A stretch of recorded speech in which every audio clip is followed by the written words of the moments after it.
Welcome back, everybody, to another episode of Eyes on the Audit. And yeah, we haven't been around for a while. We've been a little bit busy. Life has been taking over. How is everyone? I hope you all been well. Hey, Will, how you doing, mate? Jump up, man. I'm on my own. Come and say hello. I will drop a link in the chat. Hello, Barbara. Hello, Mr. Carey. Hello, everybody. And there is a link in the chat if anyone wants to jump up and say hello. You're welcome. Yeah.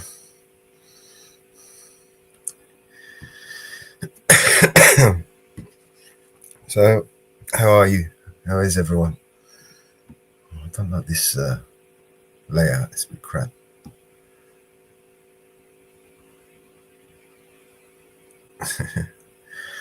All right. Well, I will play this while we wait, shall we? Come on. Yeah. Oh, BNC on everything.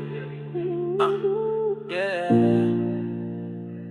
Oh, if you know, you know.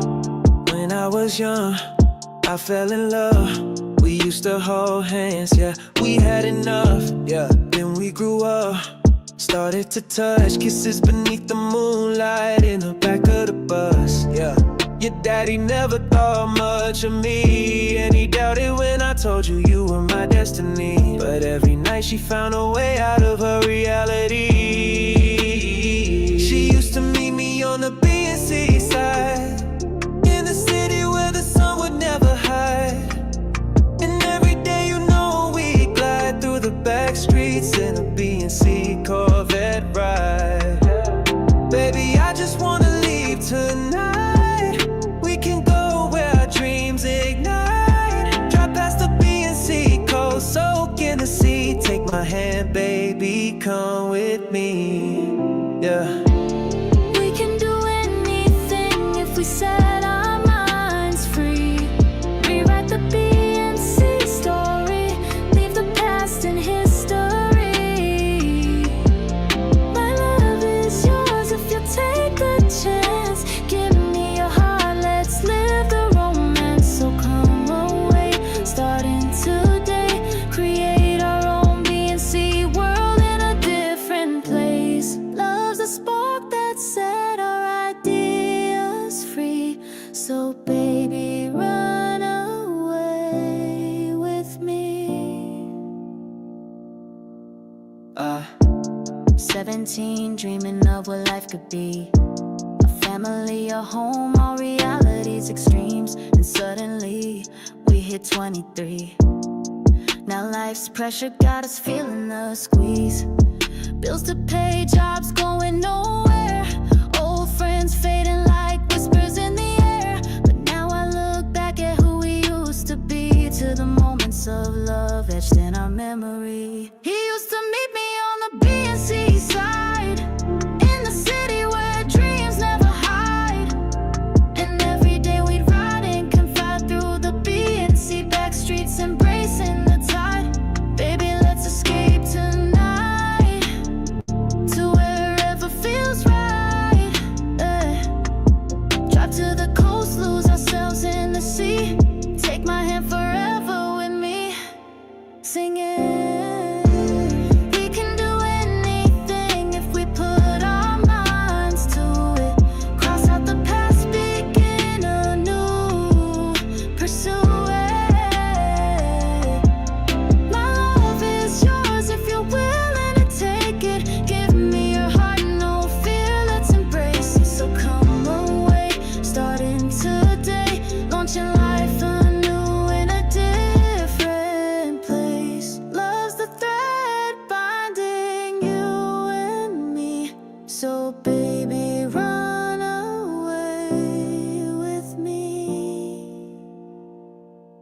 Run away now, run away now, run away now, run away now, run away now, run away now, run away now.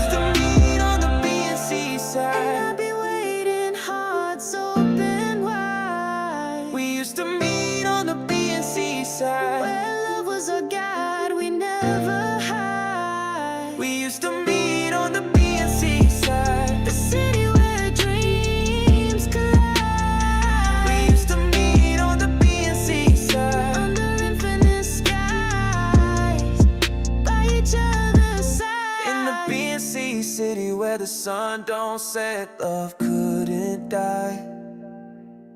In the BNC city where the sun don't set, it's you and I. If you know, you know.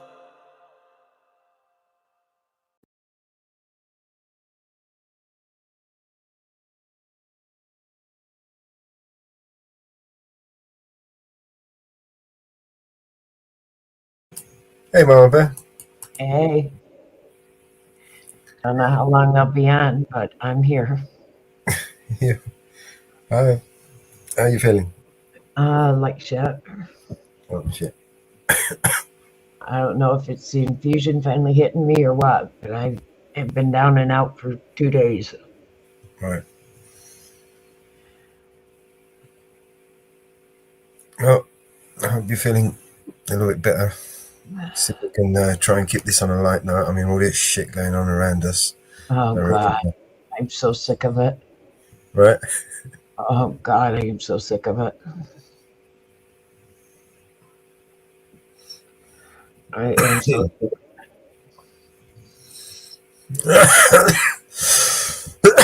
Excuse me.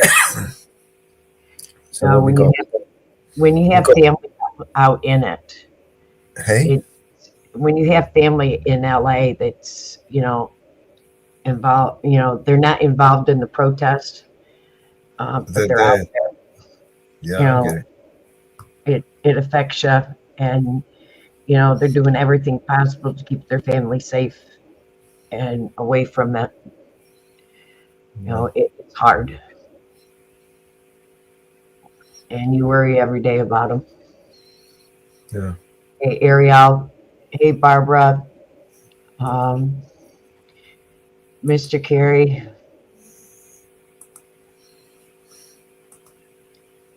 Hey, Big Mike. It's hard. It makes you sick to your stomach. I understand that. And they have PTSD from the war and all those flashbangs and everything going on. It just makes it worse. It makes it worse. And I ordered noise canceling headphones for him, and they arrived yesterday because I overnighted them to him. So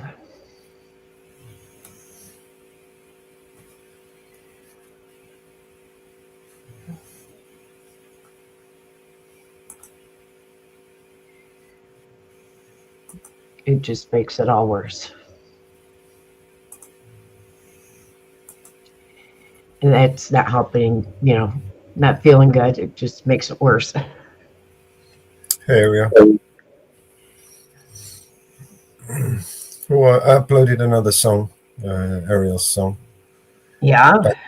Yeah, it's on it's on this one. Yes, everybody. We've been dropping songs over on BNC Records. Yep.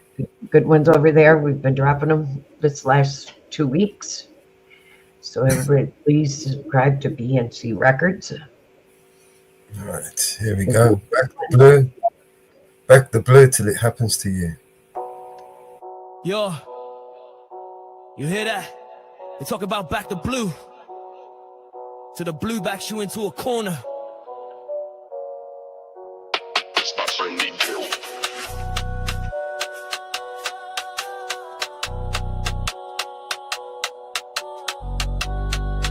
Yo, you're the analyst for in the show.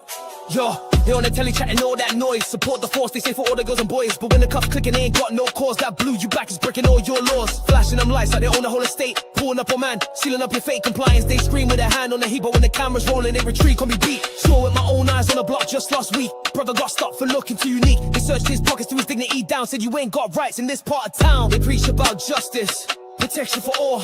But when it's your face on the pavement, you take the fall. The uniform's a shield for the power they wield. This ain't no game, fam, this is the real field.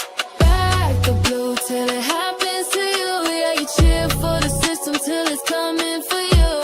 Back the blue till it happens to you. Then the truth hits different. What you gonna do? They talk about order, keeping the peace, but the peace they keep and brings the pain don't cease. Another youth profile, another false arrest. They planting the seeds, putting us to the test. Stop and search, they call a routine check, but it's harassment. Put a chain on your neck. They got their quotas, their targets to meet, while the real criminals walk free on the street. So next time they ask for your unwavering trust, remember the ones they crushed, turn to dust. They preach about justice, protection for all, but when it's your face on the pavement, you take the fall. The uniform's a shield for the power they wield. This ain't no game, fam, this is the real field.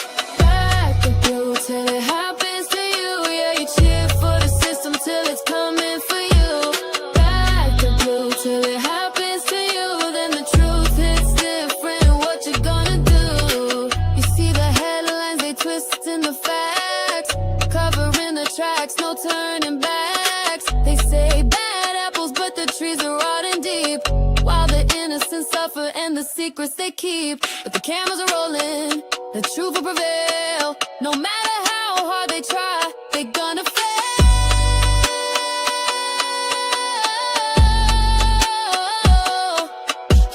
Back the blue, nah, till it happens to you. You heard? Don't be a bootlicker. Busting up Stewart, 808 hit.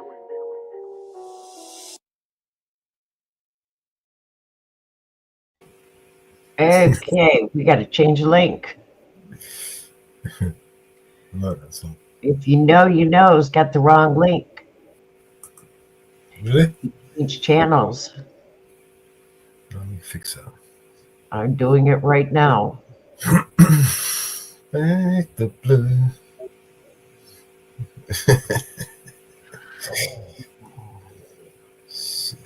It's got the other link on it.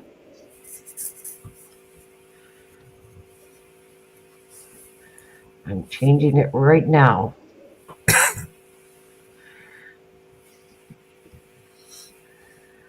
I am fixing it right now.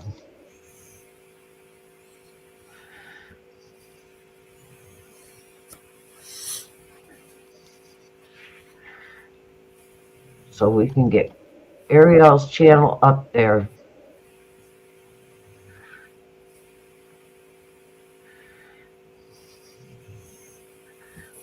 So we will get that correct link up there right now for you.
Got it done, Ariel.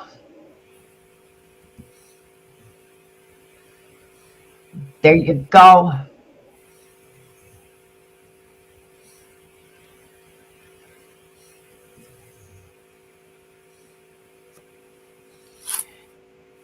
Done. Correct link is up there.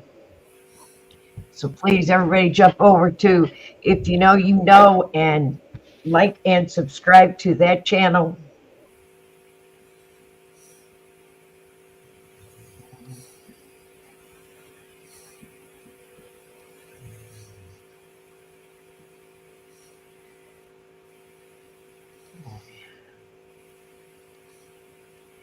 And you will enjoy some music on that channel. Yes, I feel a little bit better today. My stomach isn't doing so many flip-flops today as it's been the last 2 days.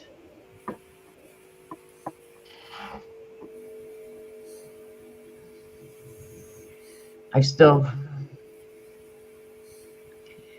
not eating a lot, trying to let it settle some more.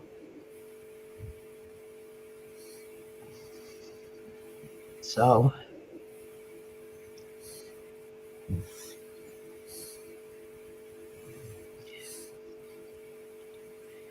I'm hoping that things settle down all the way around, all over the place.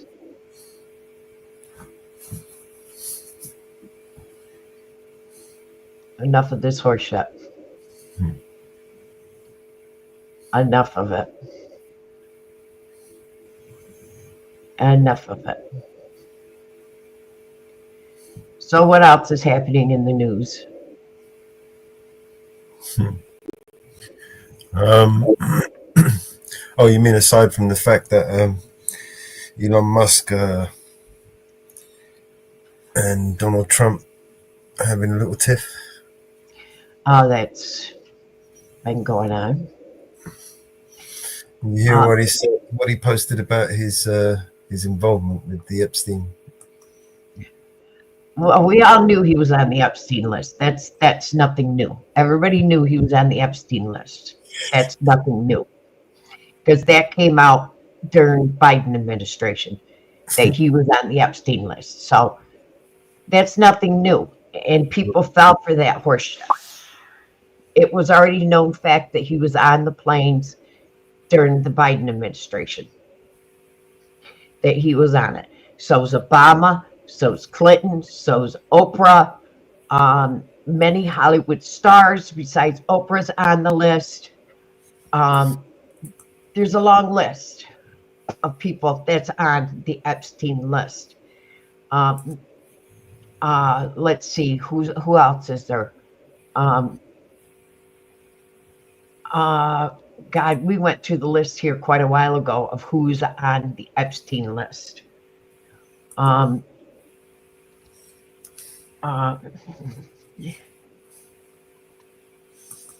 who was on the Epstein list. There was a whole long list of who's on the Epstein list. There's some redacted. They fought to get the list redacted. Let's see. There's Al Gore on the list. There's Bruce Willis on the list. Elaine DeGeneres on the list. Whoopi Goldberg's on the list. You know, Paris Hilton's on the list. Lady Gaga's on the list.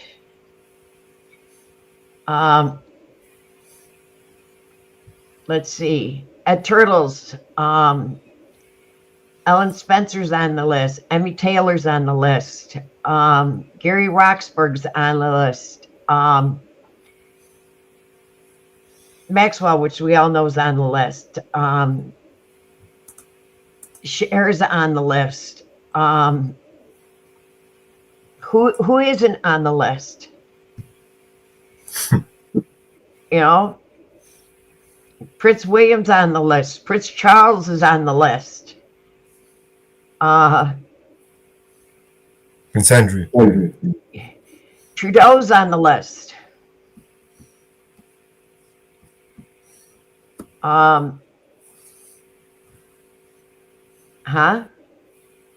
Andrew and Charles is on the list. Both of them are on the list. Celine Dion is on the list.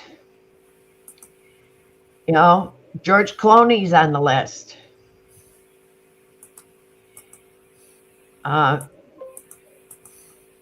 You know, the list goes on and on. And, you know, will the, you know, full list ever come out of everybody on the list? Hell no. Hell no. They keep adding to the list, you know, of everybody on the list. Some people that's on the list have died. That's on the list. Katy Lucky for Perry. Drew Barrymore's on the list. Ed Beck's on the list. Ed Tittle's on the list.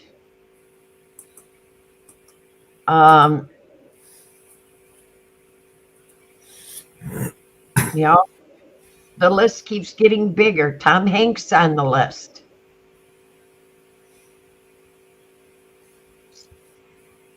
So, you know, Jay-Z's on the list. Robert De Niro's on the list.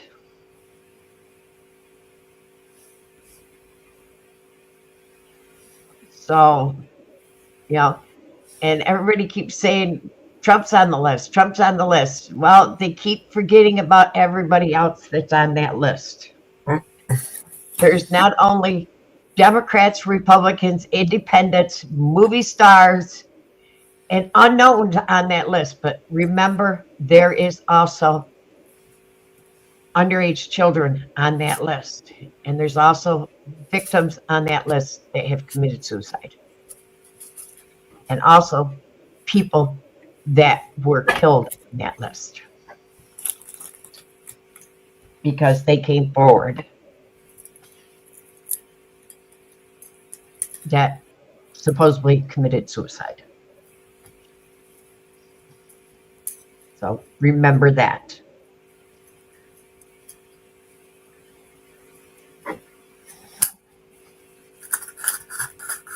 People don't think about that when they put out names, because I watched some of the riots yesterday and there was somebody posting a 13-year-old victim in chat, their name in chat yesterday on live streams.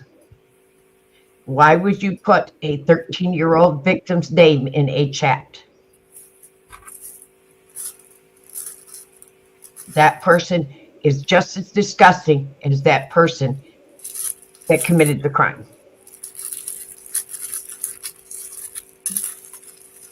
You never disclose a victim in a chat, regardless if they're of age now. That is not your story to tell.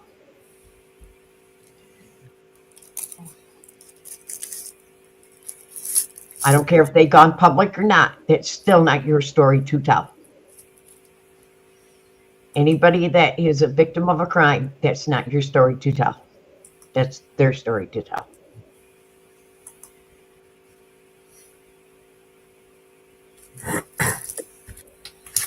You never tell a victim story because that's not your story.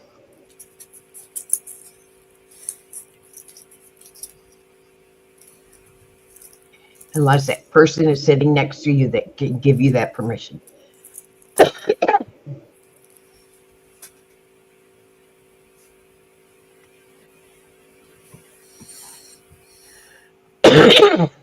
That's not your story.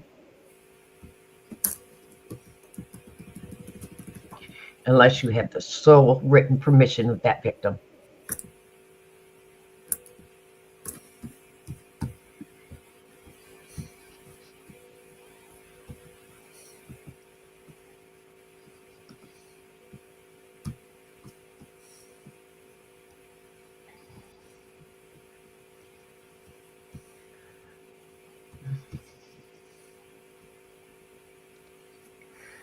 So what's happened over there in the UK? I hear there's shit going on over there. Yeah, Northern Ireland is on fire right now. I hear shit's going on about that fire bombing of his house. I hear there's quite the cover up about it.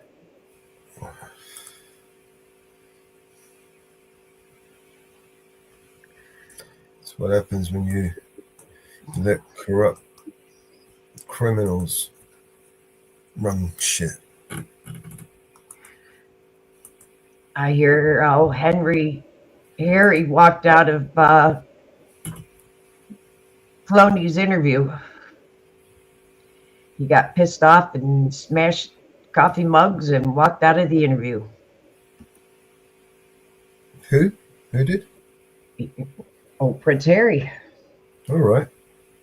Yeah, got pissed off at what he was being told and smashed coffee cups and walked out of the interview. There you go. Yep. I guess Clooney told him just tell the bear shit in the woods. Yep. He told him he was playing victim. He was a victim at 12 years old and he's used it all his life.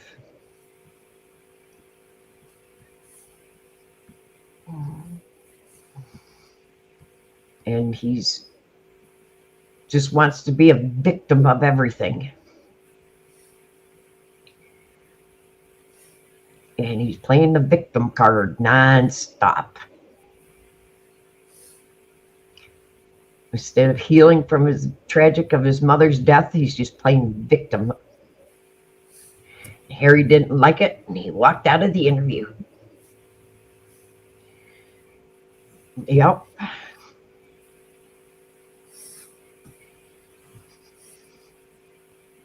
He didn't like it. We got this song here from Mountain Girl. We can play. Cool.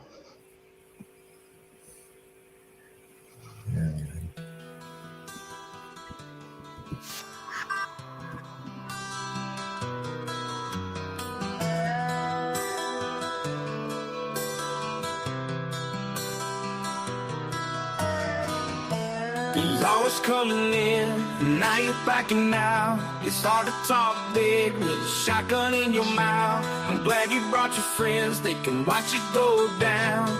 I got mine too, so welcome to my house. 'Cause these are my people, and this is my land. This is what we pray for, and this is God's plan. And if you ain't from here, then you won't understand. This is my country, yeah, this is who I am. So welcome to my house. So welcome to my house.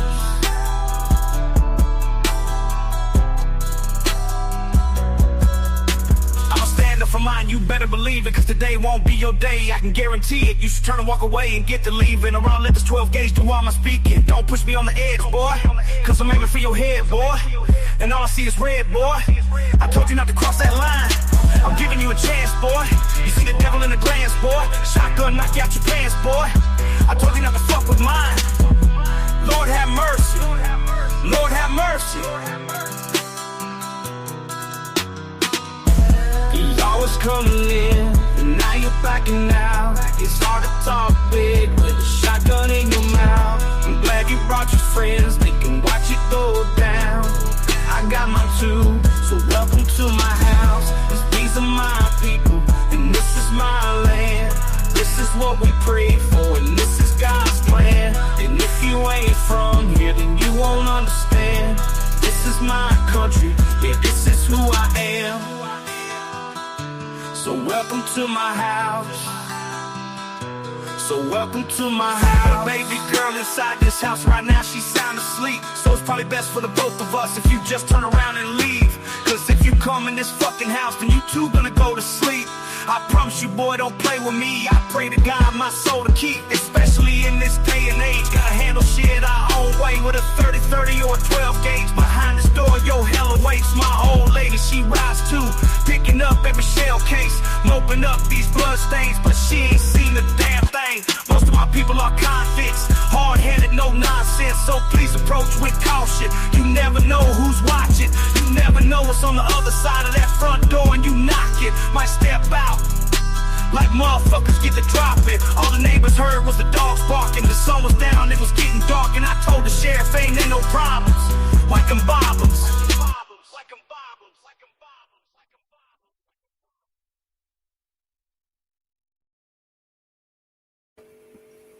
Yep.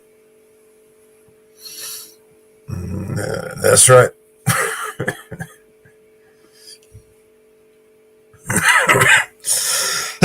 There you go.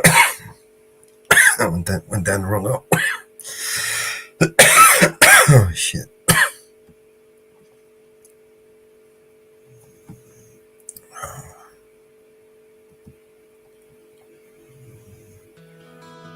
This is my version.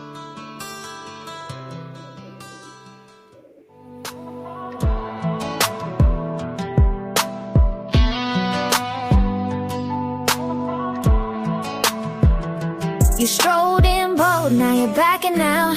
It's hard to talk big when you're staring down doubt. I'm glad you brought your friends, let them watch the showdown. I got mine lined up, welcome to my hometown. Cause these are my people, this is our land.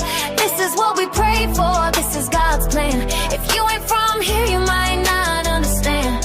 This is my country, this is who I am. So welcome to my house.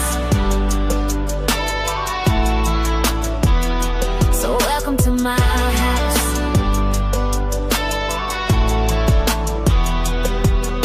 I'll stand up for mine, you better believe it. Today's not your day, mark my words, I mean it. You should turn and walk away. Time to believe in, know this 12 gauge remedy will do my speaking. Don't push me to the edge, boy. Push me to the edge, boy. I'm aiming for your head, boy. Aiming for your head, boy. All I see is red, boy. All I see is red. Cross that line and you'll regret, boy. I'm giving you a chance, boy. See the devil in a glance, boy. If I knock you off your stance, boy, I told you don't fuck with mine. Lord of mercy, Lord of mercy. Bold, now you're backing out. It's hard to talk big when you're staring down doubt. I'm glad you brought your friends, let them watch the showdown. I got mine lined up, welcome to my hometown. Cause these are my people, this is our land. This is what we prayed for, this is God's plan. If you ain't from here, you might not understand. This is my country, this is who I am. So welcome to my house. So welcome to my house.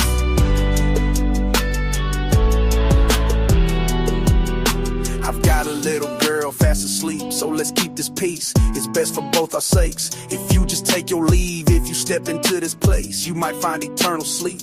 I promise you don't tread lightly, I pray my soul to keep. In this day and age, we handle things our own way. With a 30-30 or a 12 gauge behind this door, hell awaits. My old lady rides with me, picking up the shell cases, cleaning up this mess, but she's seen way worse these days. Most my people are fierce souls, hard-headed, no nonsense. So he would care, my friend, you never know who's watching, what's waiting on the other side, who's lurking in the dark. Might step out and you'll find a storm about to spark. All the neighbors heard was the dogs bark. As the sun went down, shadows started to mark. I told the sheriff it's all cool here, trust me. Just taking out the trash, nothing to see. If you wouldn't mind, please excuse the scene. Just with my family, living the dream. I'm sure you've got better things to pursue, so I'll let you go. Get back to what you strode in bold, now you're backing out. It's hard to talk big when you're staring down doubt. I'm glad you brought your friends, let them watch the showdown. I got mine lined up, welcome to my hometown. Cause these are my people, this is our land. This is what we pray for, this is God's plan. If you ain't from here, you might not understand. This is my country, this is who I am. So welcome to my house. Lord have mercy. So welcome to my house.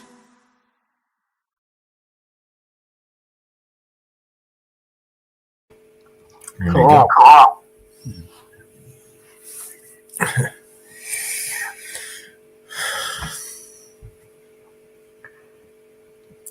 Well, I dropped the link. I'm not sure if anyone's around, wants to jump up and say hello. I've got it pinned on.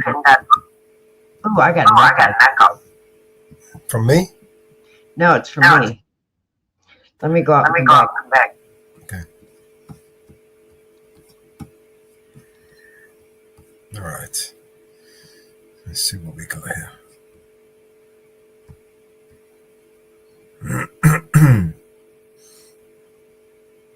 I've only got some old shit.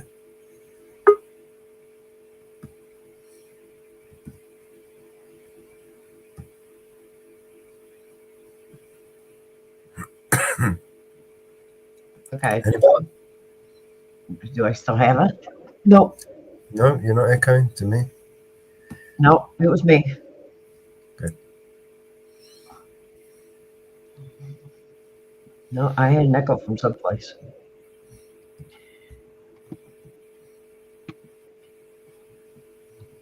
Why, I don't know, but I had an echo.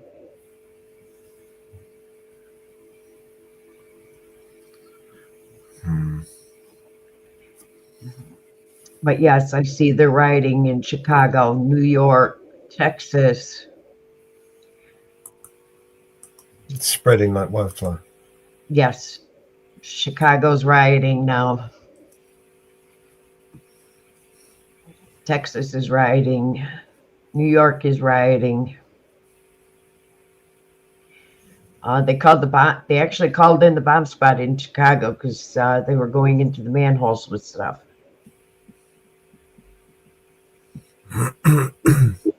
Philadelphia is rioting. And of course, they've got tanks going into DC.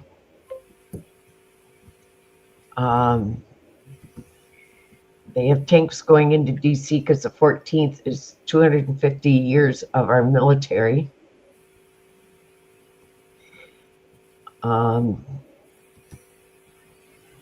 that's what I'm wondering. Is it going to be martial law just for New York, for California, or is it going to be martial law all over the place? Because I know they blacked in Portland, they blacked the National Guard in Portland, ICE in Portland. So it's going to be interesting. I know there is protests slated for the 14th against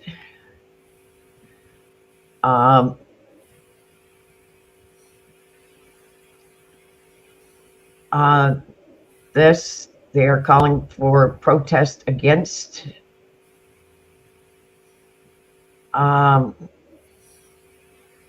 Flag Day, the 250th. They're calling for protest against it. To go against what's happening.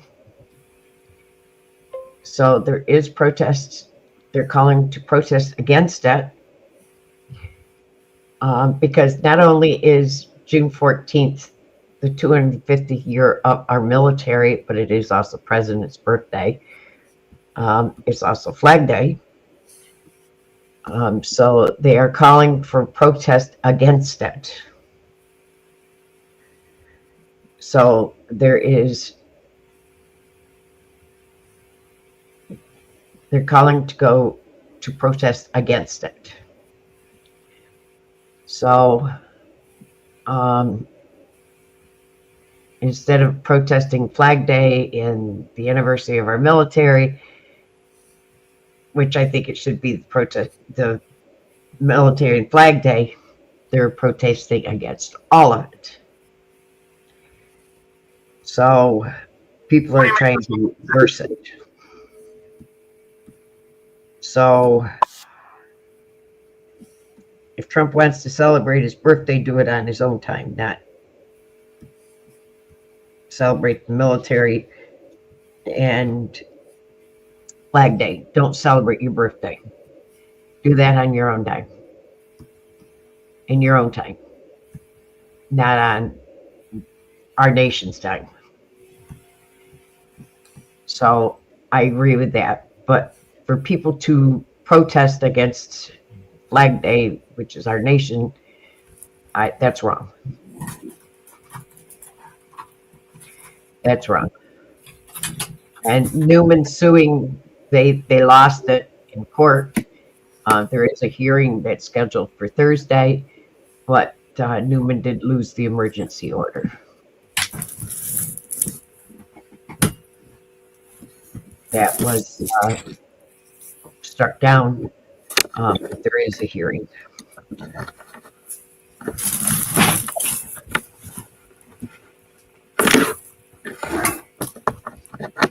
And Trump did all the bases that Biden renamed have all reverted back to their original name as of this weekend.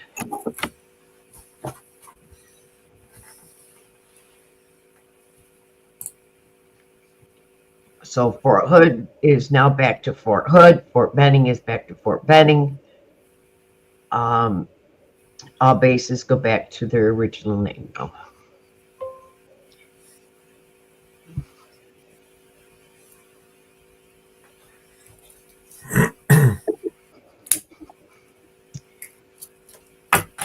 I don't even know what the names were called. I know one of them was Fort Liberty. I always continued calling them their names. Just like Tappan Zee Bridge, I've never called it the Maria Como Bridge. It's always Tappan Zee Bridge.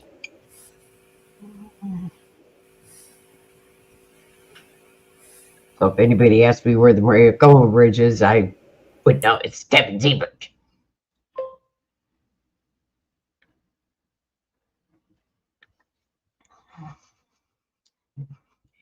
I'm lost. I'm old school. I'm old school. I'm still with the old school. So we I play this. This is fun. This one is. Hey boy. What do you make of the fact that he says you want a civil war on the streets of America? No, that's just the opposite. I don't want a civil war. A civil war would happen if you left it to people like him. Trump accusing Newsom of interfering with federal law enforcement, and border czar Tom Homan suggesting that arresting Governor Newsom. Here's what the governor had to say to Homan on Sunday. The fear, the horror, the hell is this guy? Come after me, arrest me. Let's just get it over with. Tough guy. You know, I don't give a damn. But I care about my community. And here was President Trump's response at the White House. I like Gavin Newsom. He's a nice guy, but he's grossly incompetent. I would do it if I were Tom. I think it's great. As local law enforcement is preparing for another day of demonstrations, we can tell you that the National Guard is stationed here around federal buildings. We're just outside the detention center. You can see them there. This federal building really became a focal point for protesters after it emerged that ICE detainees were being held here. And now hundreds of Marines are expected to join the National Guard under Trump's orders as tensions continue escalating. Take a look. About 700 U.S. Marines from the 2nd Battalion, 7th Marine Regiment out of 29 Palms received weekend orders and are on the way, expected to arrive this morning. And although they're trained for close combat, officials say these Marines won't be on the front lines. Instead, they'll be focused on crowd control and de-escalation. Those are skills that they've been trained in specifically for this mission. That, according to U.S. Northern Command, which confirmed that those Marines will support the more than 2,000 National Guard troops already activated across the area. And late yesterday, the Pentagon said it's mobilizing an additional 2,000 National Guard troops under President Trump's order.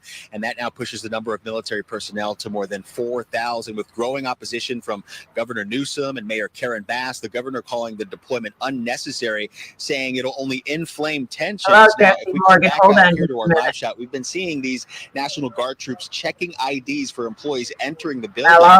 The president's move to activate these. We've got somebody in the back chat. I don't know Jessica Morgan. I don't either. All right, can you say something? Can you type in the chat please.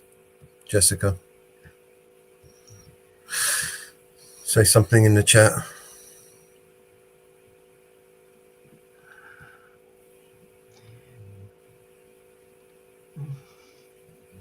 All right, so let me just, yeah. Let's bring you up and see what you got.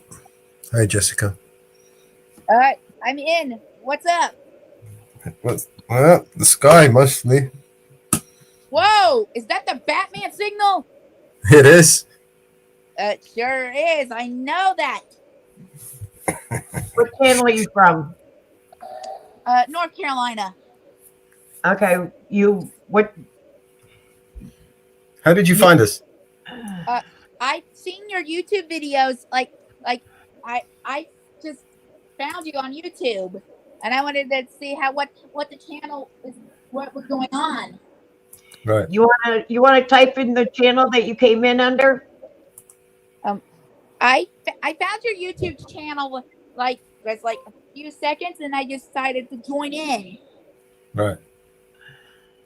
Oh, Yeah, good. and You have a YouTube channel? I sure do. I make YouTube videos all the time. Cool. What kind of videos you make? Talking Tom videos, like making him say funny things. Yeah.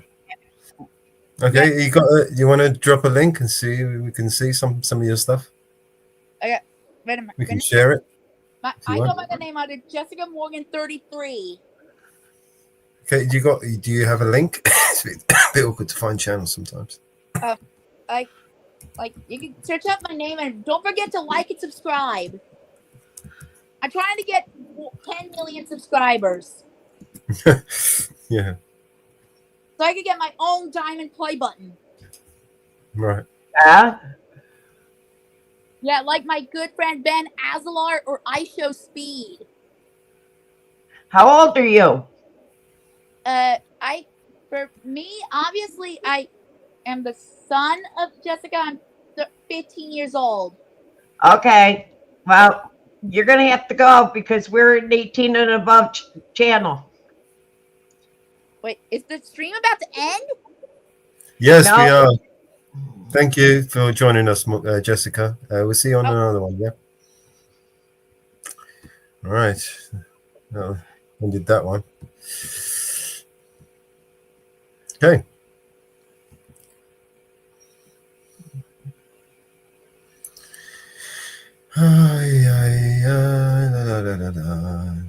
Where is this song? 15 years old. He going. All right, so I was playing a video here. We got interrupted. Is that why we got interrupted? Yep. These National Guard troops marks the first time the federal government has done so without a governor's consent since the 60s. Again, they won't be on the front lines with local law enforcement like the LAPD taking people into custody like we've seen. We're not exactly sure what the presence will look like, but again, hundreds are expected to arrive here in Los Angeles this morning. For now, live downtown, I'm Mario Ramirez. Back to you. All right. Mario, thank you. California suing the Trump administration over the deployment of the National Guard troops to LA. Trump ordered 2,000 National Guard troops to Los Angeles for 60 days under federal law. The first troops arrived on Sunday. Governor Newsom says activating the National Guard without consulting him is illegal and immoral, calling it an inflammatory escalation. Attorney General Rob Bonta says local law enforcement had the protests under control. California's Governor Gavin Newsom and President Donald Trump ramping up their feud. The president calling out Newsom and touching on the unrest in LA while taking questions from the Oval Office last hour. Here's a little bit of that. They invoke the Insurrection Act to deal with the situation in California. If there's an insurrection, I would certainly invoke it. We'll see. But I can tell you last night was terrible. The night before that was terrible. We have, as you've seen, it was on most of your networks, people with big, heavy hammers pounding the concrete and pounding curbs, pounding it, breaking up all, and handing these big chunks of concrete to people. And they were taking that concrete, going up in bridges and dropping it into the roof of a car. They were throwing it at our police. They were throwing it at our soldiers that are there. And we got it stopped, and we have them in custody right now. Look, if we didn't get involved right now, Los Angeles would be burning just like it was burning a number of months ago with all the houses that were lost. Los Angeles right now would be on fire, and we have it in great shape and not playing around. Hopefully you can shine some light on this. We're hearing from reporters, people on the ground that are saying they got control of this. Meanwhile, I'm getting texts from my guys that are there on the ground in LA, and they tell me they still got violent offenders out there, and they're not being able to arrest as many people. What are your guys telling you? Exactly the same thing, that it is out of our control in different pockets. And what happened, the worst that we saw on Sunday was absolutely downplayed by the local media, by the politicians. They're all saying, oh, it's largely peaceful. No, it was largely violent. And the concentration of violent activists embedded within people that were just looked like they were trying to peacefully protest was a joke. Because that was you look at the destruction of the CHP cruisers, the shutdown of the 101 freeway. And if you look at the tagging and the broken windows throughout the downtown quarter, it's alarming. Sheriff, this is what the chief had to say about them doing their job on the ground. Let's watch it. The introduction of federal military personnel without direct coordination creates logistical challenges and risks confusion during critical incidents. Los Angeles Police Department, alongside our mutual aid partners, have decades of experience managing large-scale public demonstrations, and we remain confident in our ability to be able to do so professionally and effectively. Here's the problem, Sheriff. I'm not doubting the experience of our cops on the ground. I know they can do it. The problem is you got politicians that are cuffing them. There's also a resource gap as well. People fighting for territory that they want to have control of, but then when it comes push time to shove to arrest people, they're not doing it. The state already filed a lawsuit over the National Guard federalization and deployment, arguing it is unconstitutional. And now with the Marines headed to Los Angeles, the new legal action just coming down and being reported in the last hour. The governor in a Pod Save America podcast interview reported before this latest news, saying that the president's actions should be concerning more broadly. This is an act not just against the people here in Los Angeles, against the people here in the state of California, but against Americans all across this country, against the principles of our founding father that did not live and die to watch these authoritarian tendencies in action. Recently, there's been a back and forth between the president and Newsom, with the president suggesting Newsom could be arrested if he interferes with immigration enforcement. Speaker of the House today asked on Capitol Hill if Newsom should be arrested. Here's how he answered. That's not my lane. I'm not going to give you legal analysis on whether Gavin Newsom should be arrested, but he ought to be tarred and feathered. I'll say that. I mean, look, he's standing in the way of the administration and the carrying out of federal law, right? He is applauding the bad guys and standing in the way of the good guys.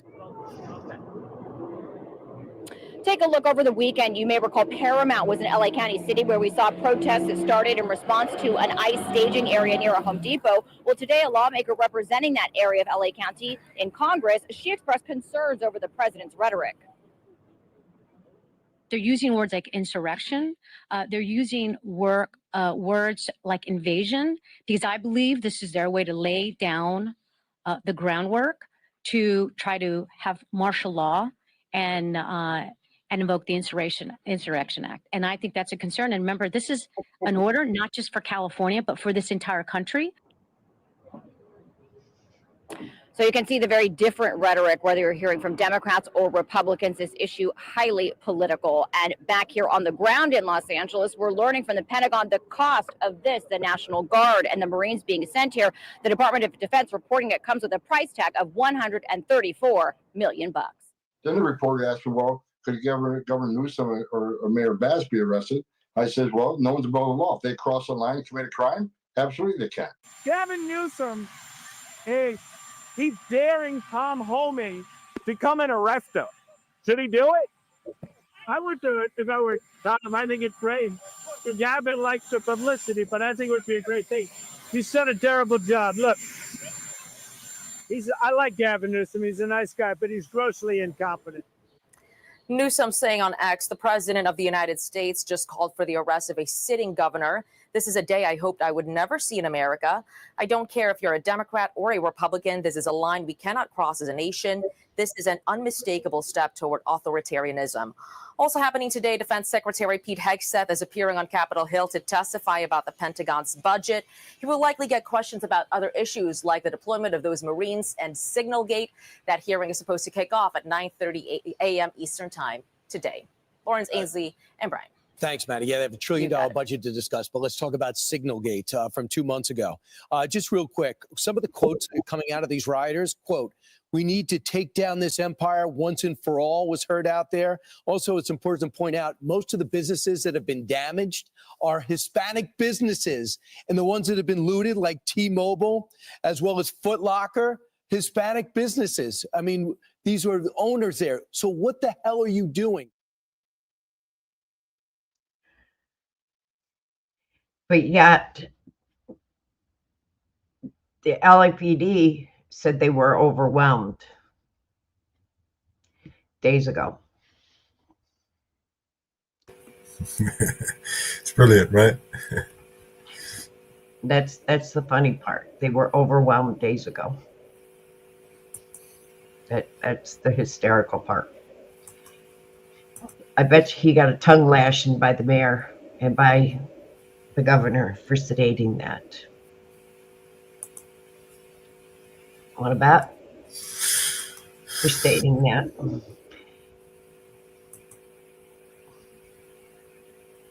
I bet you he got a tongue lashing for stating that.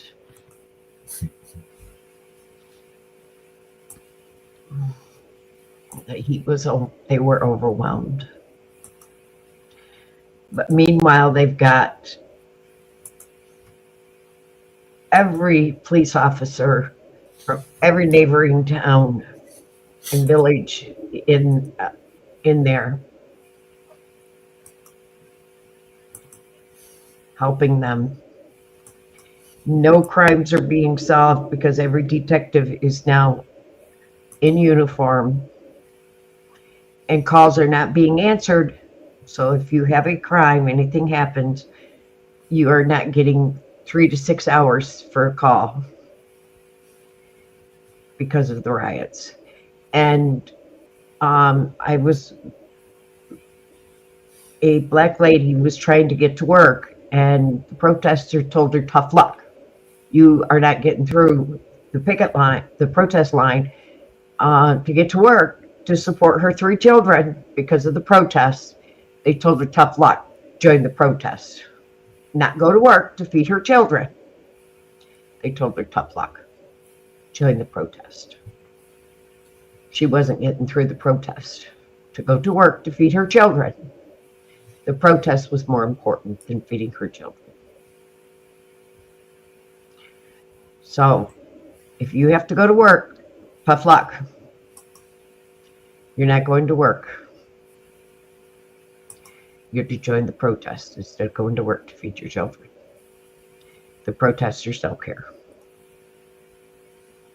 So find an alternate way to feed your children in LA, because the protesters don't care.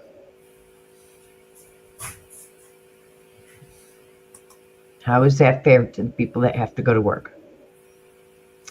To feed their families, to pay their rent, to pay their mortgage payments. They don't care. So evidently they don't work, these protesters. They don't work. So somebody must be paying their bills.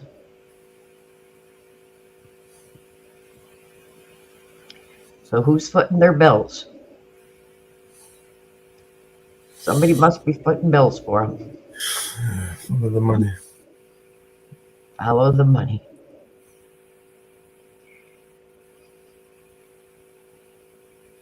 I know one protester has been arrested federally for smashing, well, there's a warrant out for him. I don't know if they've apprehended him yet. He smashed windows of the federal vehicles. They should just search warrant on his house and issued a warrant for his arrest. Smashed out windshields on seven vehicles.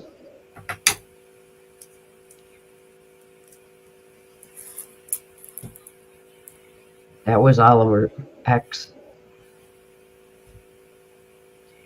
You know, I'll make myself clear. Immigrants are one thing, illegals are another thing. Immigrants have come in the country legally. They applied, they got status, they got hearings, they came in legally. Illegals snuck in. They came in and then got paperwork. They didn't come in the legal way. If you came into the country illegally, the filed paperwork, that's illegally. I believe you come in legally, you came in with work visas, you came in with paperwork. You're here legally. You deserve to stay. You didn't, and if you didn't overstay your welcome, you have justification in coming to the United States. You deserve to stay. You came into the country illegally.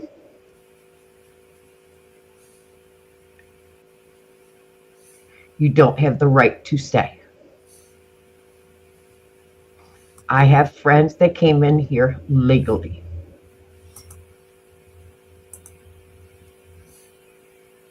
I have family that came into the country legally. They have been pushed back through the system because of the illegals that have came into the country. You sure it's because of the illegals, not the government? Yes.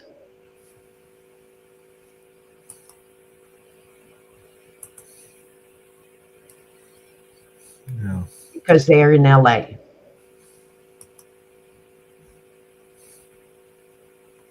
And they are so afraid that they are going to get thrown out of the country because they are waiting for court dates. And it's their final court date.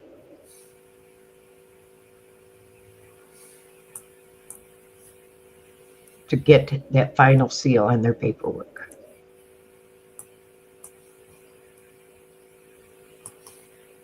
And they are scared to death.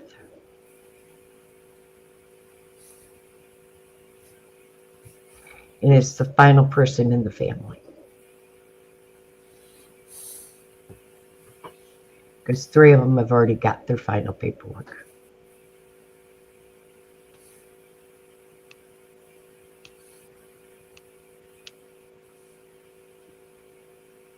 And everything's done. We're just waiting for that final date.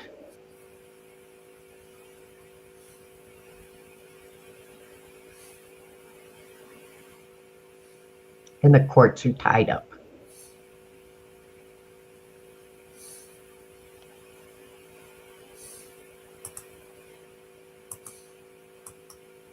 And it's scary. It's scary.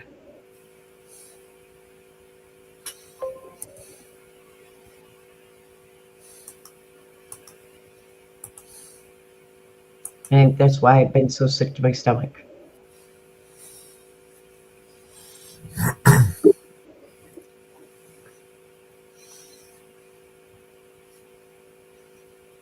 And all the paperwork is done. All of it's done.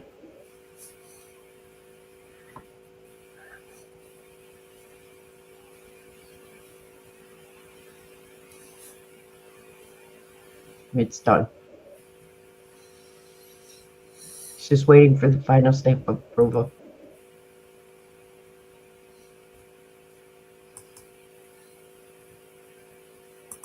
And they haven't lived off the system. Not at all. Not one day.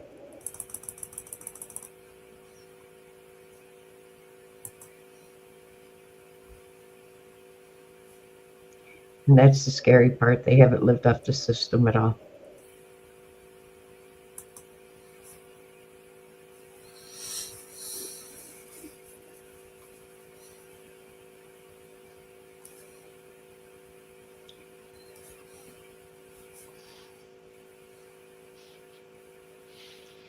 They came here, and within a week they had jobs, and they've been at the same job since they came here.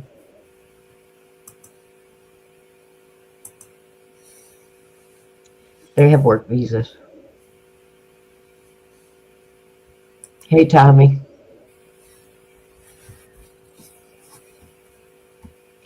And yes, Tommy, I seen your message the other day. Hey, Tommy, how you doing? 33 years ago, the National Guard was in California. And you know what else you didn't say, Tommy? That truck driver that was killed in those raids, that riot, he was 33 years old.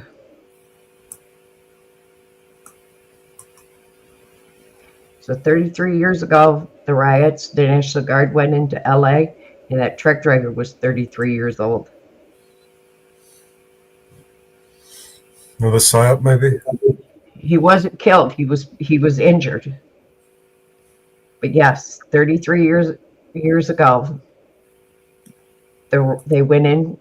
The National Guard was called into LA, and that truck driver was 33 years old. You didn't realize that one, Tommy, did you?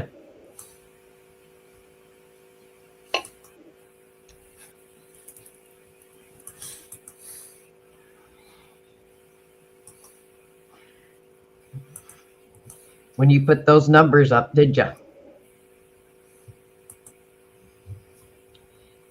Just got you on that one, didn't I, Tommy?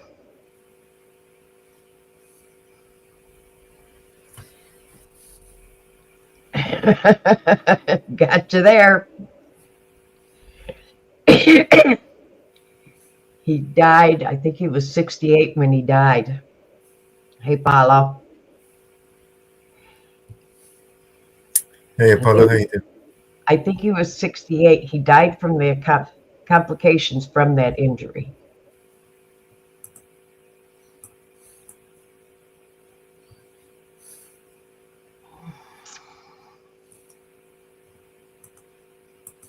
That's interesting, isn't it, Tommy?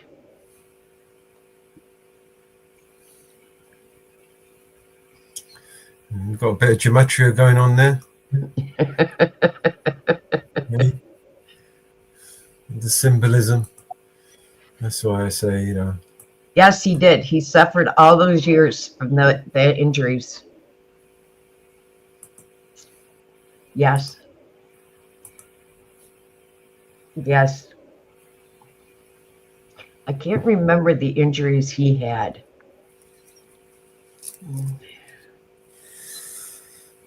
Because I know he had injuries.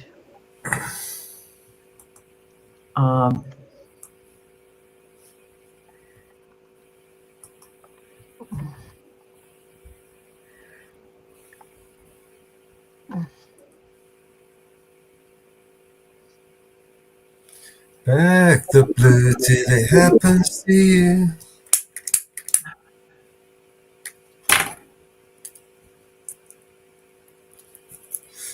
But I know they were. His name was Reginald Denny.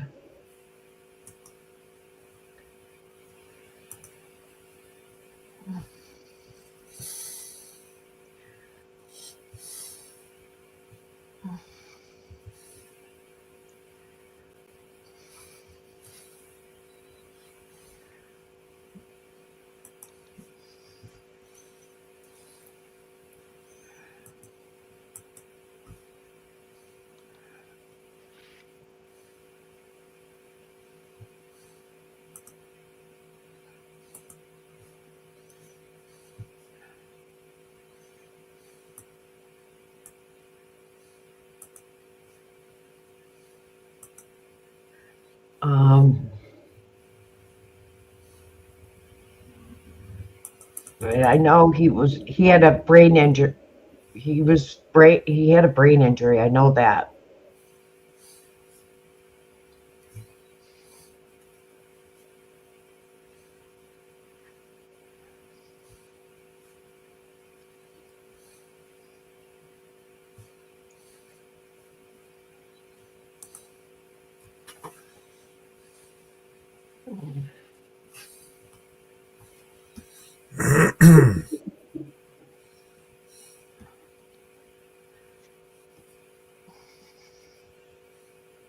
He had a fractured skull.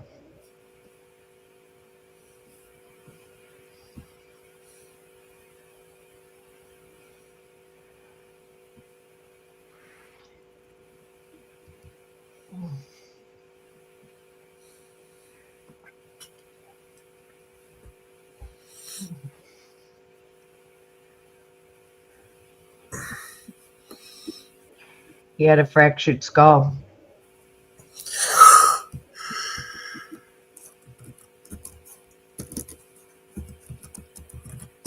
Oh. Yeah, he had a fractured skull. He had intense therapy afterwards. And he ended up moving to Arizona.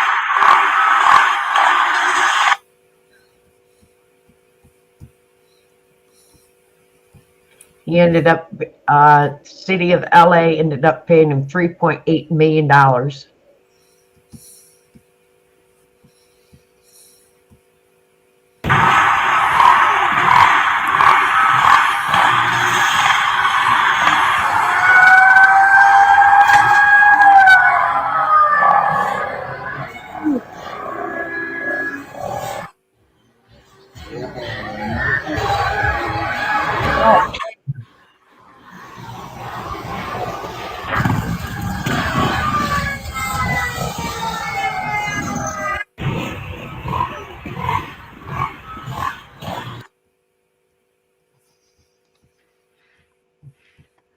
That's in Salford right now. It's just erupted, apparently. I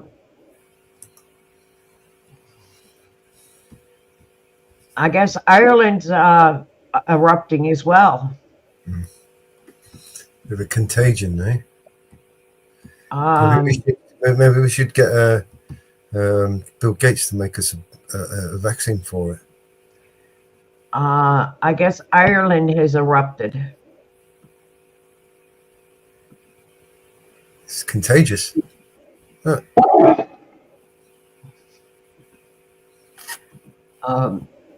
Get Bill Gates and his mates to immunize us from it.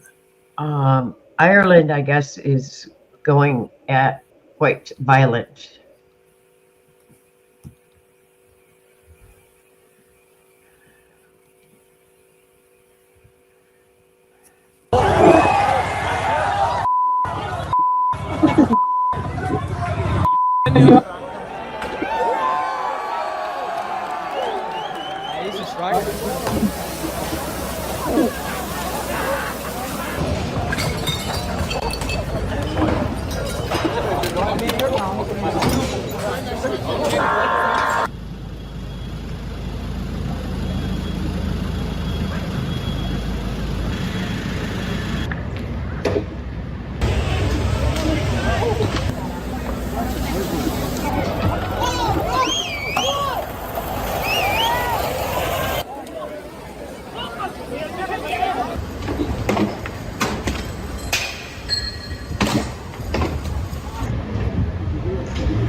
Yep. This is because a child was raped by a migrant.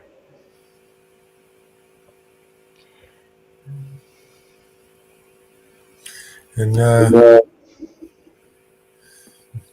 we see that. And I'll pull it up. That's how they roll, man.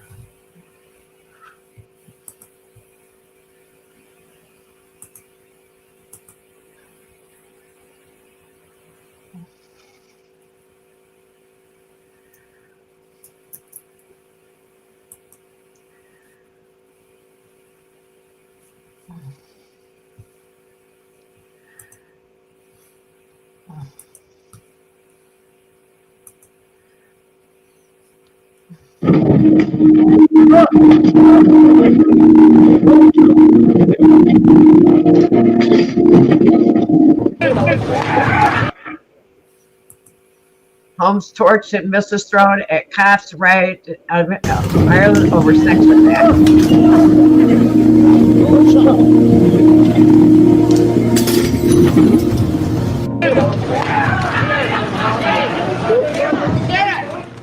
Violent riots erupted in Northern Ireland last night after a teenage girl was allegedly sexually assaulted.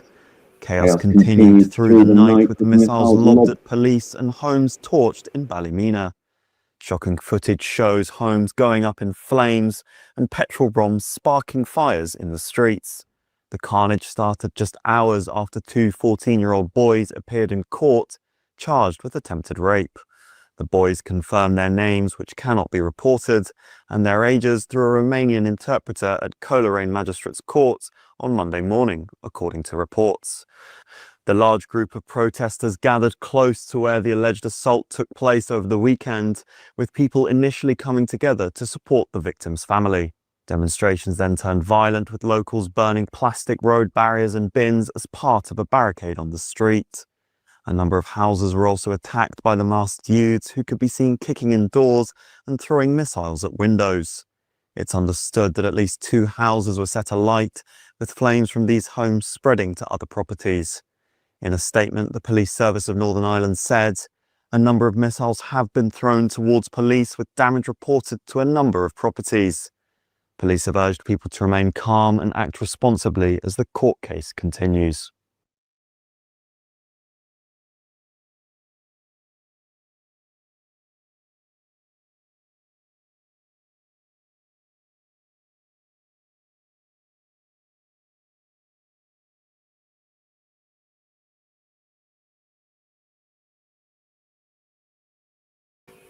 Yeah, so it's everywhere.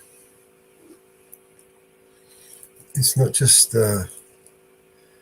it's coming to your neighborhoods soon. It's the new normal, right? We must prepare for an angrier world, Mr. Klaus Schwab said. Here's your fucking angry world, motherfucker.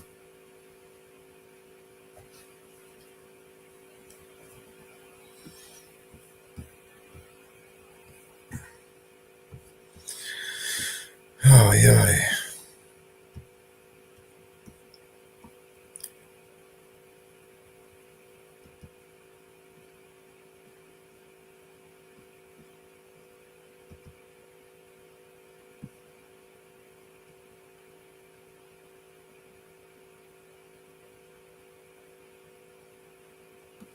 Should we play a Here's the Deal, Marvin?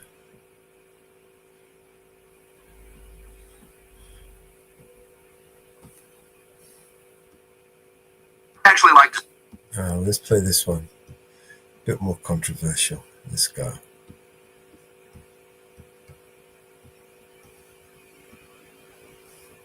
Hang on, let me do this right.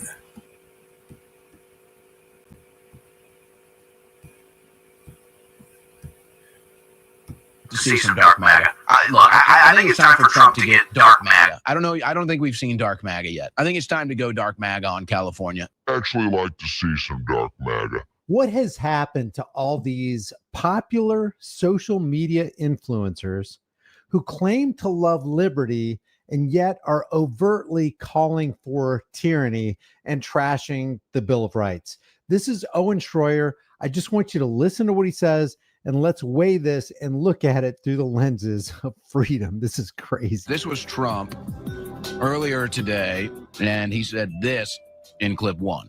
And we're going to be celebrating big on Saturday. We're going to have a lot of, and if there's any protester wants to come out, they will be met with very big force. By the way, for those people that want to protest, they're going to be met with very big force. And I have. So if you want to exercise your First Amendment right to protest against Trump's militarized, basically birthday party, where he's going to spend millions upon millions, tens of millions of dollars in tax cattle funds to actually carry this out, he's going to bring out force against people exercising the American rights that hundreds of thousands of men fought, bled, and died for. I haven't even heard about a protest, but this is people that hate our country, but they will be met with very heavy force.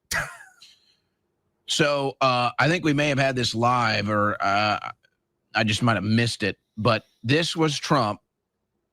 And I alluded to this yesterday as we watched the people burn the flag, and I'll respond to it again today. Here's Trump talking about punishment for burning an American flag in his speech just moments ago.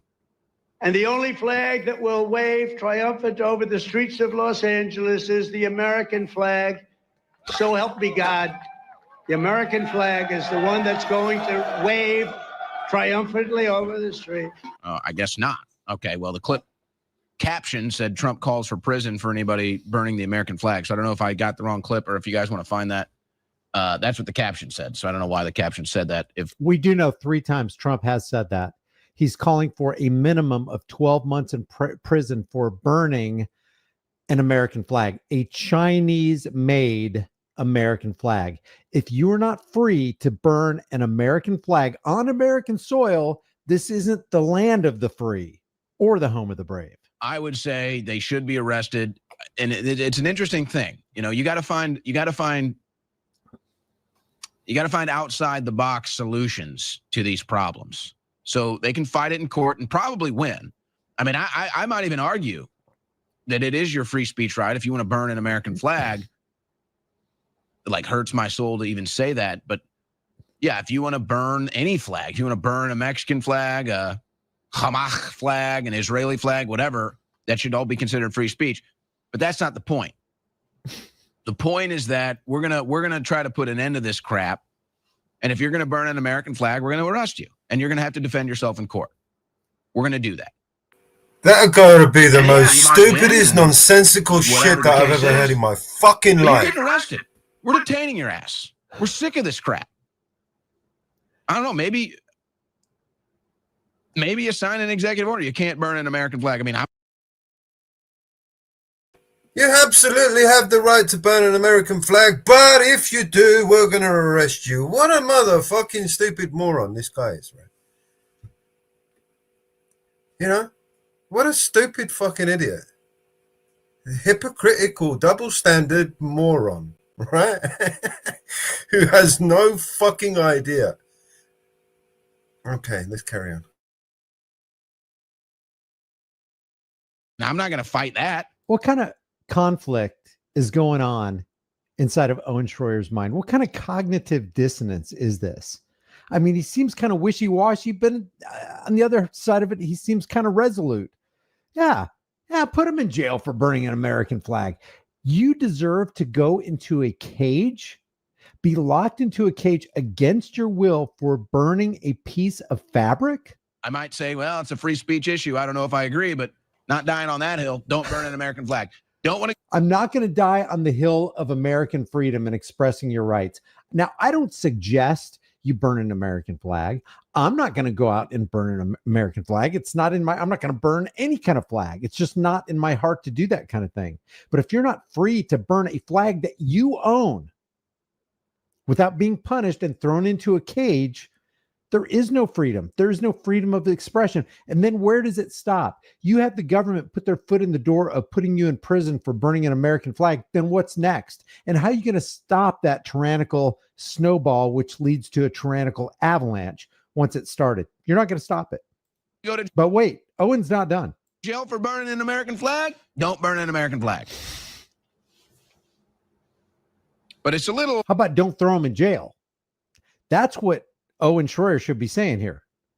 Don't throw them in jail for expressing freedom of speech. Don't do it. What do you want? You want somebody to go to jail for flashing their lights at oncoming traffic to let them know that there's a traffic stop ahead, there's a speed trap ahead, and you're going to save that person $150 to $250 by not getting stopped by that cop? Because it's freedom of speech to flash your lights. Is Owen Schroyer for jailing somebody who's warning somebody about a traffic stop, a speed trap ahead? Where does it stop, Owen? Where's your moral standard? What happened to your moral compass? It's really the timing. It's like, oh, you're gonna wave foreign flags, you're gonna burn American cities to the ground, and then you're gonna burn the American flag. Yeah, you know what? We're gonna come in here and maybe we're gonna put you in shackles. It is dumb waving a foreign flag. Let's say you're an American and you're in Belize, or you're in North Korea or China or Mexico. And you're Hey, waving Anne-Marie. an American flag, Welcome back. talking about how bad Mexico or how bad China is. What do you expect is going to happen to you? You're dumb. You're a dumbass. Maybe you're gonna spend some time in a cement box. Maybe that's a little much for us. And From the guy who went to prison unjustly so for the J6 crap. You would think of all people, he would say, no, you don't go into a cage unless you harm somebody, unless you threaten to harm them, unless you damage their property and refuse to pay for it, unless you steal somebody's property, unless you're causing mayhem and disturbing people in society. You don't deserve to go to a cement box. That's not how Owen Schroyer is looking at this. the judge might toss your case. He might say, I'm tossing this. Okay, so you get out. We're not gonna tolerate that. But okay, so I think we have the clip now. Go ahead. But they proudly carry the flags of other countries, but they don't carry the American flag. They only burn it. Did you see a lot of the flags being burned? They weren't being burned by people from our country or from people that love our country. People that burn the American flag should go to jail for 1 year. That's what they should be doing. 1 year. And we'll see if we can get that done. We're going to try and get that done. We're working with some of you senators. I know Senator Josh Hawley is very much involved. And I know the two senators from here. I think are you guys in favor of it? Boy, would this be a bad time for them to say no. I got you. I got those 2 votes. That's tyranny and oppression. And no matter how distasteful you think it is to burn an American flag, you're supporting tyranny when you're approving of and applauding people going to jail for burning that China-made American flag. Does the city of LA have no pride? Do the liberals and the Democrats that live in LA have no pride at all? No pride, no shame? Are they just filled with that much hatred? They just don't even care? This is just dumb. What does this prove? What does burning an American flag on the streets of LA do? What positive result can come of this? This is utter ignorance. And you never want to underestimate the power of stupid people in large crowds. Now check this out right here. Listen real close to what he says. What are you calling for here, Owen? You know what Trump really should do? You know what would really stick it to him? More, maybe just as much. I think it's time for Trump to get dark MAGA. I don't know. I don't think we've seen dark MAGA yet. I think it's time to go dark MAGA on California. It's time to show Gavin Newsom and the California Democrats what dark MAGA really looks like. Cut the federal funding, cut the SALT deductions, and then move all Olympic or World Cup events that would have been hosted in Los Angeles and move them to Florida or Texas, move them to Miami, move them to Dallas, move them to Houston. You want to see dark MAGA? Have a little taste of dark MAGA. Enjoy your third world hellhole. We're pulling the Olympics. We're pulling the World Cup. We're pulling the federal funding. We're pulling the SALT deductions. Good luck. Enjoy. Enjoy your politics. Enjoy. That's dark MAGA. You know what real dark MAGA is? Dark MAGA is being bought and paid for by Rothschilds Inc. and then turning around and giving the employee of Rothschilds Inc. the Commerce Secretary job 25 years later after he's bailed out by Rothschilds Inc. to Wilbur Ross. Dark MAGA is putting a Goldman Sachs lifer and central banking consultant in as the Treasury Secretary. That's Steve Mnuchin. Dark MAGA is hiring one of the biggest warmongers, former CIA Director Mike Pompeo. And then there was Bolton, and then he ended up firing him. And I didn't know. Oh my gosh, it's new. Dark MAGA is overseeing and putting your signature on the biggest power and wealth transfer that the world, not just the United States, the world has ever seen, $6.2 trillion, and then handing the lion's share of that money over to the big pharma industrial complex and to the corporate elitists, while tens of thousands of American businesses go bankrupt during the Trump-initiated shutdown of the COVID-19 84 by George Orwell planned, organized partial shutdown of the U.S. economy in the second quarter, according to James Bullard from the Federal Reserve. That's Dark MAGA. Trump has already overseen Dark MAGA by hiring Anthony Fauci and Deborah Birx. Trump has already initiated Dark MAGA with red flag gun confiscation laws. I like take the guns first, due process second. Preach it, Brian. Preach it today. There's no such thing as Dark MAGA. So, Owen Schroyer, I ask you, why are you supporting Dark MAGA, which literally equals tyranny? Yeah, Gavin Newsom is Gavin Newscum, and the mayor of LA is a leftist idiot. Of course. But you're involving and selling your audience on, Owen, the WWE, Left versus Right, dog and pony clown show under the political big top. That's what you're doing. Now you're calling for Dark MAGA? Basically summoning the power of, what is it, the fifth level of Satanism? MAGA, isn't that what it is? MAGA is the fifth level of Satanism, and Owen Schroyer is calling for it. Hey, Owen, give me a call. DM me. Let's talk. I got questions, and you really need some answers. Actually like to see some Dark MAGA. And then these Democrats might have a little more fear. They might take Trump a little more seriously. And that might stop all this madness. It's nonsense, satanic imagery here of their Lord and Savior, Donald Trump. Now let's go to some of these other clips we have. That's all I got for you. I just wanted to let you hear what Owen Schroyer said about Dark MAGA. Summoning the power of Dark MAGA because we got to get them Democrats. Yeah, the Democrats are defunct. They're BS. So are the Republicans. We should all know this. And this is a psychological operation to get us on board with being desensitized, dehumanized, and demoralized. And Owen Schroyer is applauding it. Leave your thoughts in the comments below. Subscribe to. Hey, Anne Marie, and you're right. I don't care who's president we're going to follow. We fell under Biden. We fell under Obama. We fell under Clinton. We fell under Bush. Because they don't give a shit. And this big, beautiful bill, it's for all the billionaires and the wealthy. But you know what? Hochul's gonna, between her and her husband, they're $3.5 billion billionaires. So they're gonna make out with this bill. Newscum is a billionaire. He's going to make out from it. Pelosi's going to make out from the bill. Bass is going to make out from the bill. Trump's going to make out from the bill. Don't kid yourself when Elon Musk says, oh, this bill's bad. This bill's bad. He's going to make out from the bill because he's one of the richest men in the earth. He's going to make out from this bill. So all these politicians say, oh, this bill's bad, this bill's bad, this bill's bad. They're all going to make out with this bill because they're going to get the tax cuts. So us little people aren't going to make out from this bill. Believe me, we're not.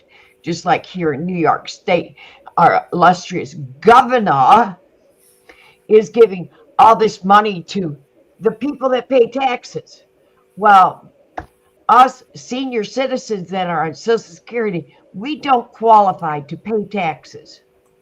under New York State taxes, because when we file our taxes, it kicks back. You don't qualify to pay and submit your taxes.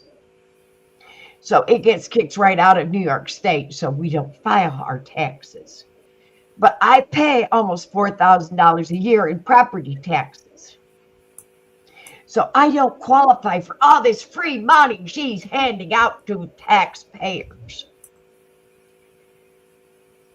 So all this money she's paying out to taxpayers, I'm a taxpayer because I pay New York State property taxes. I pay school taxes and I pay county taxes and state taxes to own property in New York State. But I don't get any of those tax rebate checks. So I sit here and watch everybody spend my money that's on welfare because I pay just enough to get that rebate check for tax child care credit and all those checks that they get to sit on welfare and all this fun shit. My taxes pay. But I don't get the shit. But they enjoy my tax money. And all those people protesting in New York City. And fall down. Oh, I was pushed by the street people. My taxes pay. But little old me just pays it and pays it and pays it. Don't Get it. up my ass. Huh? Don't ding it. But by golly, I don't see no rebate check. I'm just a hillbilly. Number of people. I'm just a little old redneck. I'm a dumb sucker. Oh shit. Yeah, you're right, one. Work in UK, we're just dumbass people. Yeah, I'm just funny today, ain't I? I'm just one of those dumb suckers. Hey, jump up and say hello, Henry. Ain't spoken for a while. I'm just a dumb sucker. Just getting it shoved up my ass.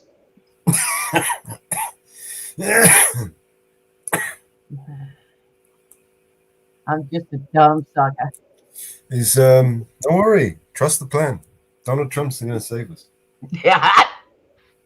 Hot diggity. But you know what? Thank God, according to what they told me, I'm only going to live to 80 years old, so I only got a few more years.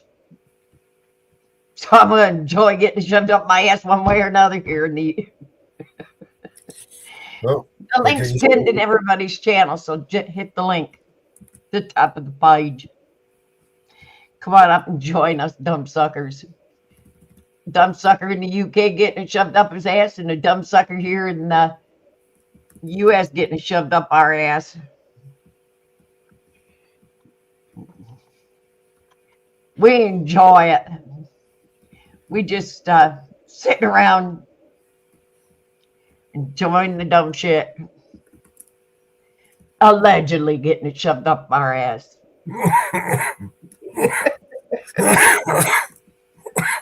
Pretty soon we're going to get too broke to enjoy it.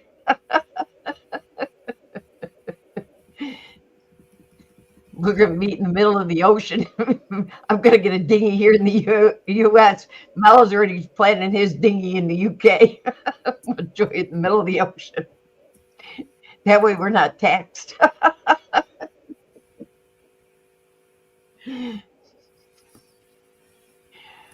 Start a new country. Yeah, well, Who's with me? the dinghy's in the middle of the ocean. Yeah, we could just start a new country out there. We just get a whole bunch of dinghies, we tie them together, and we just. Before a new country in the middle of the ocean, who's going to join? Like that film, Waterworld, right? Yeah. You just, you know. We'll have to come up with a good name for it. You know, they have motorhomes that can go in the water, so we can, get motorhomes that will go in I've the got the water. perfect name for it. We could call it Deep Shit Shitty. You know, they Because, have more. you know, remember you used to have, they would shit and then they would use that as the soil, right? They'd put it in the ground and they'd be walking on the shit, basically. You know, they have motorhomes that go in water. So we, you know, everybody buy motorhomes and put them on rafts. They float in water. So we'll just invest in them instead How of will we dinghies. use their water? Yeah, they have motorhomes that go in water. Yes.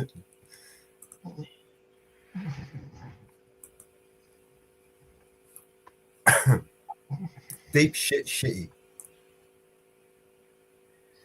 Yeah. They have motorhomes on water. Because the shit goes deep. Yeah. Look at one of them. Mellows. Yeah. I'm done with that.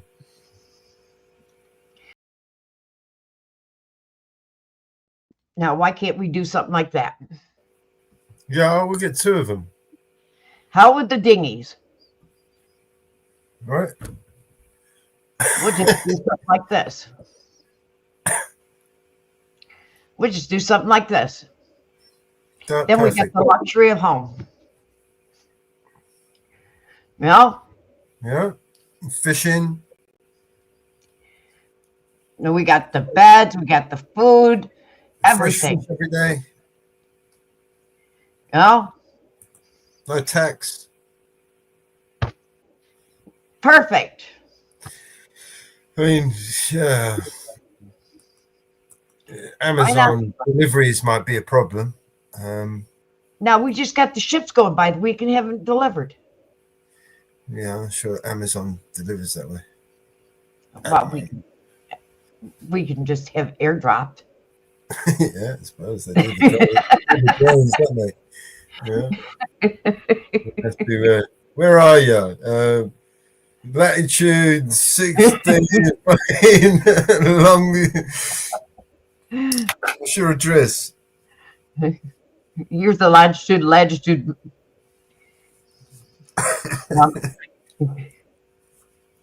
It's perfect. Except, for, you know, we'll do away with the air tank things and put pontoon, you know, the pontoon.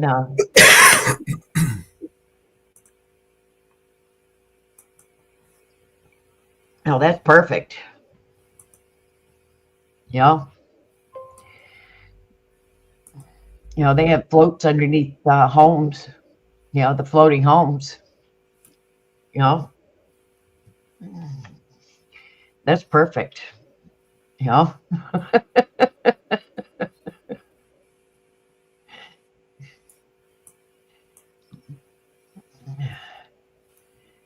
How with the dinghies? You know, that was what invented 7 years ago.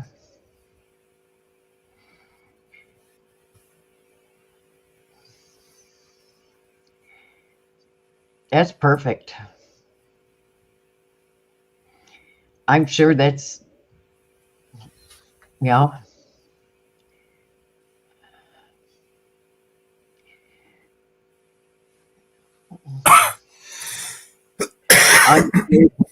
how things have gone nowadays. Yeah. You know? Hey, Inferno. How you doing, man?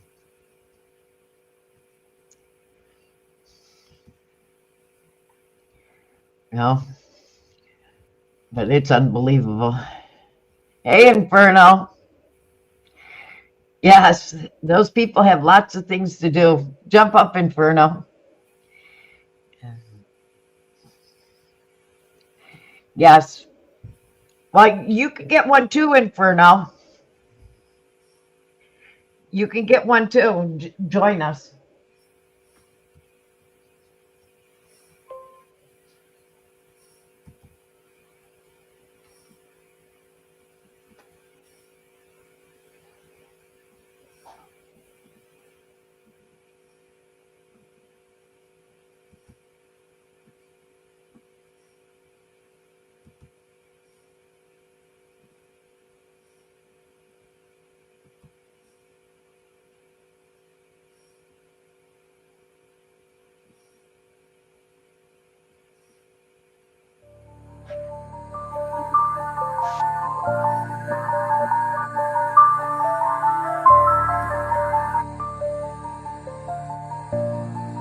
this world were mine, I will have BNC on everything.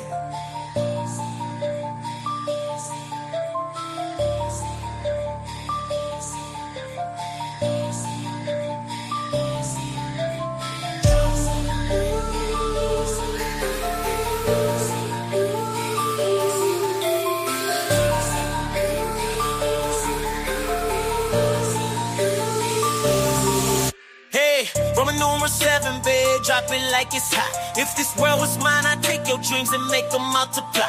If this world was mine, I'd take your enemies in front of God. Introduce them to that light, hit them strictly with that fire. Hey, Roman numeral 7, babe, drop it like it's hot. If this world was mine, I'd take your dreams and make them multiply. If this world was mine, I'd take your enemies in front of God. Introduce them to that light, hit them strictly with that fire. It's a vibe, do your dance, let them watch. She a fan, he a flop, they just wanna kumbaya. Now in this world, concrete flowers grow. Hard as she only doing what she know. Weekends get it poppin' on the low. Better days coming for sure. If this world were, if it was up to me, I wouldn't give these nobodies no sympathy. I take away the pain, I give you everything. I just wanna see you win, wanna see if this world want me to see on everything. It go in when you out, ride it, do it real slow. Slide, baby, you a star, strike pose. When you with me, everything goes slow. Come in, put that on my titty. So, Rari, red crown, stat, wrist, stay, froze, really drip. Tell me, pound, if you wanna way home, love me. In this world, concrete flowers grow. Heartache, she only doing what she know. Weekends get it poppin' on the low. Better days coming for sure. If this world were, if it was up to me, I wouldn't give these nobodies no sympathy. I take away the pain, I give you everything. I just wanna see you win, wanna see if this world want me and see on everything. I can't lie, I trust you, I love you, I won't waste your time. I turn it off just so I can turn you on. I'ma make you say it loud. I'm not even tripping, I won't stress you out. I might even settle down for you. I'ma show you I'm a pro. I'ma take my time and turn it off just so I can turn you on. Baby, weekends get it poppin' on the low. Better days coming for sure. In this world, concrete flowers grow. Heartache, she only doing what she know. Weekends get it poppin' on the low. Better days coming for sure. If this world were, if it was up to me, I wouldn't give these nobodies no sympathy. I take away the pain, I give you everything. I just wanna see you win, wanna see if this world were. BNC on everything.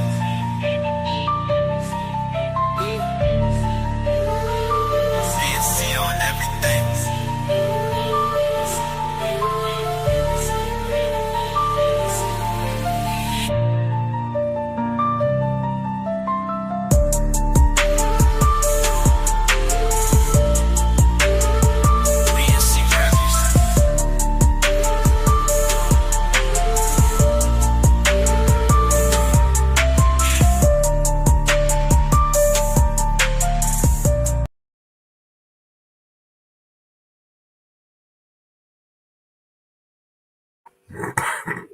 Yup, BNC on everything. On everything.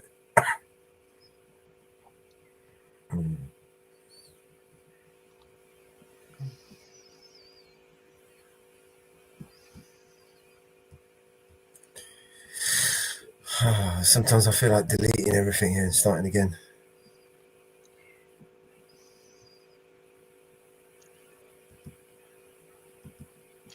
Wow. I wonder what the shit show is going to be at the news conference today. Yeah, same shit, different day. Is it different shit, different day? I see it's packed. I mean, it is packed for the news conference. I mean, I haven't seen that room this packed in ages.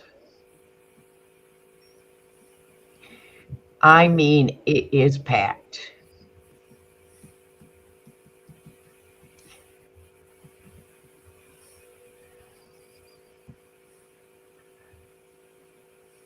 I mean, I'm looking at different angles of it from different news channels. I mean, it is literally packed. So what are they going to talk about today at the news conference? Because it is packed.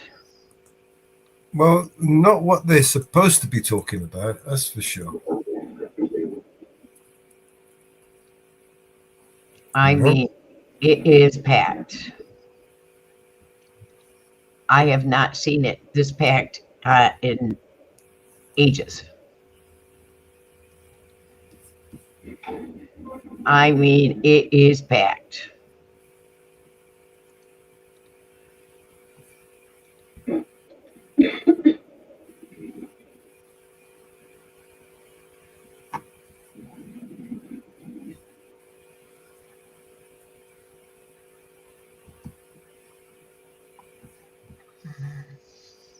Shall we bring it up? Go for it.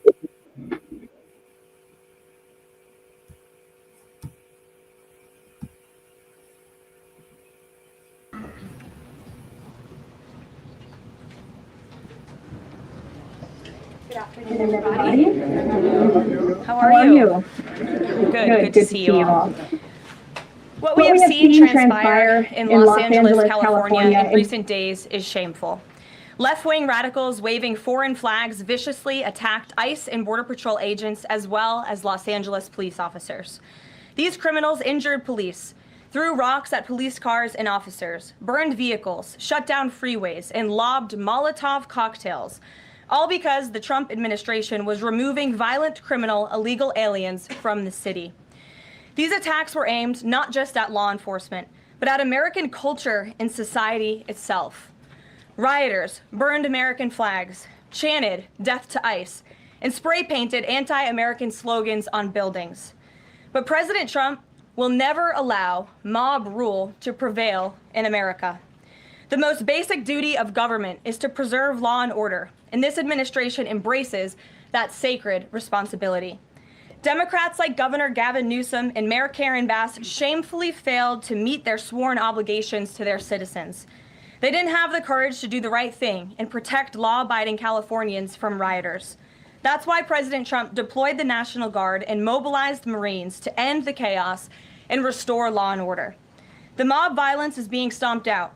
The criminals responsible will be swiftly brought to justice, and the Trump administration's operations to arrest illegal aliens are continuing unabated. When the initial immigration enforcement actions took place on June 6th, Mayor Bass took to social media to say she was deeply angered by what has taken place. Mayor Bass then embarked on one of the most outrageous campaign of lies this country has ever seen from an elected official, blaming President Trump and brave law enforcement officers for the violence.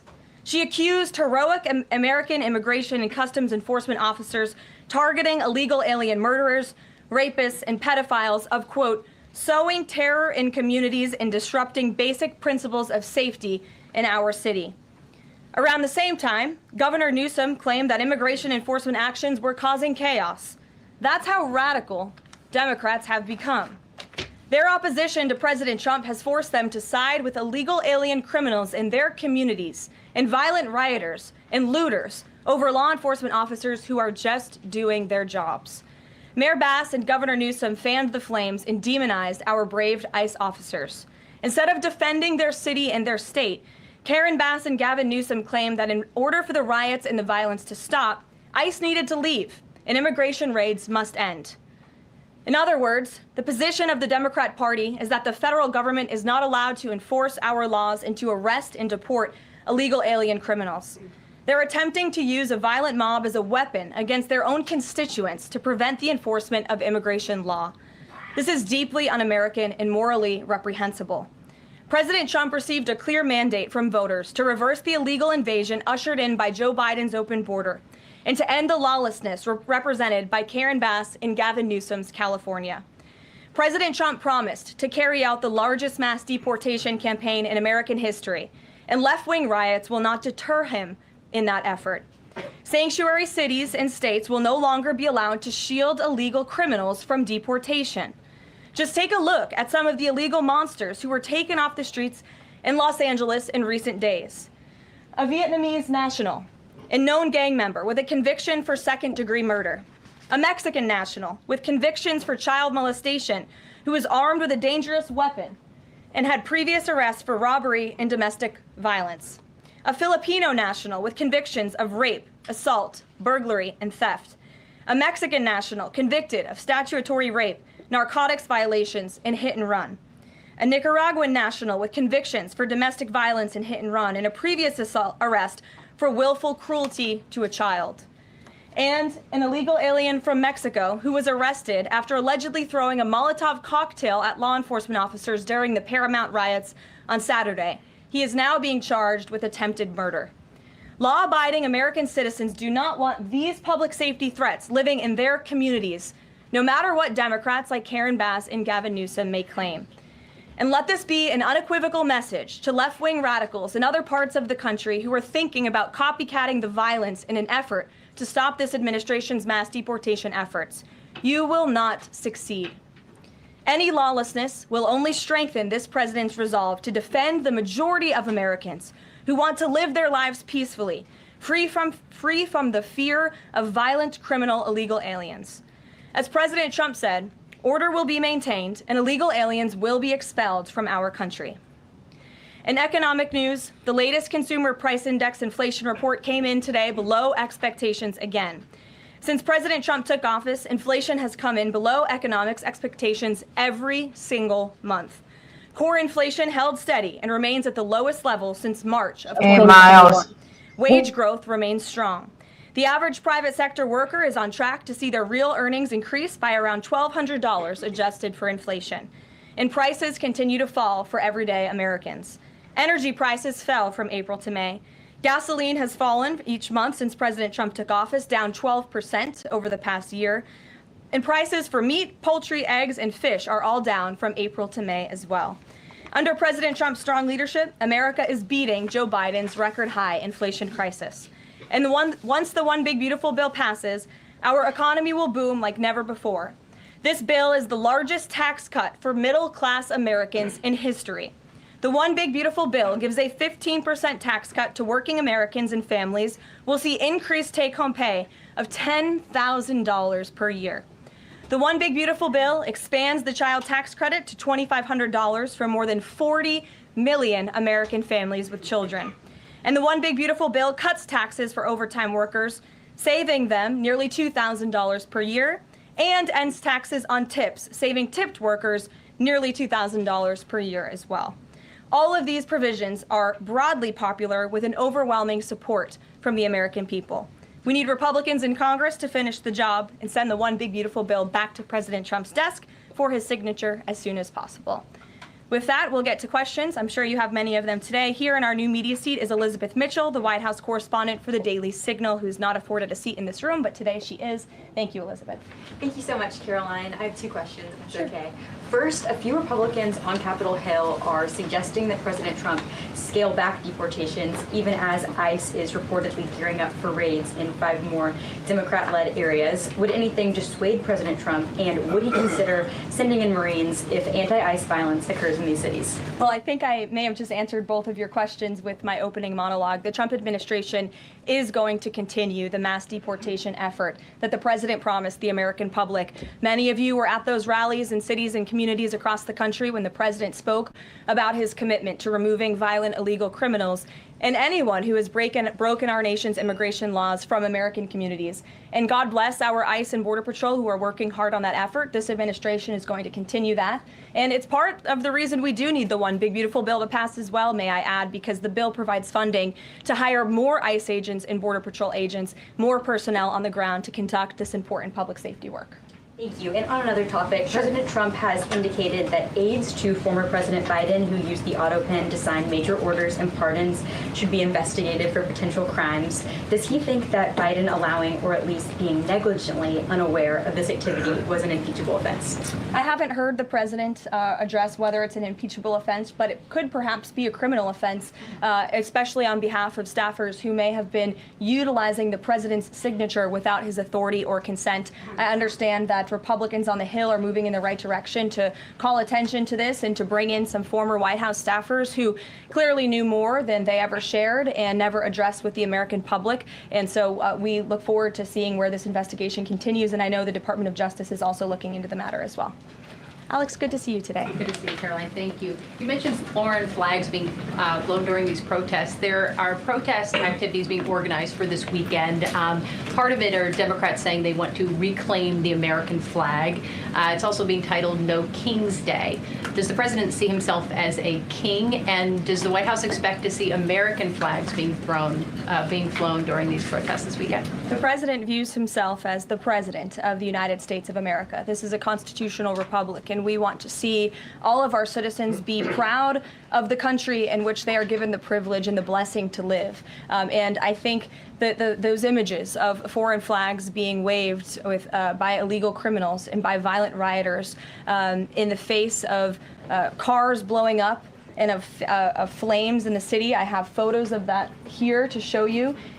With this violence and destruction that occurred is an image that Governor Gavin Newsom owns. This is his city, and President Trump saw these images, and he said that is not going to be accepted or tolerated, and hence why he deployed the National Guard and United States Marines who have helped to quell that violence. If I can ask another. Sure. If the president does end up deploying any National Guard members, perhaps Marines, to blue states, would he be in contact with the governors prior to this? Would it be necessary? Well, President Trump was in contact with Governor Gavin Newsom, despite some of the claims he's made in the last couple of days. The president called the governor on Friday evening and told him to let law enforcement in California do their jobs. And the Los Angeles Police Department, by the way, are fantastic people. They are trying to do the work that they've so bravely signed up to do, to enforce the law. But they have been kneecapped by incompetent Democrat policies and Democrat politicians who do not allow their local law enforcement to correspond and coordinate with federal immigration authorities. And so the president gave Gavin Newsom a warning and said, get it together. 24 hours later, we saw more images like this. We heard about Border Patrol agents who were being the target of rocks. These illegal criminals were throwing rocks at our Border Patrol and ICE agents, and so the president made the decision to federalize California's National Guard. Stephanie. Thank you. Two questions on the China trade deal, if I may. Sure. First, will the president formally sign the trade deal, and if so, when? Secretary Lutnick sort of alluded to the fact that it might be in a couple of days, but I'm curious if you have anything more specific to read out. Sure. I do have more specifics for you. I spoke to the president about this. He spoke to his trade team, who did a fantastic job negotiating this on behalf of the United States and meeting with their Chinese counterparts. The president is talking to them about the details of it now. But what the president heard, he liked. China has agreed to open their markets to the United States separately of this deal. And when it comes to this deal, we're going back to the terms that were agreed upon in Geneva for the release of some of those critical minerals and the magnets from China to the United States. And we have agreed to fully comply with the Geneva Agreement as well. So the president is reviewing the details of that with his trade team now, and you'll hear more from him, I'm sure. And then the second question, on tariffs, Secretary Lutnick suggested that the tariffs would remain unchanged with China. I'm wondering if there's any room for them to negotiate even lower, or if this is the floor. I won't get ahead of any further negotiations. We're in a great place right now, and I would add that this is the result of a lot of hard work from the president and his team, and the president has a good and respectful relationship with President Xi, and as you know, they had a direct conversation which led to this success that the president announced on Truth Social this morning. JJ. On North Korea, has the president tried to resume dialogue with Kim Jong-un? There's some reporting that the president sent a letter and tried to give it to Kim Jong-un through some North Korean diplomats through the UN, and they declined to take it and send it to Kim Jong-un. The president remains receptive to correspondence with Kim Jong-un, and he'd like to see the progress that was made at that summit in Singapore, which I know you covered in 2018 during his first term. As for specific correspondence, I'll leave that to the president to answer. Sure. Good afternoon. Yeah, thanks. Back to the trade deal negotiations with China. Jimmy Lai, as you know, is a pro-democracy advocate, Catholic, sitting in solitary confinement in Hong Kong as we speak. His family believes he may be close to death. Did his name come up, Jimmy Lai's name come up in these negotiations with China? Not to my knowledge. I understand the negotiations were very much focused on our trade and economic relationship with China. Does the president believe he can free Jimmy Lai from prison? I will check with the president. It's certainly an important issue, and I'll get back to you. Thanks, Caroline. The president said yesterday that paid insurrectionists were behind or were involved in the protests in Los Angeles. Does the White House have any more details about who they believe is paying these protesters? The president spoke about this last night when he returned from Fort Bragg, because frankly, the president has a lot of common sense. And if you look at some of the imagery that we have received from the Department of Homeland Security and ICE and law enforcement who are on the ground, you will see boxes and boxes of very professionalized masks and rioting equipment being dropped off for these protesters. So it's a good question the president is raising, and one we are looking into, about who is funding these insurrectionists and these rioters and these protesters and these illegal criminals. And I have updates for you on the numbers, by the way. Since June 6th, there have been 330 illegal aliens that have been arrested as part of these riots in Los Angeles. 113 of those illegal aliens had prior criminal convictions. And overall, and this includes arrests of American citizens, there's been 157 people arrested for assault and obstruction-related charges, including the attempted murder of a police officer with a Molotov cocktail. So who is funding these illegal aliens who are coming in with this very professional riot gear? It's a question everyone in this room who cares about truth should be asking. And we encourage your help in trying to get to the bottom of that question. Indira. Thank you, Caroline. About Elon Musk, he issued an apology this morning. Has the president accepted the apology, or does he think it's too little too late? The president acknowledged the statement that Elon put out this morning, and he is appreciative of it, and we are continuing to focus on the business of the American people. And has the administration started a review of Musk's government contracts, something that the president said he's considering? What do you mean by that? Has the administration started a review of the contracts that Musk and his companies currently have? No efforts have been made on that front, as far as I'm aware. Okay.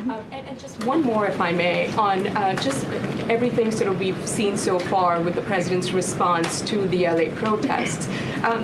There is criticism that seems to suggest that the president responded the way he did because it was a deliberate, calculated attempt to sort of shift focus away from his feud with Musk. How would you respond to that?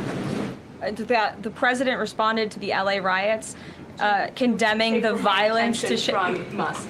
It's an incredibly disingenuous attack. The president saw images of Border Patrol and ICE agents being hailed with rocks and Molotov cocktails. He saw vehicles being burned to the ground with illegal aliens flying foreign flags, and that's what prompted the president to have this response that has clearly worked, because last night in Los Angeles, you didn't see many of those images. And I would add the governor and the mayor need to actually do more. I know Gavin Newsom had a big address to the nation last night. I guess he thought that's what it was for maybe his future political ambitions, but he spoke a lot of words. We haven't seen action. California has been a mess for years because of the incompetence of Gavin Newsom, so the president was responding to that only.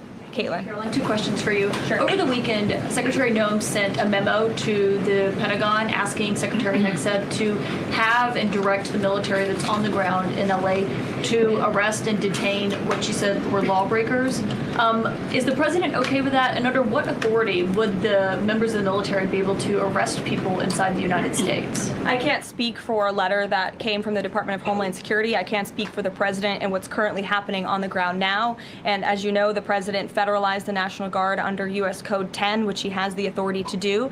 And our United States Marines and the National Guardsmen and women who are on the ground right now are helping to create a peaceful environment for ICE and Border Patrol, who were being, again, hailed with rocks, who were being violently and viciously attacked. They needed reinforcements. And so our United States Marines who are on the ground are providing those reinforcements to ensure the environment is peaceful so that these raids and deportations can continue. But he realizes they can't actually arrest people unless he invokes the Insurrection Act, which, I mean, seemingly was not something that was in Secretary Noem's memo, a clear distinction she did not make there. Again, you're trying to conflate a letter that was sent to the Department of Homeland Security to the president's legal authority. The president understands the legal authority that he invoked, and that's the current situation right now. When it comes to federalizing the National Guard, what is the specific criteria that the president is using for when he's deciding to do that, and in which states? The president was asked and answered this yesterday. He wants to see an end to the chaos and the violence. He doesn't want to see law enforcement officers being attacked. He wants to see peace. He wants law-abiding Californians to be able to bring their kids to school, to be able to go to work without seeing this violence in the streets. That's what the president's hoping for, and that's why he's taken this action. John. Thanks a lot, Caroline. Two questions on two separate topics. One has to do with the military parade taking place here in Washington this weekend. There's a lot of security around the White House complex, around the Capitol complex, even along the tidal basin. Is that just proactive? Are you expecting anything in particular in terms of unrest like we've seen in Los Angeles? These are proactive security measures to protect those marching in the parade, many of whom will be veterans and our brave men and women in uniform and Gold Star families. There's going to be military families from around the country who are flying into this parade. And of course, it's to protect the spectators who will be enjoying this incredibly patriotic show on Saturday. And I hope you all join us there. And then secondly, Secretary Pete Hegseth testified on the Senate side of the Capitol today. Yes. And he was asked about America's, the administration's view of Vladimir Putin's intentions. And specifically, it was asked whether or not his intentions go beyond, his territorial ambitions go beyond Ukraine. When that question was posed to the chairman of the Joint Chiefs of Staff, General Kane replied that he does believe that his territorial ambitions go beyond Ukraine, but Secretary Hegseth says it's not clear at this point. How does the president view this issue?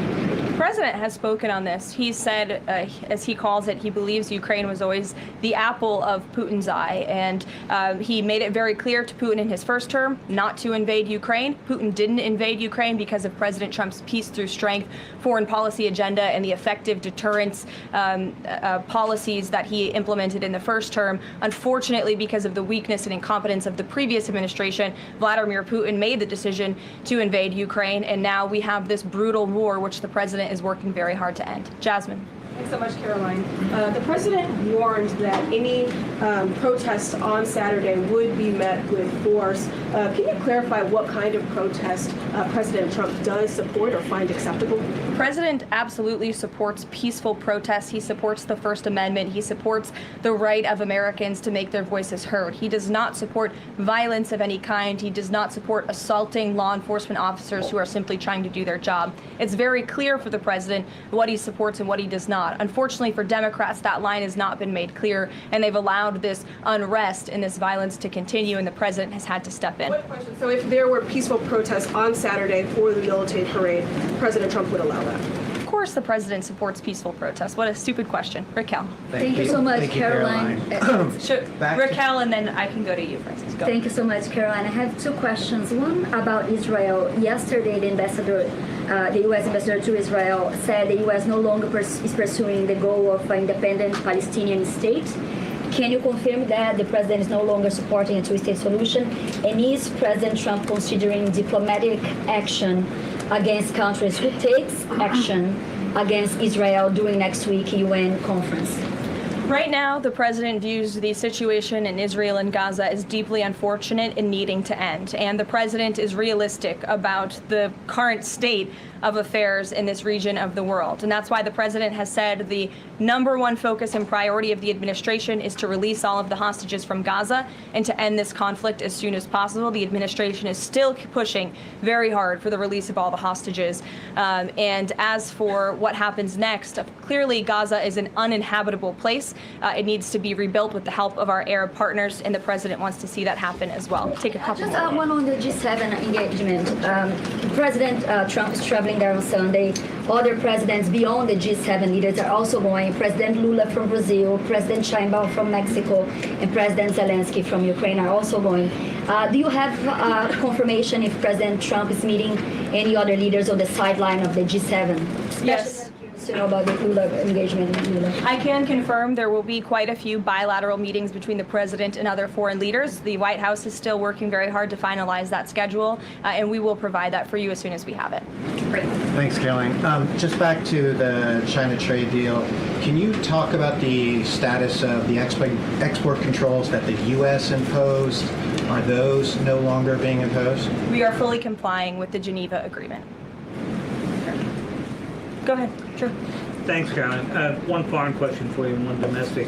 The foreign, the president, of course, has said he would lift sanctions on Syria. Is there an executive order coming along soon to go do that? And is the president planning to try to get involved in any kind of a peace agreement between Israel and Syria that would disengage those two? To the best of my knowledge, the Treasury Department took action after the president made that announcement in Saudi Arabia. Okay. And then on the domestic side, you were just asked about the First Amendment rights issues. In the president's comments yesterday, though, he just said protesters would be strongly dealt with. In your list before, you referred to insurrectionists, rioters, and protesters together. Obviously, they're quite different from your earlier answer. I'm struck by the fact that the president has not at any point said the most important thing here is to protect the First Amendment rights of peaceful protesters. So I'm wondering, where in his hierarchy of interests does he place that? Is the First Amendment protection the most important? Is stopping violence most important? Why is he not out saying all peaceful protesters will be protected? I think two things can be important at the same time. And the president, as I just answered, supports the right of Americans to peacefully protest. He supports the First Amendment. But that is not the majority of the behavior that we have seen taking place in Los Angeles. We have seen mobs of violent rioters and agitators assaulting law enforcement officers, assaulting our federal immigration authorities. And we have seen, as I said, this goes back to what this administration is trying to do and accomplish, and that's enforcing law and order in our nation's communities. And it's removing public safety threats from communities in Los Angeles. You're saying the majority have not been peaceful, the majority have been violent. I just read for you the arrest numbers. We've arrested nearly 400 illegal aliens alone, just illegal aliens who have been arrested in these riots since June 6th, since they began. Thousands of people on the streets. Yeah, and we've had hundreds of people who have assaulted law enforcement officers. Are you saying that that's that's appropriate behavior? No, are you no, saying I'm not that saying the that at all. president I'm shouldn't just take trying action? to figure out. The Democrat governor and the Democrat mayor of Los Angeles have failed their citizens. And the majority of Americans, the majority of Californians do not want to see law enforcement officers being assaulted in the streets. And thankfully, the president took action and stepped in to protect our federal law enforcement agents, to protect federal buildings, to protect the federal mission of deporting illegal criminals off of our streets. And that mission will continue every day as far as we're concerned. Thank you, guys. Thank you, Caroline.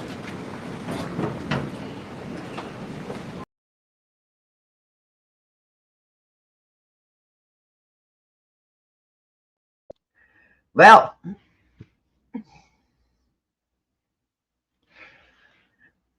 that was interesting. Yeah. Miles did put a link in chat.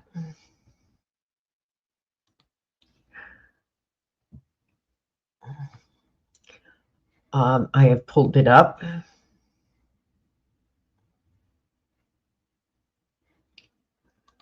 That was interesting. Yeah. Just going to make a cup of tea. I'll be right back. Okay. Well, I'll hold off. I will pull it up and hold it until you get back. But Miles did drop a link in chat. Got it pulled up. I'll wait for you to get back to play it. That was interesting. I did. Hey, Jim, it's been a while. Sly Stone passed away.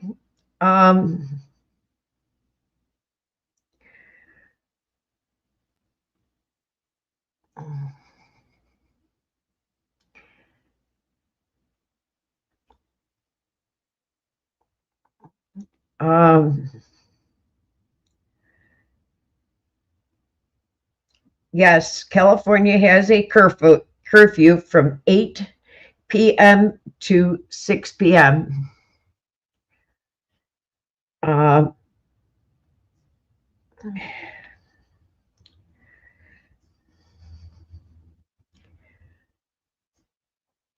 um,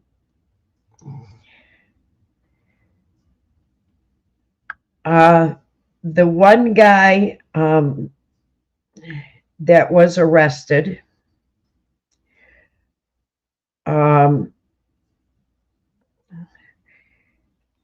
for the Molotov cocktail is illegal. He'd been deported before and came back into the country.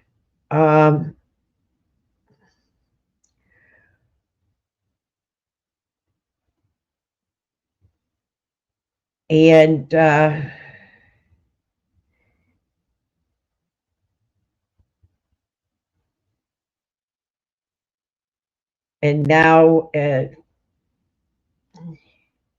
through Molotov contact again. So I guess he didn't learn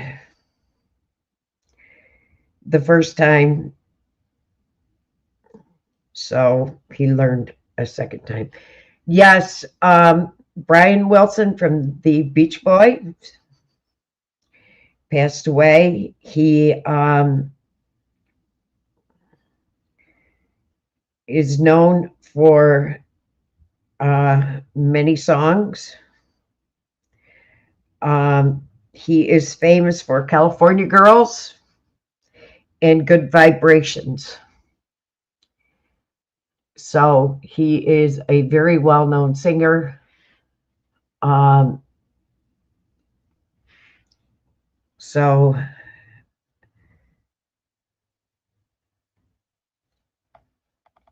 he will be missed. I remember California Girls.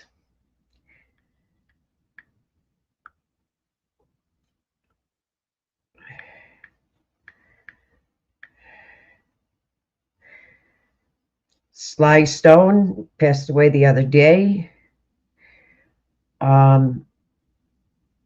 He passed away on the 9th.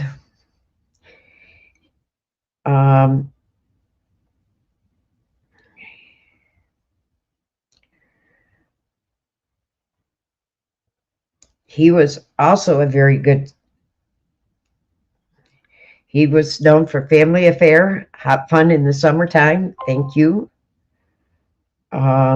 He was the pioneer for funk music. He was also 82 years old.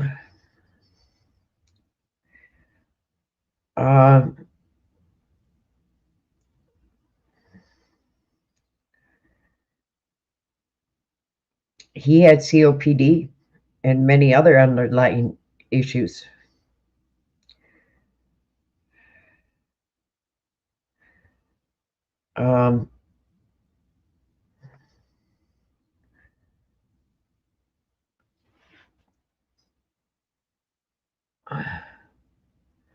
Yes.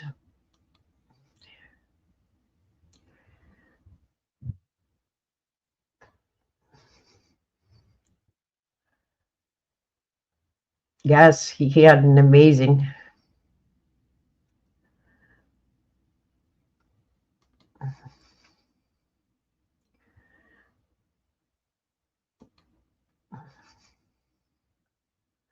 Hey, Christine, how are you? Yes, there's many.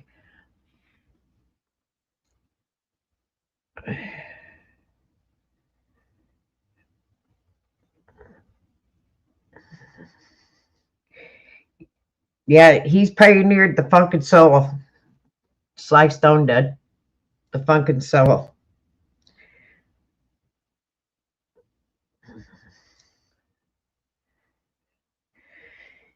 We lost two great. Who's the other one that passed away? Jim? Sorry, I'm back. Slagstone passed as well, Mellows. He was known for, and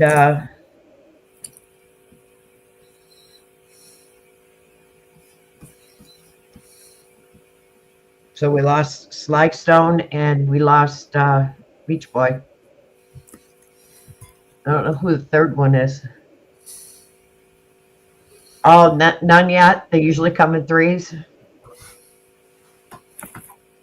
So we lost Slagstone and Brian.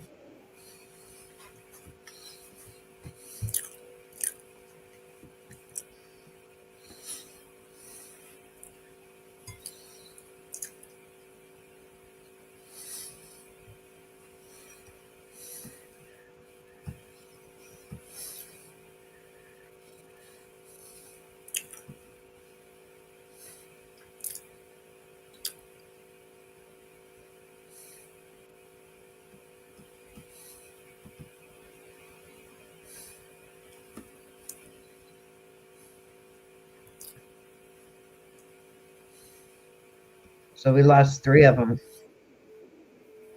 2 of them right now.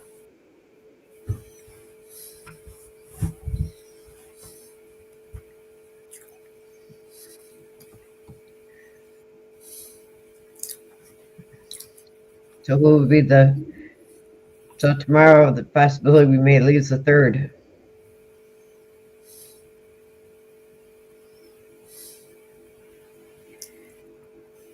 Because they were each a day apart.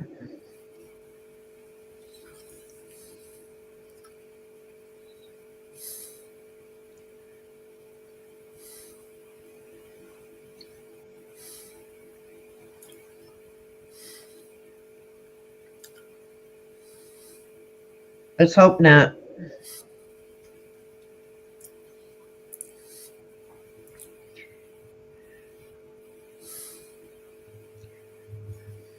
Let's hope we don't lose another one tomorrow. Yeah, Frankie Valley's still going.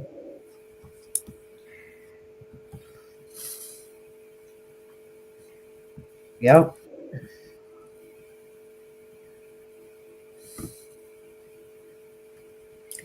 Yep.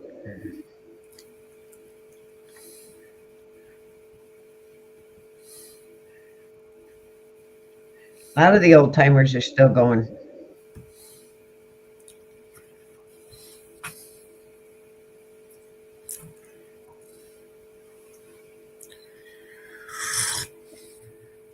Oh, Jesus.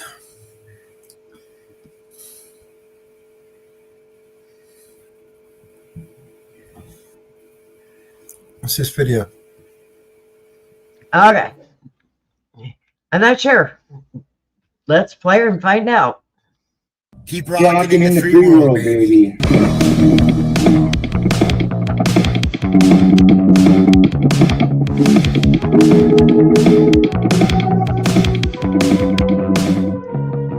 Here we go, guys. Farmington, New Mexico. How we doing here?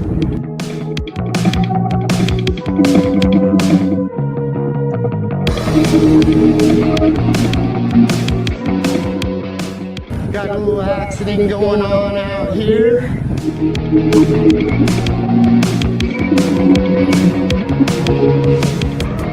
They're giving for the record some directives. The tow truck has to go on that side. I'm here. Well, I can't film if I'm over there. I can't see how I got the right to assemble right here. I got the freedom to assemble over here. Now she called for backup.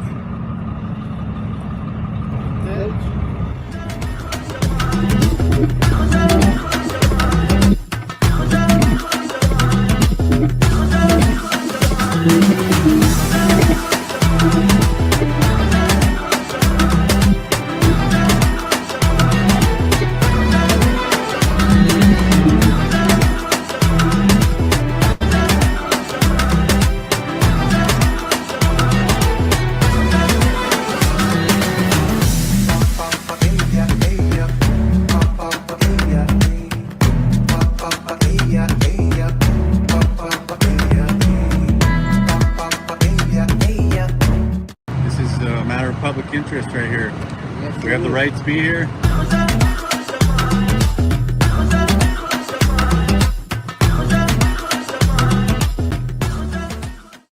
Heck yeah, we gotta. Welcome, Howie. Thank you guys. I appreciate it. Good to see you. Four Corner Fist in the air. All right. Compliments of Howie. This is Hey guys. This is it. Free press right here, baby. You came all the way down from Denver, Colorado, right? Yes, sir. Appreciate you coming down, Howie. Yeah, no worries, man. Thank you guys. I appreciate it. Good to see you. Here she comes. Over here. Your back number? Afternoon, gentlemen. Hello.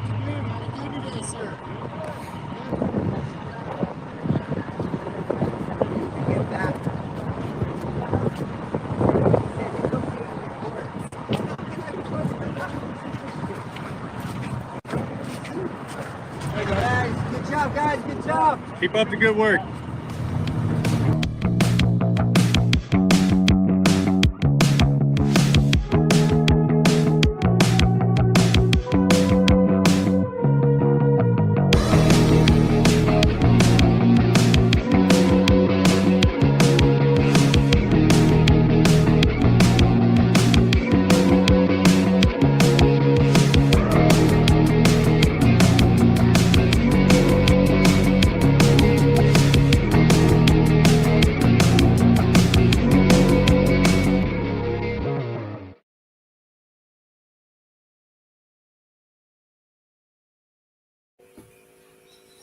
Big up the Howie.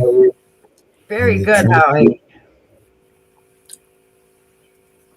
Thank Very you for nice, that. Howie.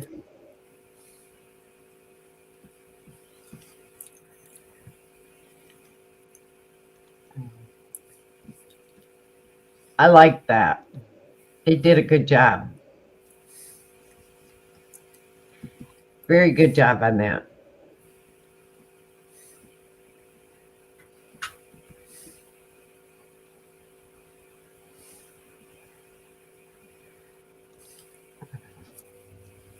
Very good job on that.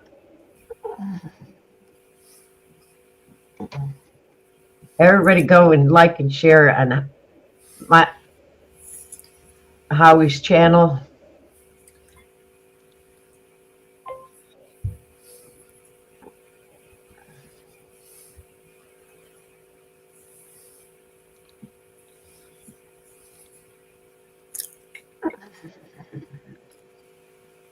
And Four Corners channel as well.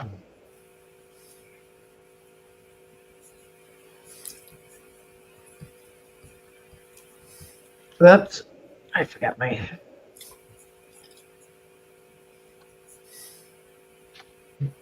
We're going to get Four Corners up there unless I put the R in there. And while you're also on Howie's channel, he put up a post about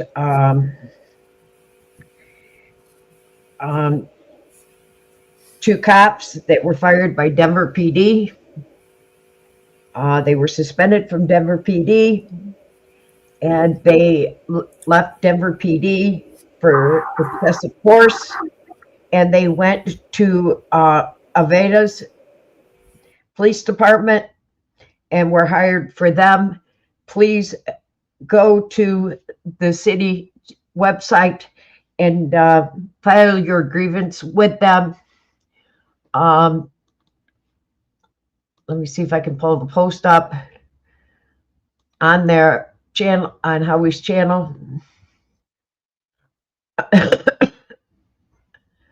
And file the grievance with their website.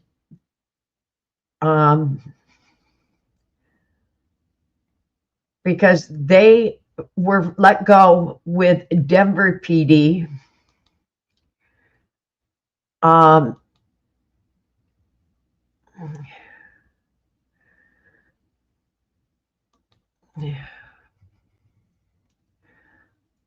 Um,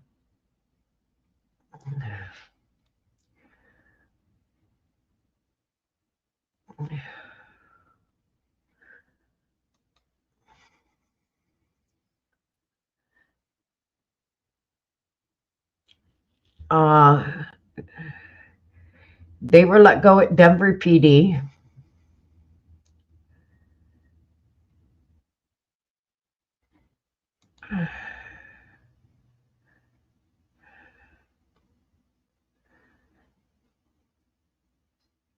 Um,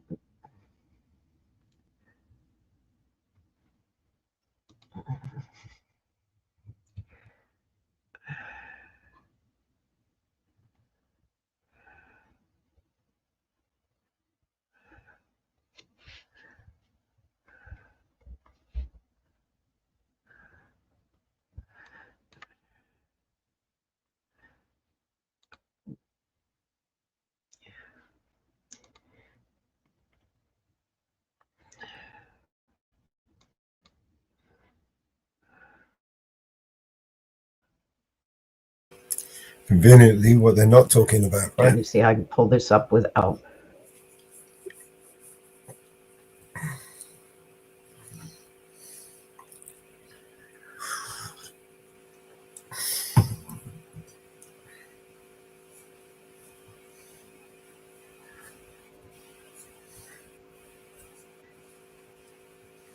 Yeah, I'm trying to pull it up without putting his Your audio is cutting out. okay.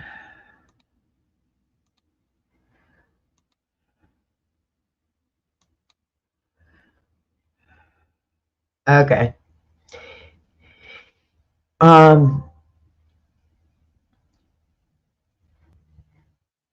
You can see they use excessive force on it, on these two officers dead. And now they are working for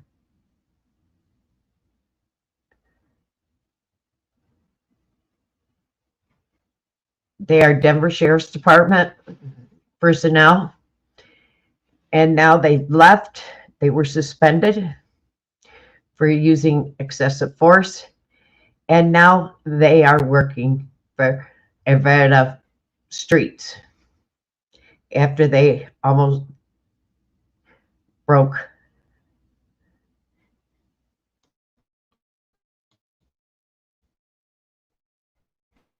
and the Your audio keeps cutting out, Margaret.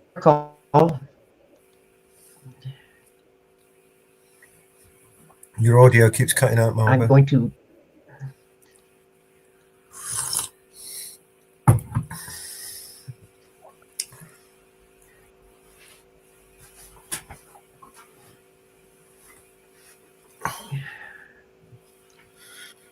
you see it, Mellows? I can.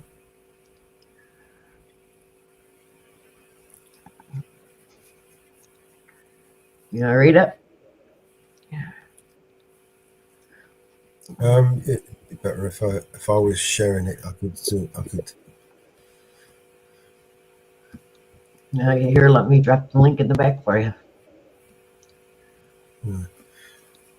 Two Denver Sheriff Department deputies have been suspended for using excessive force against an inmate at the downtown detention facility in October. I got the link in the back for you. Thanks. Video shows deputies Daniel Trujillo and Matthew Hamernick distributing dinner to inmates when problems emerge. An inmate refuses to remove his arm from a flap in his cell door. Initially, the deputies try to talk with the inmate. When the strategy fails, they begin bending the man's arms in an attempt to shove them back into the cell. After several minutes, Trujillo can be can then be seen to removing his nunchucks and striking the inmate on the arms. You see the deputies struggling to get the control. Clearly, they're not managing the situation very well, but they're out of options, said Lisa Cauldron, and with the Colorado Latino Forum. Where am I? Calderon reviewed the video several times and is one of the several community members advocating for reform with the department. My first reaction is, why did it go on for so long? There should have been an adequate time for a supervisor or someone to step in, she said. We think it's systematic of a larger issue. Calderon said excessive force at the jail has long been a problem. More than a dozen deputies have been fired or suspended over the past 3 years for excessive use of force. You know, in a lot of ways, it seems like we're going backward. We brought in a new sheriff to reform the department, and in effect, we're having rising assaults, Calderon said. Calderon believes the blame extends far beyond the deputies. The inmate in this incident was suicidal and described by deputies as being notoriously violent. However, Calderon argues that there's no excuse for what happened. Scroll down. And we focus a lot on bad apples, so it's real easy to point out some deputies what they should be doing. But we really want to transform the bad barrel, Calderon said. Trujillo was also suspended earlier this year for not responding quickly enough to an inmate suicide attempt. Hamonic was recently hired as a deputy. His attorney argued he never should have been assigned to this unit while still on probation. Okay. Okay. What's that? Okay. Yep, the video isn't there. So I've seen hundreds of them. Yep. Unbelievable. Unbelievable.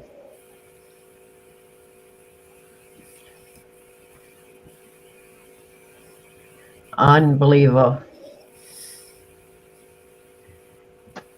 Thanks, Howie.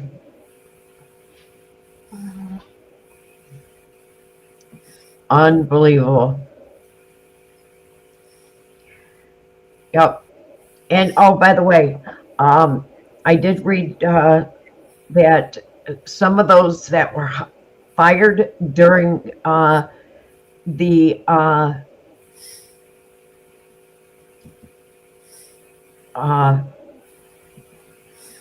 walkouts here in upstate New York, the prison guards, they have been rehired. They have been rehired. Yeah, they have been rehired and they're back on their jobs. They are back on the jobs. Oh, we've got a shortage of good officers. We need them. All the good ones. Yep, they are back on the job. They are back on the job, and they rehired. Some of they have pled not guilty. I think one has pled guilty to the lesser charge of the 50. They have been charged. I believe only one so far has took the plea deal. Of all 50. One is saying that he wasn't in blood. He's saying he's an scapegoat for him. So one is saying he's an scapegoat. There's still 2 deaths that are under investigation still. One is at the Elmira Correction Facility, and the family's getting nowhere. So that one's still under investigation. He was Elmira Correction Facility is where all inmates go. That is the receiving for all inmates here in New York State. Everybody goes to Elmira. From Elmira, then they go to whatever prison they're going to. Everybody goes to Elmira. He had gotten to Elmira, and within the month of him being there, he died. So he died before he even got to his original prison. So he never made it to a prison, an actual wherever he was going. So he never made it to whatever prison he was going to go to. And there was no autopsy done on him. They refused to do an autopsy. So his cause of death was up to the family to get. I think he was actually cremated before they ever got an autopsy.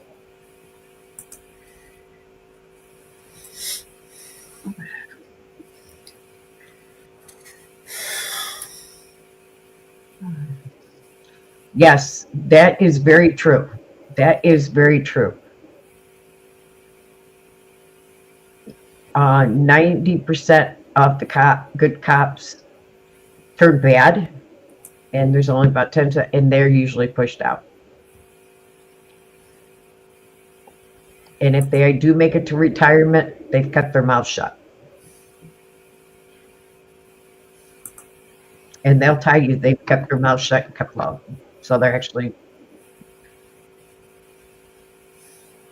very few good cops. Very few good cops. I do know a cop years ago. He's no longer with us. He gave his own wife a ticket. He gave his own wife a ticket. He gave his own wife a ticket. He was speeding, and he gave his own wife a ticket. He called his sergeant. His sergeant came, and his sergeant stood there, and he gave his own wife a ticket. Yep. Is he a good one? Was he one of the good ones?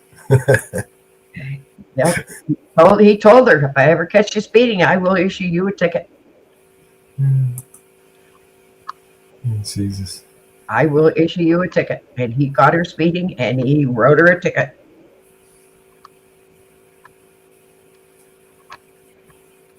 He told all of his friends that too. I catch you speeding, I'll give you a ticket. And he kept his word. He kept his word. I catch you doing something wrong, I will ticket you. I will arrest you. And he kept his word. Yep. And he told his friends that were cops, if I catch you doing something wrong. No, he was not married to me, Ariel.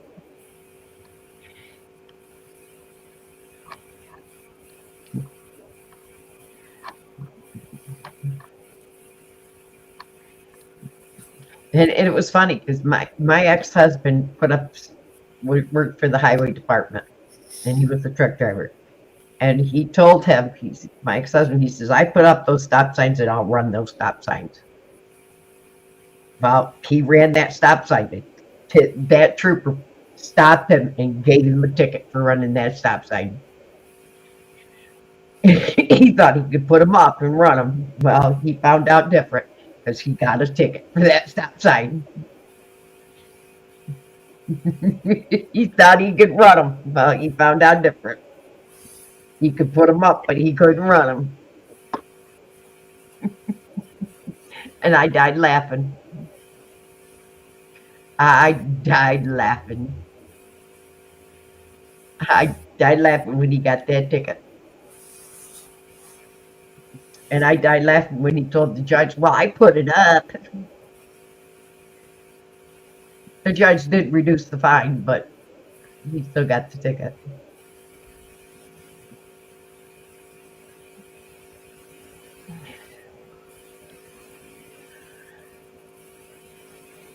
Well, the mayor of LA is getting ready to talk.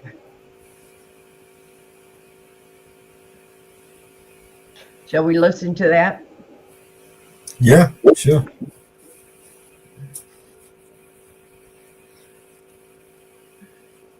And see what she has to say.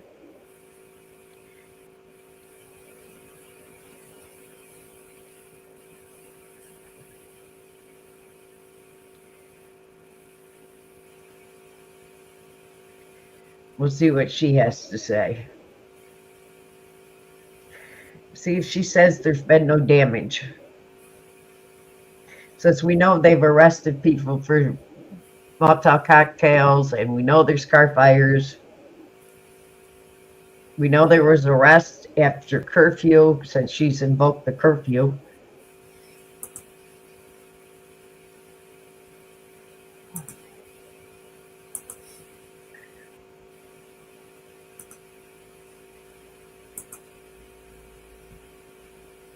Yes, it's a. Oh, I wonder if that fire's still burning.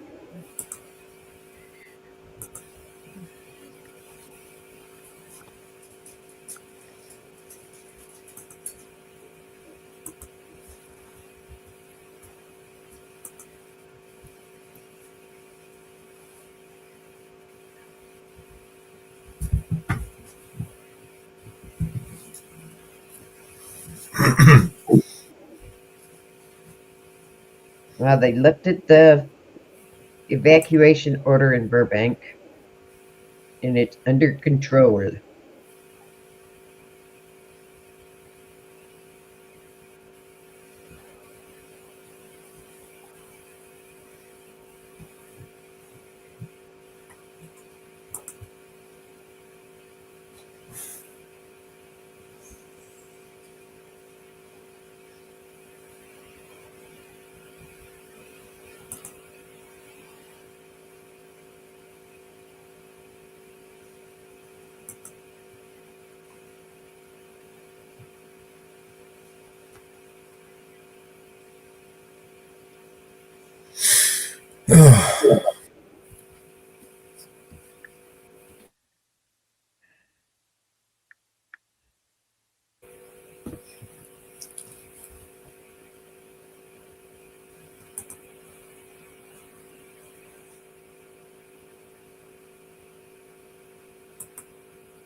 Oh, and I do want to clarify something. There is a picture floating around the internet of the troops laying on the floor.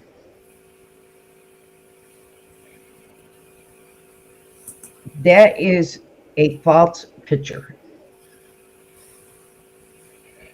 That was taken in Afghanistan on August 16th of 2021 under Biden, withdrawal of Afghanistan. That is not in LA. Okay? So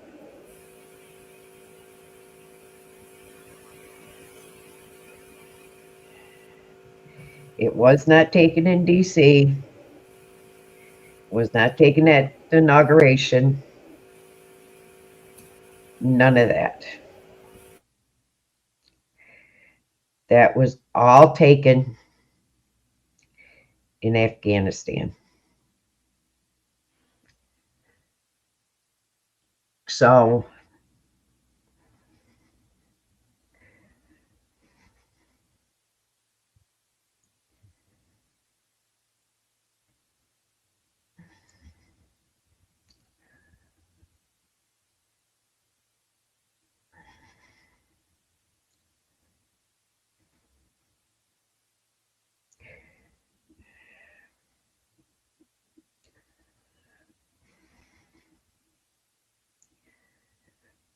I personally searched the internet for that.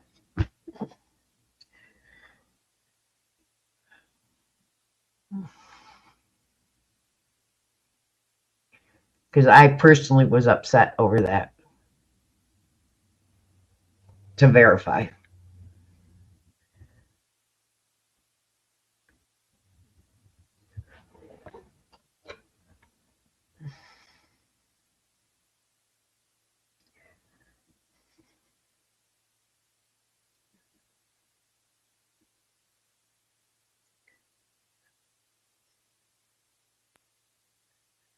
And everybody knows how I search.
They also had a police sergeant that passed away.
Master Trooper John Altman passed away.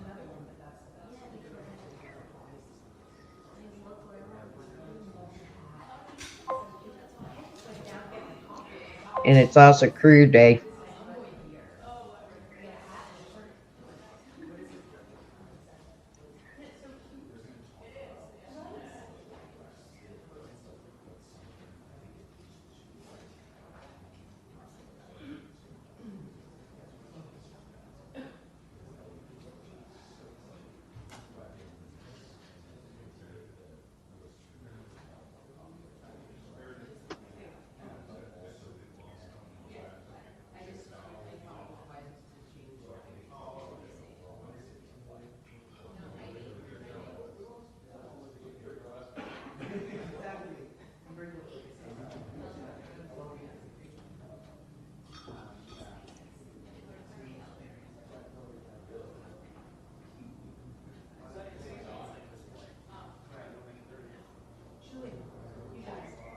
Um,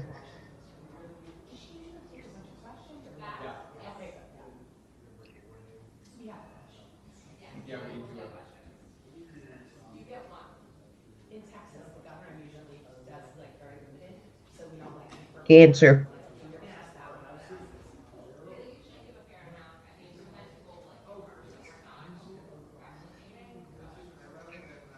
He was 46 years old.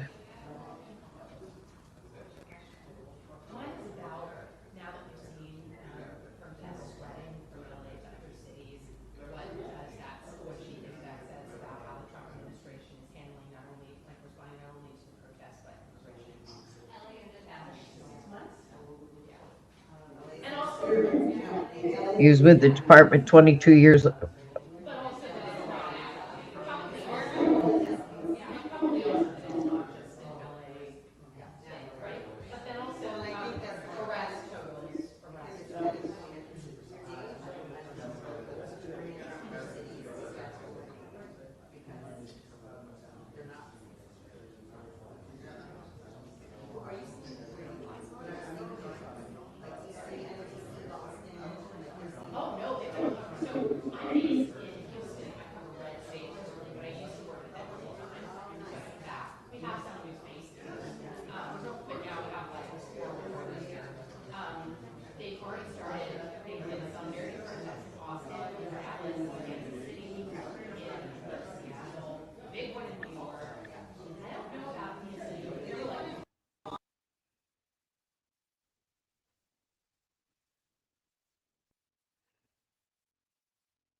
Homes.com's comprehensive search layers cover an array of environmental factors.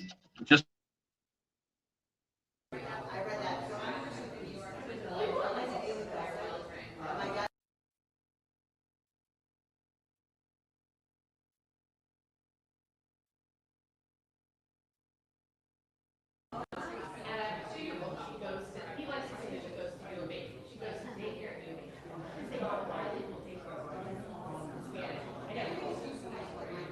Okay, you can stop turning the mic on and off and just get with the program.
No, it doesn't matter.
Not a what happened behind you. I'm torn between the Dodgers and the Giants. I grew up in San Francisco, but we have a little bit more space. We never went to a Giants game. We never made it directly from the very first game. So I would say two great teams. I hope one of them wins. And then we're gonna have the mayor come in here, so what city you live in?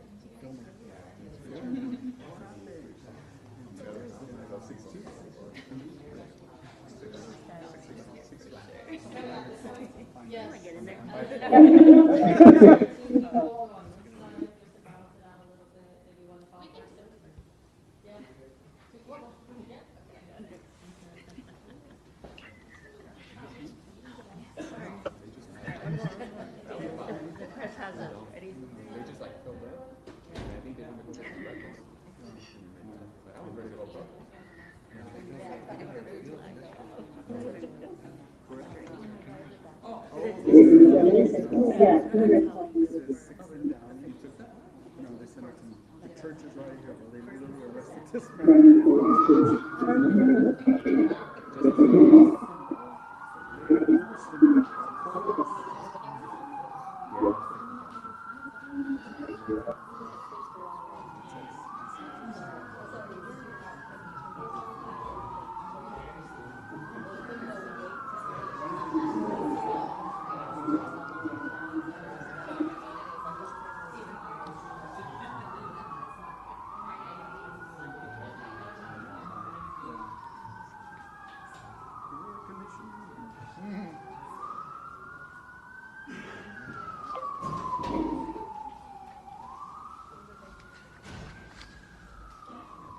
Finally.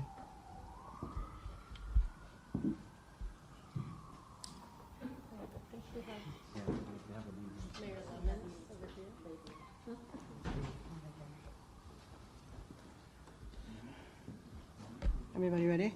Good afternoon, everyone. Let me just say that I am proud to stand here with leaders from our region. There are over 30 mayors represented here who I think reflect the concerns that are going on in our communities right now. A week ago, everything was peaceful in the city of Los Angeles and in all of the representatives behind me in their cities as well. Things began to be difficult on Friday when raids took place, and it's important that I begin there because that is the cause of the problems that have happened in the city of Los Angeles and other cities. This was this was provoked by the White House. The reason why, we don't know.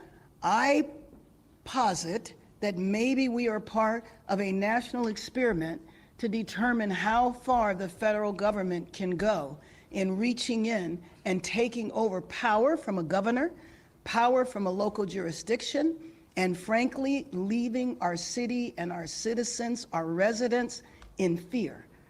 All of us represent cities in this region where immigrants are key, and if in some cases not the majority of the population. To have people live in fear like it is today is just unacceptable. So we started off by hearing the administration wanted to go after violent felons, gang members, drug dealers. But when you raid Home Depots and workplaces, when you tear parents and children apart, and when you run armored caravans through our streets, you're not trying to keep anyone safe. You're trying to cause fear and panic.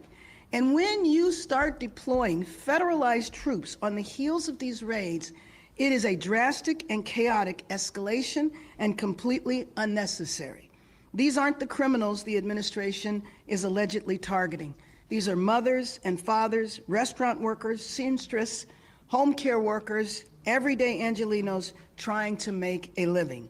We've heard stories of unmarked federal vans parked near LAUSD school graduations, a U.S. citizen 9 months pregnant who was hospitalized after being detained by federal agents, and an apparel business in downtown LA raided, where many Korean and Latino workers work long hours to support their families. Let me just say that I am very proud to stand here with the mayors, the leadership of so many cities, but you should take note that the individuals that are here with me today are all leaders in their area, and we all stand in support and solidarity and call for the raids to end. Now it's my pleasure to introduce Mayor Lemons from the city of Paramount. Thank you, Mayor Bass, for bringing us together today and for your leadership in this difficult time. I stand before you today as the mayor of Paramount, a proud, tight-knit community that has been deeply shaken by recent events. In the last few days, our residents have faced loss, uncertainty, and fear. For many in our city, this has been one of the most devastating moments in recent memory. Lives have been disrupted, families are too afraid to leave their homes, and the very places that once served as gathering spots for joy, like our beloved swap meet, have been marred by fear. As a vibrant gathering place for our diverse community, some are avoiding going to work. It continues to get worse as these loyal vendors are forced to stay away out of fear of losing their livelihood. For some, it's the only way they feed their families. To see everyone hurt like this is heartbreaking. Last night at our city council meeting, we heard from our residents. Their anger, their fear, and their uncertainty about the future is understandable. Not only did we hear it last night, myself and members of the city council witnessed the devastation firsthand that Saturday morning. We share the same anger, sadness, and trauma. Then to see the presence of the National Guard in our city, it only makes things worse and leads to unnecessary escalation. We can and will do better to serve and advocate for our immigrant population. I want to speak directly to the people of Paramount. We see you, we hear you, and we are with you. We acted last night and directed staff to create a special fund that will financially help our immigrant families affected during this challenging time. And it doesn't stop there. The City Council and staff are working tirelessly to develop other means of support and assistance, doing more to support our community. We will also be seeking out our residents who have been directly impacted so that we may hear from them and provide direct support. Paramount is resilient. We've been through challenges before, and we will rise together. We are also grateful for the regional collaboration that's happening right now. We cannot face this alone. This is a moment for cities to stand united, regardless of our boundaries, because when one community is hurting, we all feel it. To our neighboring cities, to the county, to the state agency, and to Mayor Bass, thank you for extending a hand to our residents. Your support means the world. And next we have Arturo Flores, Mayor Arturo Flores from Huntington Park.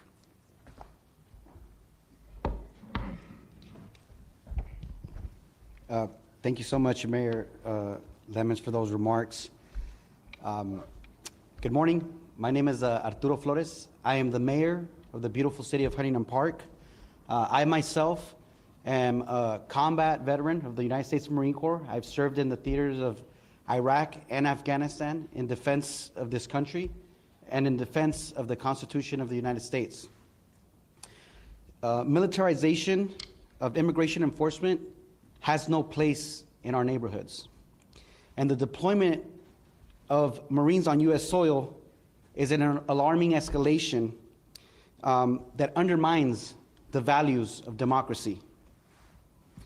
As mayors across this region, we stand united in rejecting fear-based tactics that target immigrant communities and erode public trust. Let me say that one more time.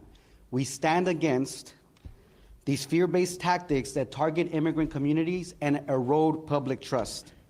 We call on federal leaders to uphold civil rights and end the militarization of enforcement and to pursue humane, community-centered solutions. Our communities are not battlegrounds. Deploying military forces and conducting militarized ICE raids in immigrant neighborhoods is not about public safety. It is about political theater that is rooted in fear. It threatens families, traumatizes children, and corrodes the foundational trust between local government and the people that we serve. I stand shoulder to shoulder with Mayor Bass and with my fellow leaders and fellow mayors here, and any leader who values justice over intimidation. We will protect our residents, we will speak out against unconstitutional actions, and we will continue to build cities where all people, regardless of immigration status, can live without fear. I understand that the deployment of 700 Marines out of 29 Palms, and I believe the unit is 27, have been deployed to the Los Angeles area. I have a message for those Marines who are probably watching. Brothers, I myself have fought in different theaters. I fought wars. And I will tell you this, the people that you are here who have been called foreigners are not foreigners. These are Americans. And when we lifted our hands and we swore the oath to defend the Constitution and to defend this country, that oath was to the American people. It was not to a dictator. It was not to a tyrant. It was not to a president. It was to the American people. And the people that are here in these communities, in the city of LA, and the cities that you'll hear from, are Americans. Whether they have a document or they don't, you're dealing with Americans. So please remember that. If you're ever put in a situation or asked to do something, remember, you are dealing with Americans. With that being said, up next I'll introduce Mayor Judith Merlot from the city of Vernon. Sí, en español, mi nombre es Arturo Flores, yo soy el alcalde de la ciudad de Huntington Park. Estoy aquí hoy yo como veterano de los Estados Unidos, de la Marina, para decirle al público que lo que está pasando no está bien. Yo he peleado en guerras y yo tengo un mensaje para los marines, los 700 marines que están aquí en Los Ángeles hoy en día.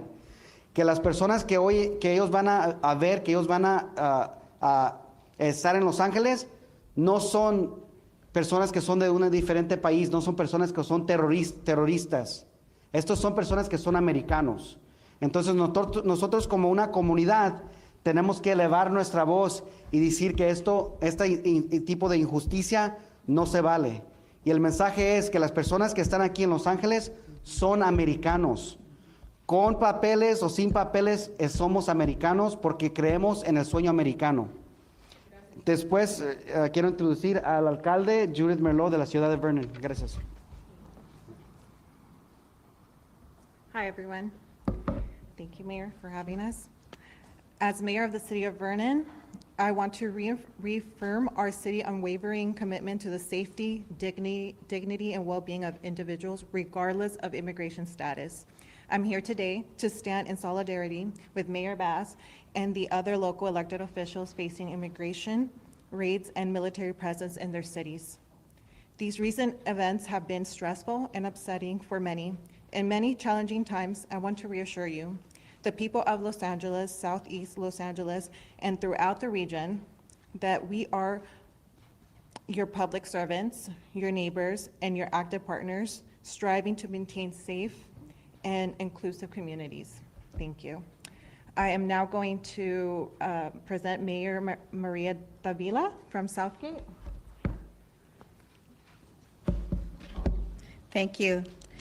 Thank you, Mayor Bass, for uniting all the mayors of the city of LA and the surrounding cities.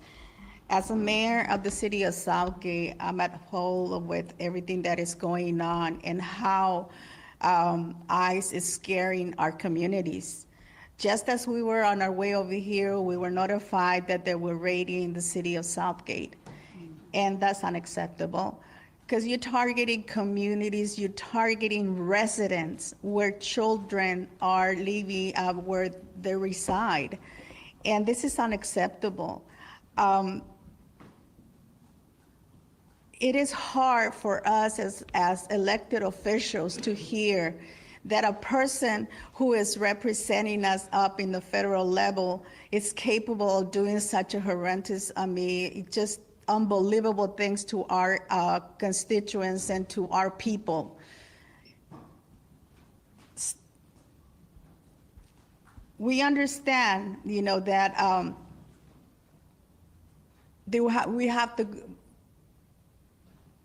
we have to uphold the law, but at the same time, we need to understand that we have families who are scared. We have residents who are scared. We have parents, we have children.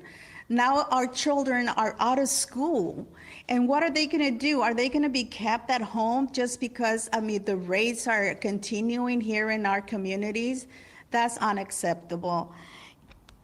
We need to continue being united and let Washington, D.C. understand that this is a community of immigrants. We are all immigrants. I am an immigrant myself. I came to the United States and I am working for our community.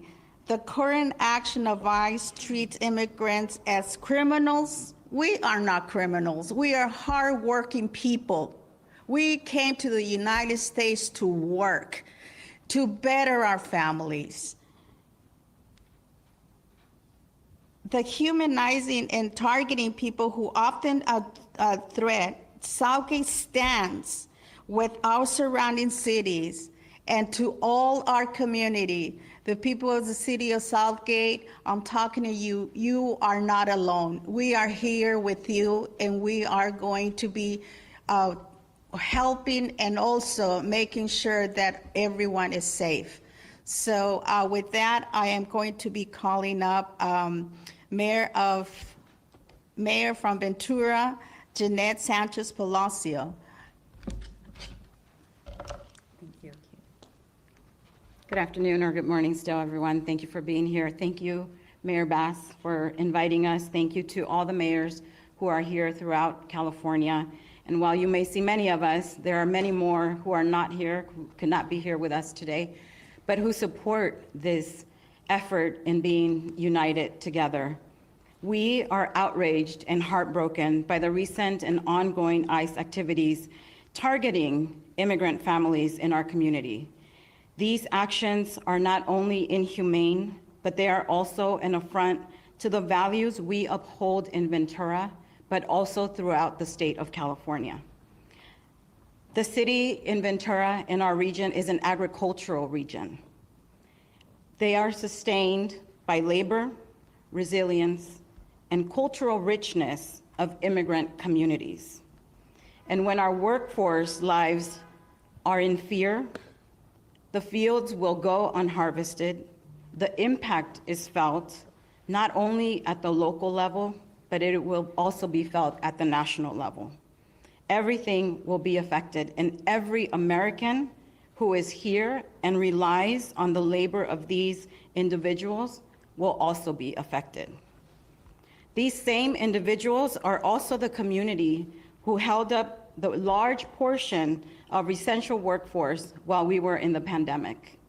These are the very workers who kept the state running, who kept our families fed, and who kept our lives safe. But most importantly, let's not forget that these people are also human. At the basic level, they are our friends, they are our family, and they are our loved ones. And as elected officials representing various cities across the state, we have come here together to condemn the separation of immigrant families. No one deserves to live in fear, simply for seeking a better life or for seeking a better life for themselves or their loved ones. And so we call for a swift and coordinated action by our federal officials to put an end to these destructive practices and instead focus on a comprehensive immigration reform. We call on our fellow elected leaders to raise their voices with courage and to center humanity in every decision they make. Ahora en español. Soy la alcaldesa Janet Sánchez Palacios de la ciudad de Ventura. Y estamos aquí junto a la alcaldesa Mayor Bass. Gracias por invitarnos, también con otros representantes de diferentes ciudades del estado de California. Para nosotros es importante enseñar la solidaridad que tenemos juntos. No importa de qué ciudad o de qué área estemos. Estas redadas que ICE ha estado haciendo es simplemente para intimidar a nuestra comunidad, que durante la pandemia fueron los que estuvieron trabajando fuerte allá. Ellos fueron los que ayudaron a este estado a sobresalir la pandemia y ahora están siendo directamente afectados y atacados por esta administración. Lo que necesitamos es una reforma comprensiva de inmigración.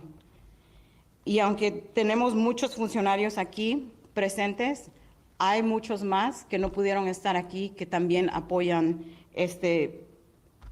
esta unión de solidaridad. Hacemos un llamado de acción rápida y coordinada a los funcionarios federales para que pongan fin a estas prácticas destructivas y en lugar se enfoquen en pólizas basadas en la compasión, la justicia, y la dignidad humana. Y llamamos a nuestros colegas, líderes electos, que también alcen su voz, actúen con valentía y que pongan la humanidad en el centro de cada decisión. Ahora se lo regreso al alcalde Bass. Muchas gracias. Thank you. Thank you, everyone that spoke. Let me just say that of the leaders that are standing here, whether a raid took place in your city or not, it's the sense of fear that is spread when these raids take place. And I think everybody here knows that maybe today it was the city of Los Angeles, tomorrow it's one of your cities. When this type of chaotic behavior from Washington, D.C. is forced upon a city, upon all of our cities, then again, the fear and the terror that is in our populations is profound and very traumatizing. I've asked the mayors and other leaders that didn't have an opportunity to speak if they would come up and introduce themselves and the position that they hold within their city. So we'd ask that maybe we could start here. Thank you, Mayor Bass. My name is Lorraine Avila Moore, council member from the city of Linwood, and I support Mayor Bass and all my colleagues behind me. We stand together united, and we will continue to fight this immigration rate. Thank you. Buenos días, soy Pedro Chavez, el alcalde de la ciudad de Santa Paula. My name is Pedro Chavez, and I represent the people, the hardworking people of Santa Paula.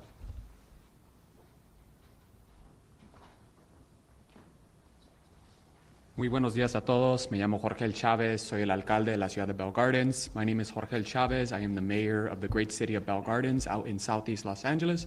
Jorge, Jorgel. Thank you so much. Mario Trujillo, the city of Downey.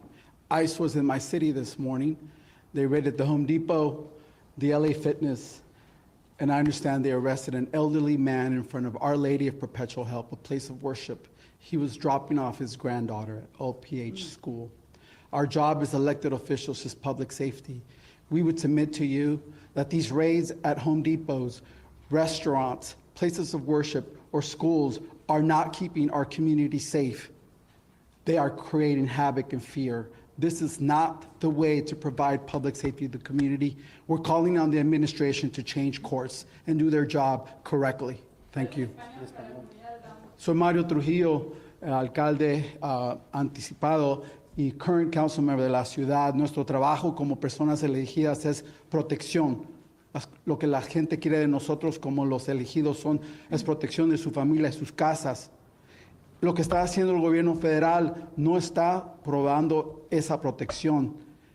Arrestando gente en Home Depot, en los restaurantes, en las escuelas, en las graduaciones, en fiestas, no nos está manteniendo más seguro, nos está afectando negativamente en lo económico. Esto no es una manera de ser un líder. Estamos llamando a la administración que corrija su punto de vista. No lo están haciendo bien, que hagan su trabajo bien. Gracias. No. Hold on. So we're going to go through, we're going to ask the mayors to introduce themselves, their name and their city, and if there has been a raid there. Any follow-up, we will give you the contact information, but we want everybody to have an opportunity to speak before you open up for questions. My name is Gil Hurtado, council member of the city of Southgate. Soy Gil Hurtado, concejal de la ciudad de Southgate. Y nomás quería agregar que aunque físicamente ahora estuvieron en Southgate, psicológicamente han estado ahí desde el principio. What I was just saying in Spanish was that although ICE had not been in our community physically until this morning, psychologically they've been in our community ever since this whole mess started. So again, thank you for being here. Thank you. Good afternoon. My name is Andrew Lara. I'm a council member with the city of Pico Rivera. I'm California native.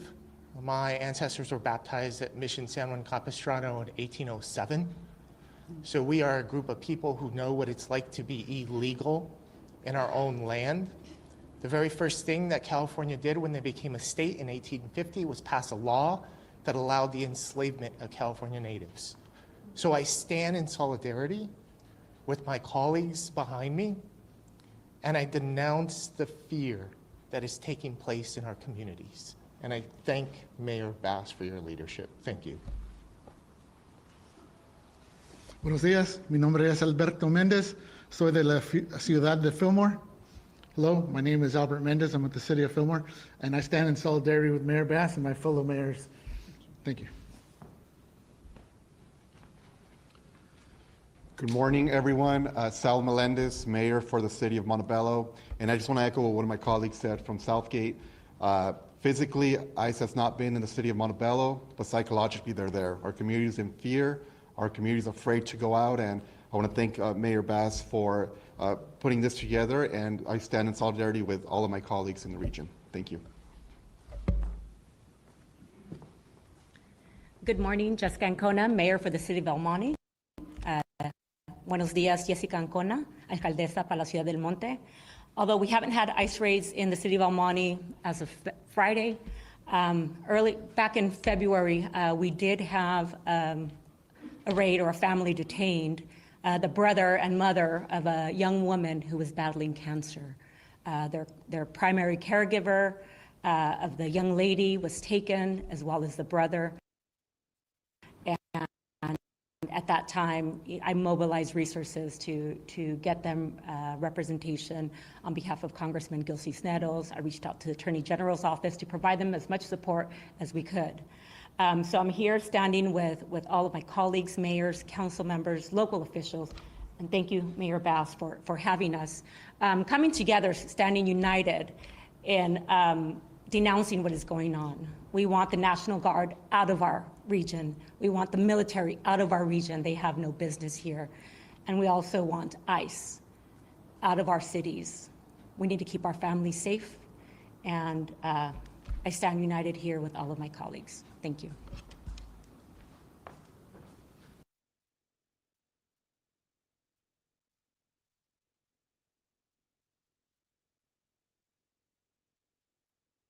The Department of Homeland Security and the phone number for the ICE hotline all throughout our entertainment district. We've been living in anticipation and fear of what is happening right now, and I'm proud to be here standing in solidarity with mayors behind me and from across the country who are standing firmly against the destruction and disruption happening to our local communities. Thank you.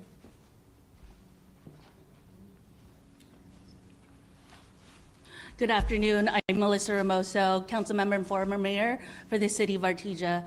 I'm here today in solidarity with all the elected officials here. I am so proud that Mayor Bass has taken the stance and has gathered us here. We're living in a time that we have never seen. Last night, I had a young leader in my city text me and said, council member, like, we're scared. What do we do? And then I said, let's meet. And so right after this press conference, I'm meeting with her and other young leaders. And as a daughter of veterans, union leaders, former union members, it is critical time that people who look like me are supporting people who look like my Latino brothers and sisters here. It's going to happen to the AA and HBI community. It's going to happen to everywhere, to all the ethnicities. So I implore all of the other leaders to stand up and stand together in solidarity with all of us today. Thank you.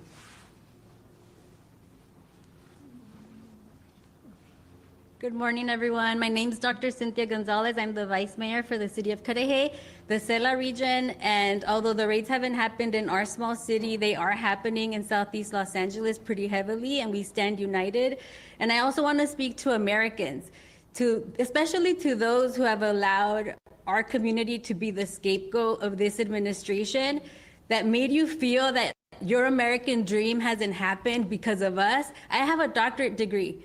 All of us here are successful, and we are educated with our community behind us, documented or not. Undocumented people, the communities that we represent where I grew up, they did not interfere at all with my ability to be successful or achieve the American dream.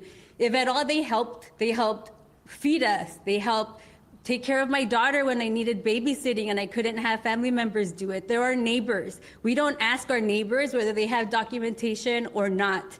We are all united and we are all here. And if you should have anger, it should be for the gutting of Medicaid. It should be for the gutting of your Social Security. And it should be for corporate greed, because that is who they're after. And they're using our brown bodies to avoid the conversation that this administration is a failure and they do not know how to legislate. Good afternoon. My name is Lana Negrete. I'm the mayor of the city of Santa Monica. Although we have not had raids, we have seen vehicles. It has created fear as a community who is still recovering. I'm a small business owner myself from COVID and the impacts to our local economy, and then the fires. We are seeing restaurants close, car washes shut down, and our local economy suffer. So my only message is that if this administration is concerned about economy, we are the fourth strongest. This is impacting the small business owners in a huge way. And I urge our community to, try to stay together and calm the anxieties. Today we have graduates crossing the stage. This should not overshadow their opportunity as they launch into our community as young adults. And so my message to Santa Monica and everybody around is that we are here as local leaders. We are trying to provide as much transparency. If I know anything from the fires, it's consistent communication and collaboration, togetherness. So standing here today, we are sending a sign, and there's many that are not here, that we stand together. We are working together to share information, to quell the anxiety in our community as much as we can. So thank you for having us here.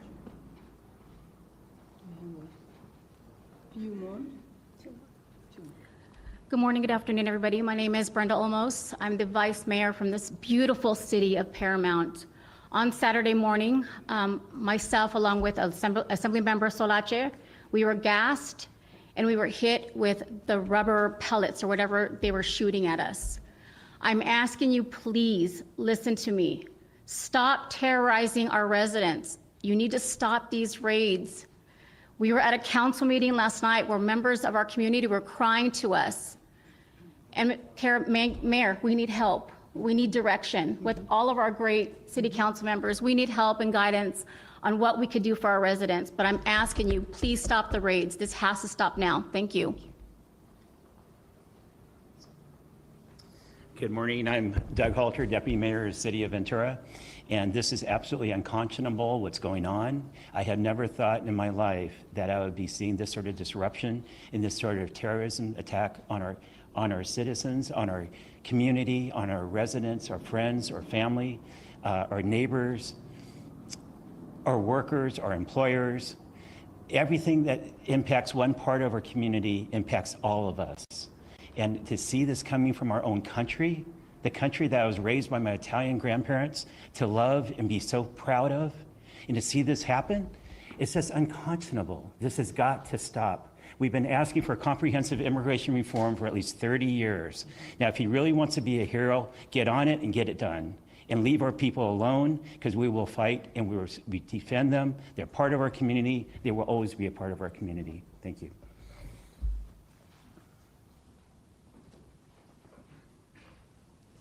Good morning, everyone. I'm Councilmember Velma Cuellar Stallings. Buenos días, yo soy la Councilmember de la Ciudad de Paramount. Señora Vilma Cuellar Stallings, first of all, thank you, Mayor Bass, for having this. And on behalf of Paramount, I just want you to tell all of you that we're standing together. And together, we're going to get this done. Please, please, Paramount, know that we're here for you. Thank you.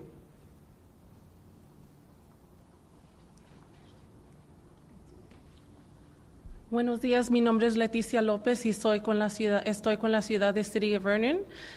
My name is Leticia Lopez and I'm here with City of Vernon as a council member, and I stand in solidarity with my elected officials and Mayor Bass. Thank you for bringing us together. I think, one. Okay. Good morning, buenos días. My name is Crystal Larios. I am with the Vernon City Council. Mi nombre es Crystal Larios. Estoy con el Consejo Municipal de la Ciudad de Vernon. I am a proud daughter of immigrants. Soy una hija de papás inmigrantes. Muy orgullosamente. Estoy con ustedes. I stand with you. And I pledge all my support to the elected staff and everyone and doing everything we can to help. Thank you, thank you. We'll open it up for questions now, and let me just say that we will provide everyone's contact information up here because we only have a few minutes for questions, but we want you to have complete access. Yes, are you going to? Do you have any comments from the rates today that happened today in the morning in City Hall? I'm sorry, do I have what? Do you have any comments about, or do you have any reports about the rates that happened today in the morning in the city of Downey? Oh, no, but I think that the mayor from Downey did address that and can address that a little later.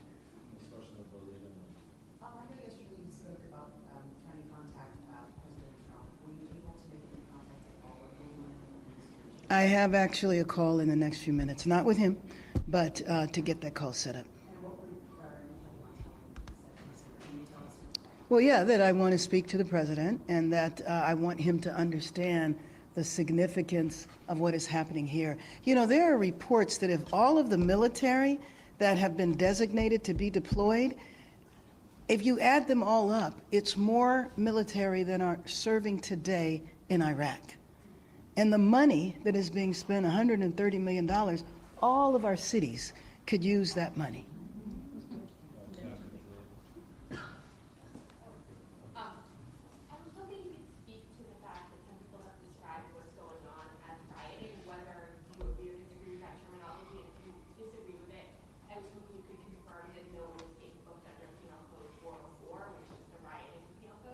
I have not heard that. I've not heard of anybody being booked under that. You know, we established a curfew last night, and there were over 100 arrests, but they weren't for looting. They weren't for vandalism. They were for failure to disperse, as well as a curfew violation. So what I'm hoping is that people got the message that we're serious, and we won't even have those arrests tonight. Well, let me just tell you that the picture that is attempted to being portrayed, and all of us are impacted by this.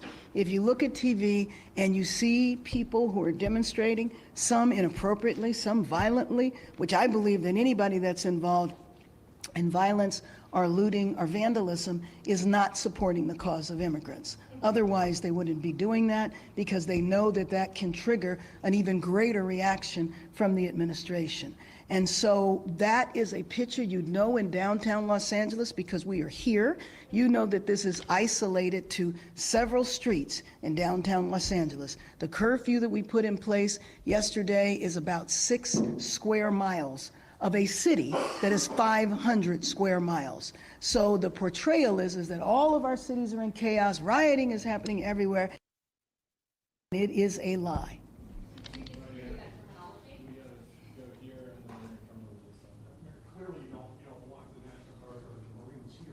They're not needed. Yeah, but since they are here, is there any line of communication set up between your office or Chief McDonald's office and whoever is in charge of those Marines in National Guard? Is there a line of communication? Okay, first of all, the last I talked to the chief, there was no line of communication with the Marines. The line of communication is with the federalized National Guard, and you know they have one mission here, and that is to protect one building downtown.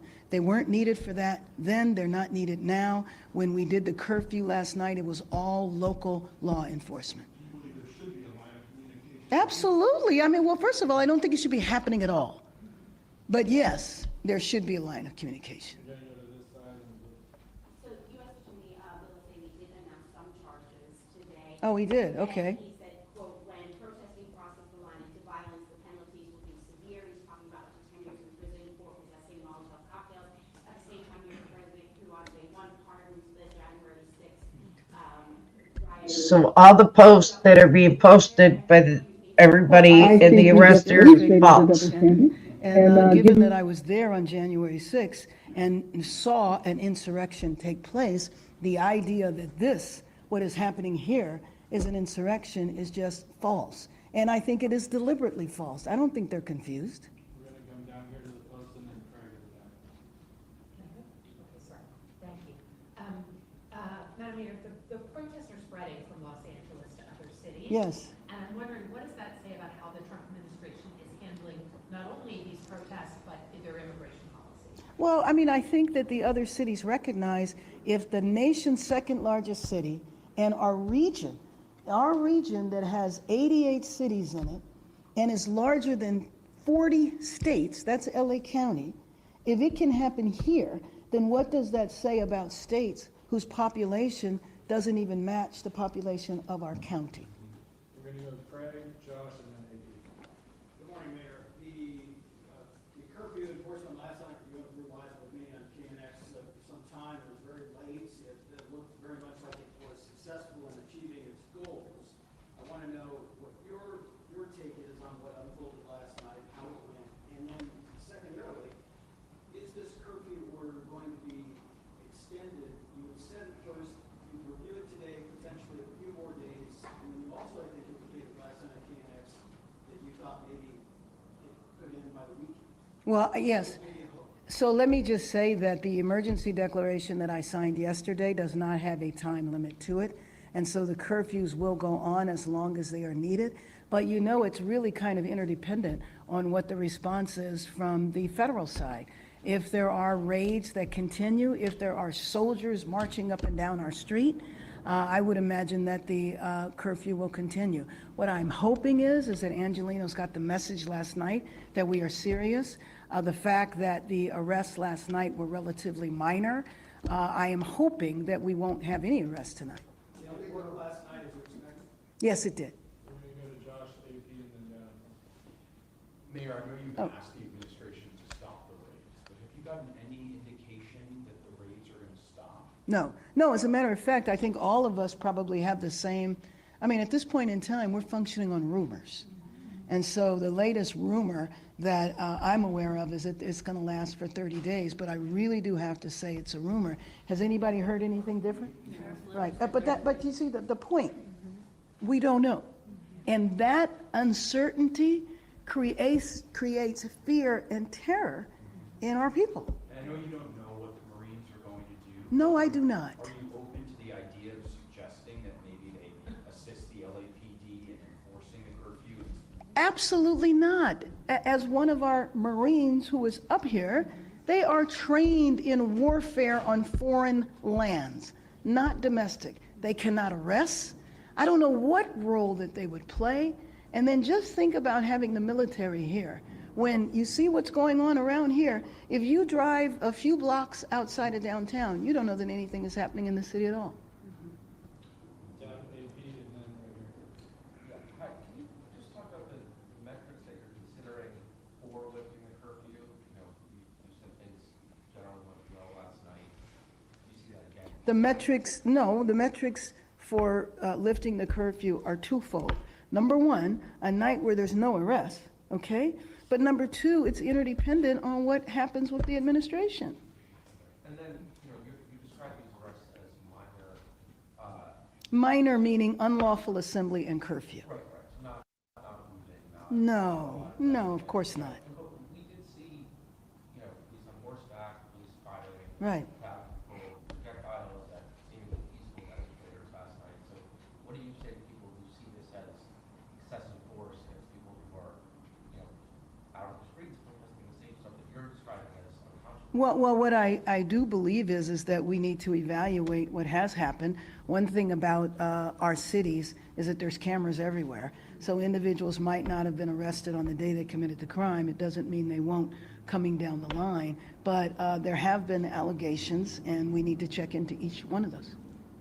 Down in front here, and then we'll go to political, and then Max Adler, Bloomberg. Do you have any idea how much extra LAPD spending has accrued since Friday? How will that impact the budget for the fiscal year? Additionally, there have been reports that the police hitting journalists, whether it's people. Oh, yes. Will the next budget include extra funding for police liabilities, which is Right. Well, let me just tell you that I don't have any idea how much is being spent in overtime now. Again, unnecessary. Didn't need to happen in the first place. I am concerned about the budget impacts. You know, we had almost $1 billion deficit here. And so I'm concerned about that. But there's no way of knowing, and there's also no way of knowing when it's going to end.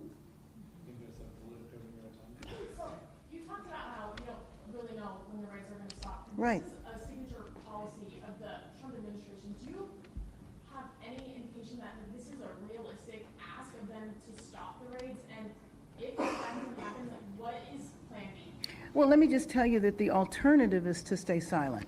And to me, I am going to continue to advocate on a federal level and look at the breadth and power that is represented here. You have over 30 leaders of cities, 30 cities joining together to talk about how this is impacting all of us. You know that in a year, the World Cup is going to be here? 8 games. All of our cities are going to be involved in the World Cup. I know the president is excited about the World Cup and wants to be supportive of the World Cup. The best way to support the World Cup? In the raids, and frankly, share some of that financial support that you're giving unnecessarily to the military. And do you have any plans if that doesn't happen? Have you talked If it does, that the raids don't end, no, I mean, we are stuck in this no man's land of not having any idea when the policy will end. we're going to Sean, and then we'll check.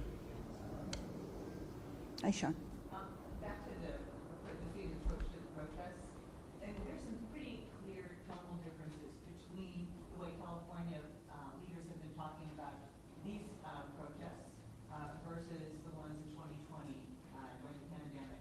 And I'm wondering, sort of politically speaking, what was the biggest lesson that you took from 2020 and the subsequent backlash? Well, in all fairness, in 2020, I was in Congress and I was doing police reform on a national level. So I spent most of my time visiting other cities. So I can't comment about 2020 here. Sorry. I was just wondering if you could quantify the impact the raids that continue back culturally, financially, emotionally to You know, we are trying to quantify that now, and I would invite the other mayors that have experienced raids, if they have quantified it now. But looking at police overtime, looking at the vandalism that took place in the downtown area and other areas, There was also, the looting that took place on one night, or maybe it was 2 nights. All of that is going to be a cost. But, to me, it is also the human cost, the cost of these families. They've looted every night. For kids not knowing where their parents are, for kids and families being afraid to go to graduations. I had talked to a friend that went to the grocery store and the shelves were empty. Why? Because the immigrant labor didn't come to work. And this is an issue whether you are legal or not.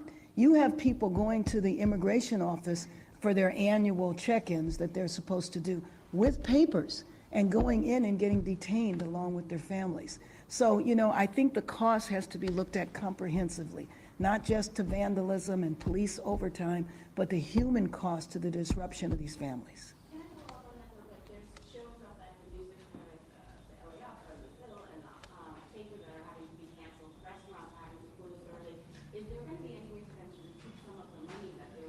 Well, let me just say that the shows and all of that, I have not heard of one, but they are going to be accommodated. So the law enforcement knows that this is a major entertainment center and that, shows are going to take place. So that will be accommodated. Thank you so much. All right, thank you. And Mayor is here also available. Thank you, Mayor. Oh, you're welcome. Thank you. Very welcome. Thank you so much. Thank you.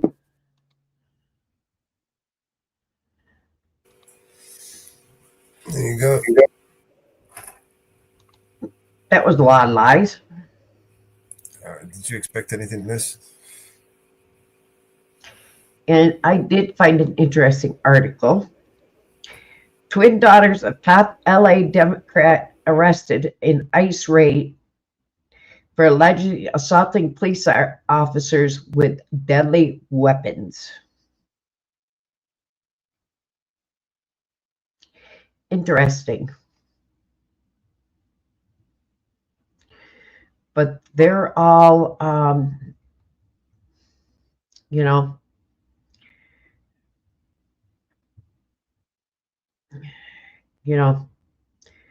acting appropriate. They're all being good. They're all acting correct.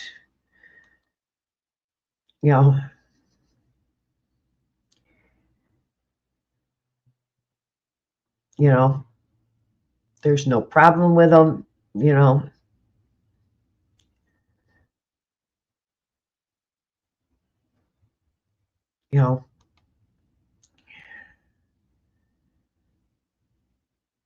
there is no problems with them,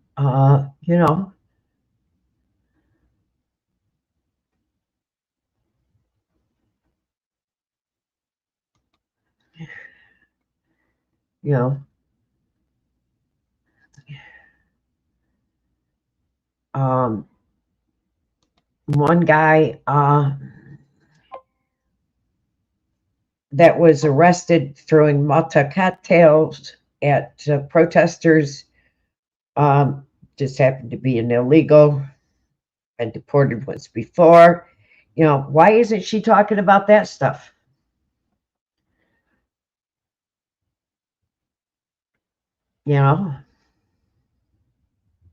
But none of this is happening. None of that happened,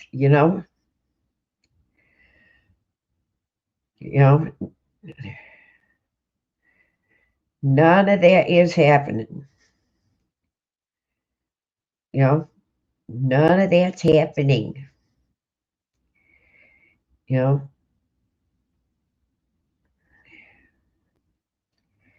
We sit and lie about it all.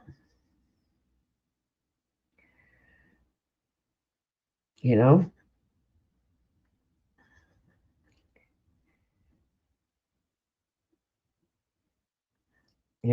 of that's happening. They're lying about this shit.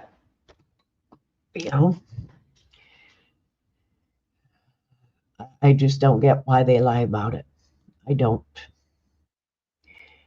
don't get why they lie about it all. And the Republicans, some of the Republicans are lying about it too. So don't get me wrong there.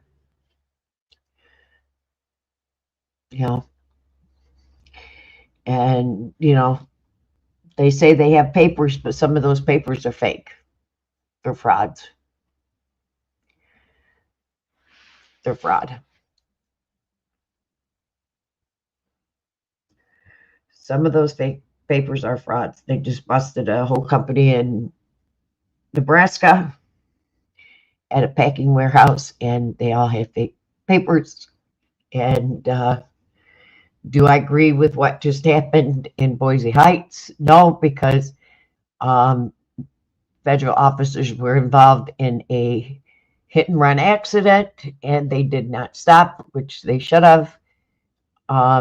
If they had people in the vehicle, they should have put them in another vehicle, but they should not have left the scene. They should have left the scene, not have left the scene. That was wrong for them leaving the scene. So they were wrong on doing that. So that was wrong for doing that.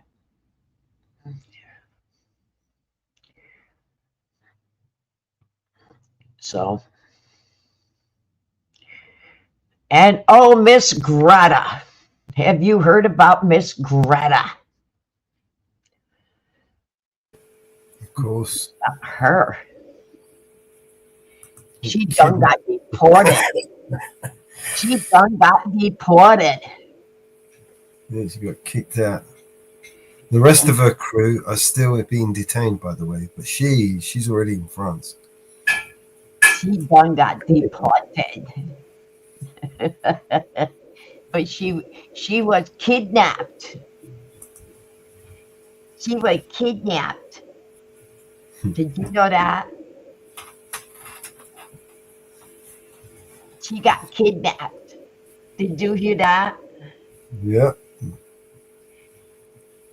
She was kidnapped. How dare you? Yeah, she was kidnapped. Did you know that? Did you believe that one? I'll sell you some oceanfront property in Oklahoma. I got some oceanfront property in Oklahoma. What we, Ariel? We'll sell him some oceanfront property in Oklahoma. And then you could make me a song called Ayalaya. I still love that song. Don't we, Ariel? Don't we, Ariel? You lying sack of shit. Who's the lying sack of shit?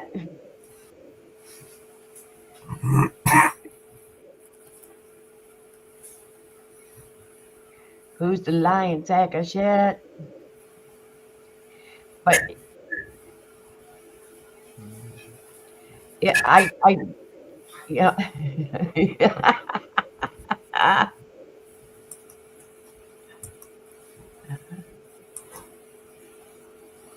That's an inside joke, isn't it, Ariel? Oh yeah, Harry Weinstein trial.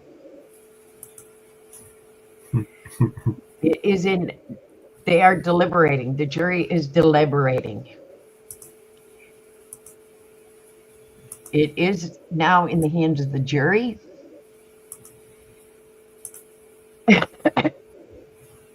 It's on day 5 of the jury deliberation.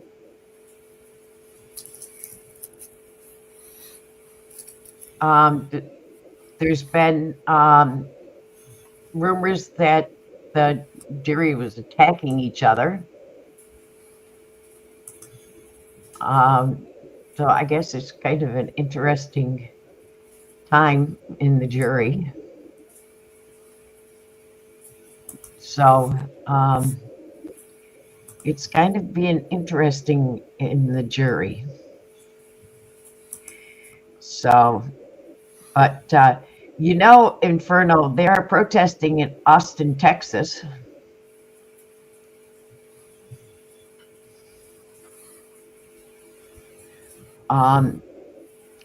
Harry is trying to change his name. He's trying to change his last name to Spencer.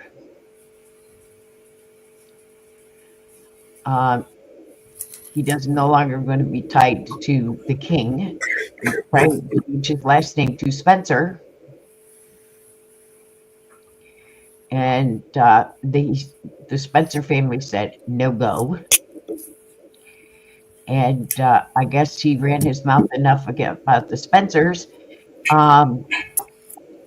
They're removing him from the inheritance on that end.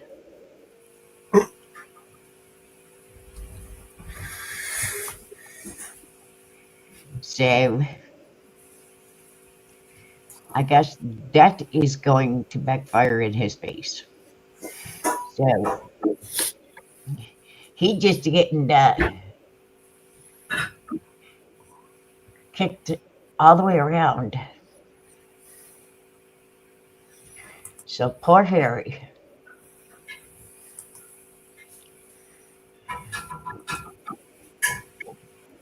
Oh, there's new rental laws going into effect here in New York.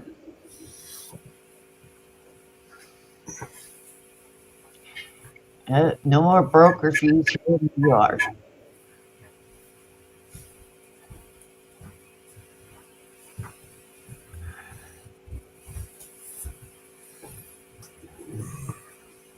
Okay, here is the sixth level. They are protesting in LA, Chicago, New York City, Atlanta, Denver, Seattle, and Austin, Texas. So who's next? Where is the next cities they are going to be protesting in? So there is big protests going on in the streets of Chicago. So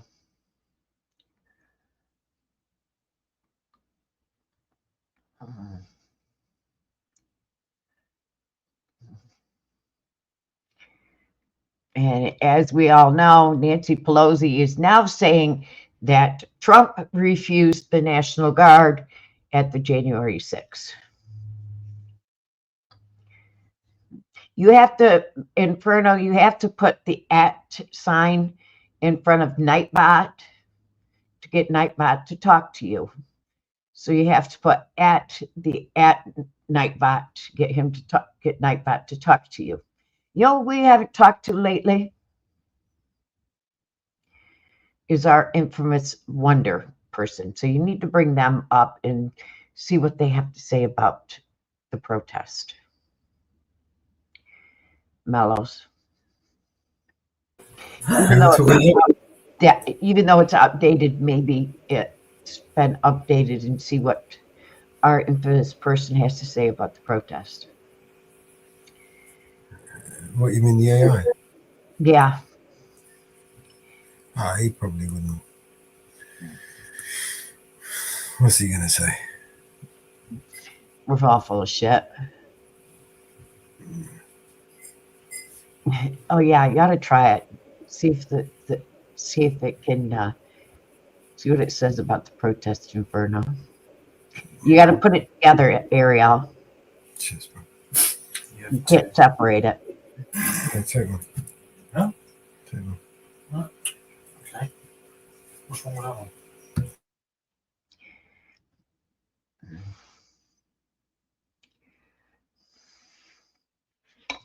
You can't separate it. You gotta put it together.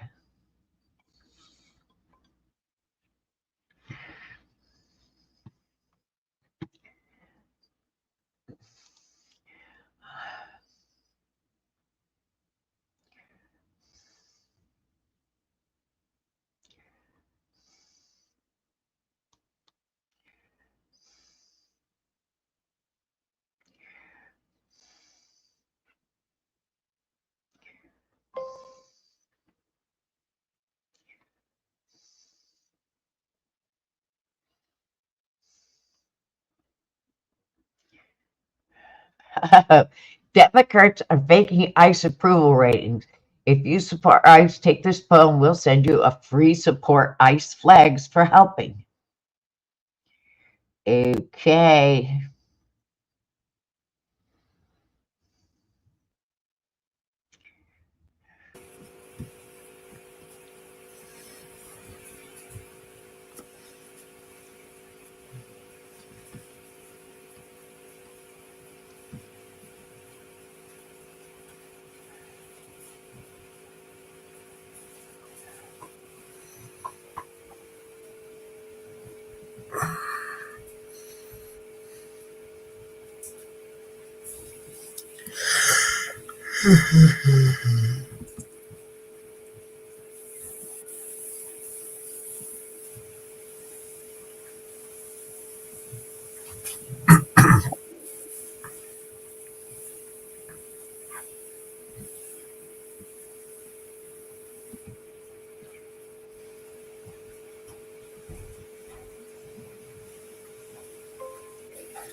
Oh my God.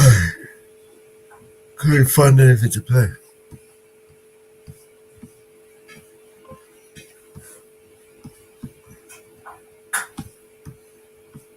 What is that?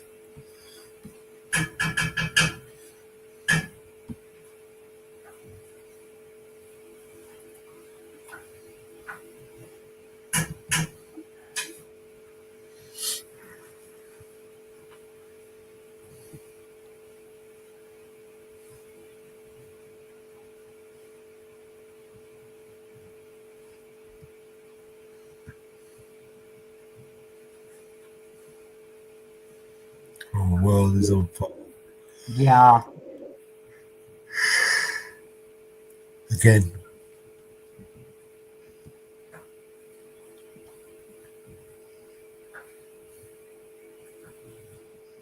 Yep.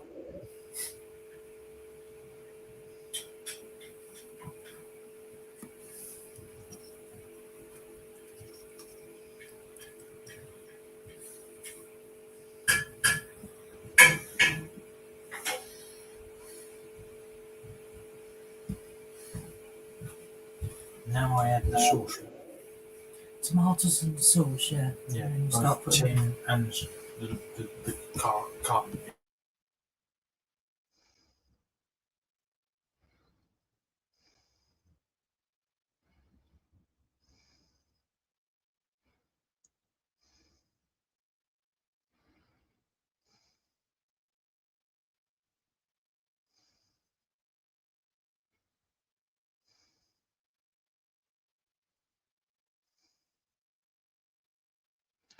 Hey, interesting.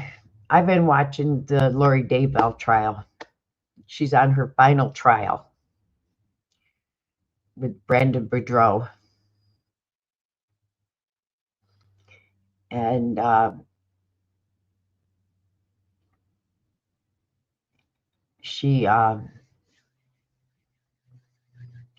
they're getting ready to send it.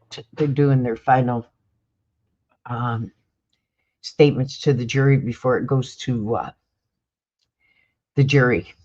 They're getting ready to read the instructions to the jury in their closing arguments. So she's already been convicted of 4 murders. She's been convicted of conspiracy to commit murder. This is a conspiracy to commit murder, and she's already been convicted in the murder of her husband. So she's already got life in prison. She was spared the death penalty, but her husband, number 6, got the death penalty. So as soon as he gets the electric chair, or, well, they don't do lethal injection anymore because the company stopped making the stuff. Idaho has the firing squad.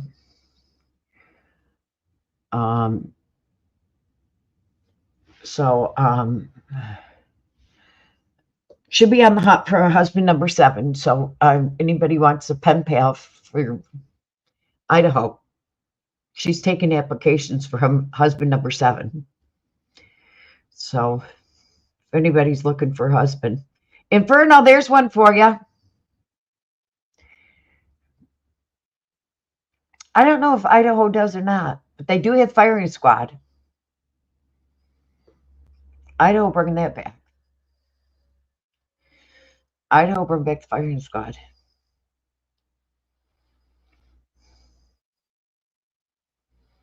They did bring the firing squad.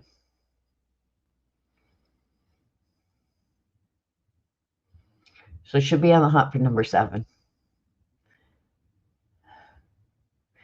Yeah, husband number 6 is in. He's on death row. So she's hunting for number 7. I think husband number 1 may be still alive. I'm not sure. But he got out alive. She's a sovereign citizen.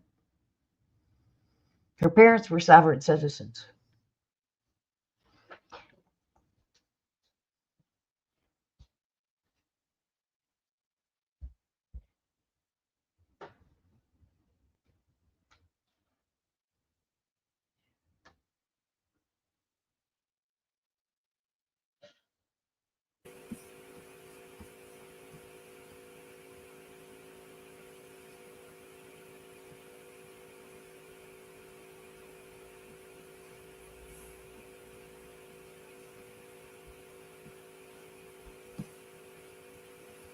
Need a new video. Need to make a new one, folks. I've got no videos.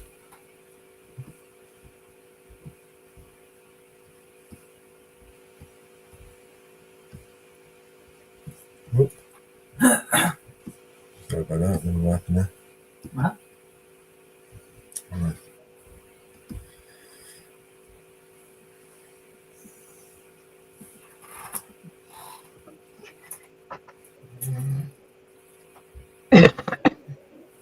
What one are we going to put up for tomorrow? No idea. I've only got one that's ready, really. This the Nash one. No, I did one the other day. You have? I put one in there the other day. I'll take a look. No, you can play this one. Yo, you hear that? They talk about back to blue. So the blue backs you into a corner.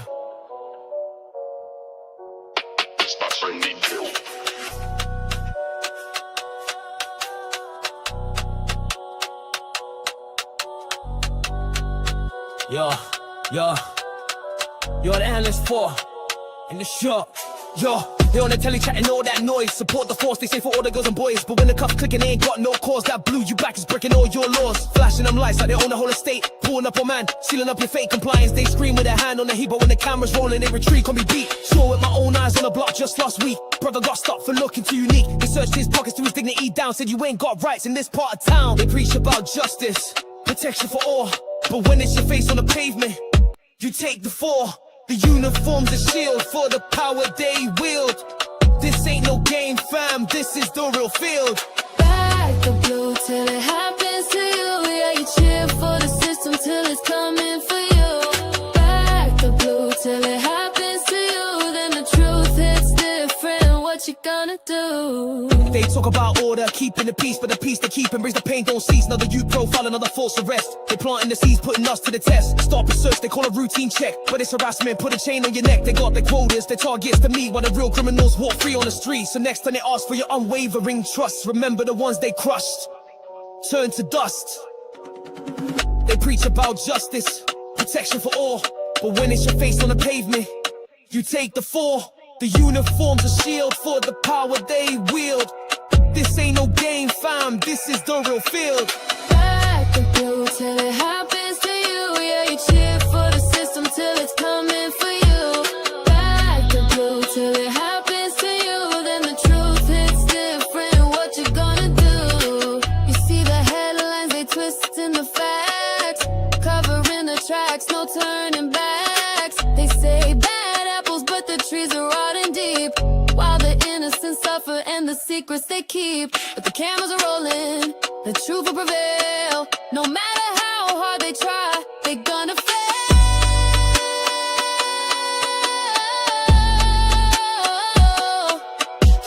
Back the blue, nah, till it happens to you. You heard? Don't be a bootlicker.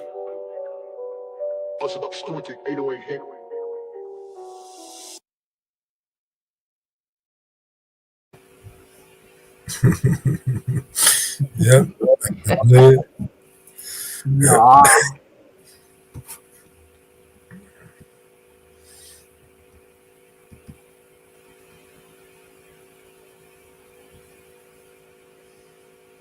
Yep, until they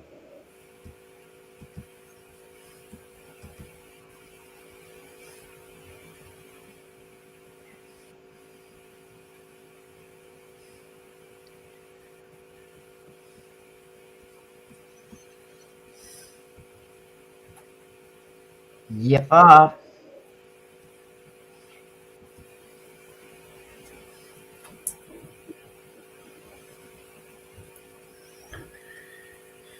I don't know.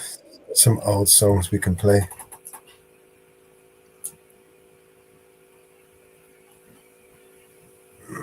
Back's killing me. I'm starting to get tired now. How are you feeling? I gotta get something to eat here in a little bit because I haven't eaten nothing. All right, well, it's time now. All day.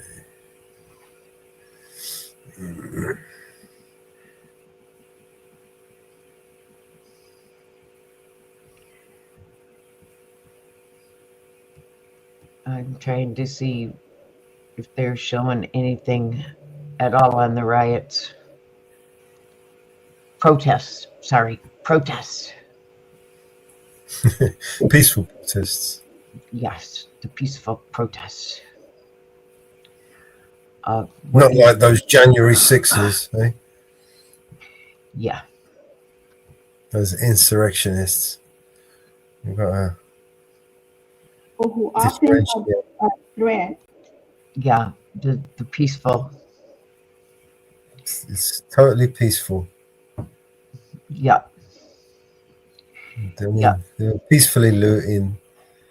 I mean, shit, man. You fucking steal fucking an Apple product from the store. The minute you walk out that store, you might as well. It's a paperweight, isn't it? Yep. What was the point of that? What the fuck? Yeah. Probably some of the dumbest criminals on the planet. Yep.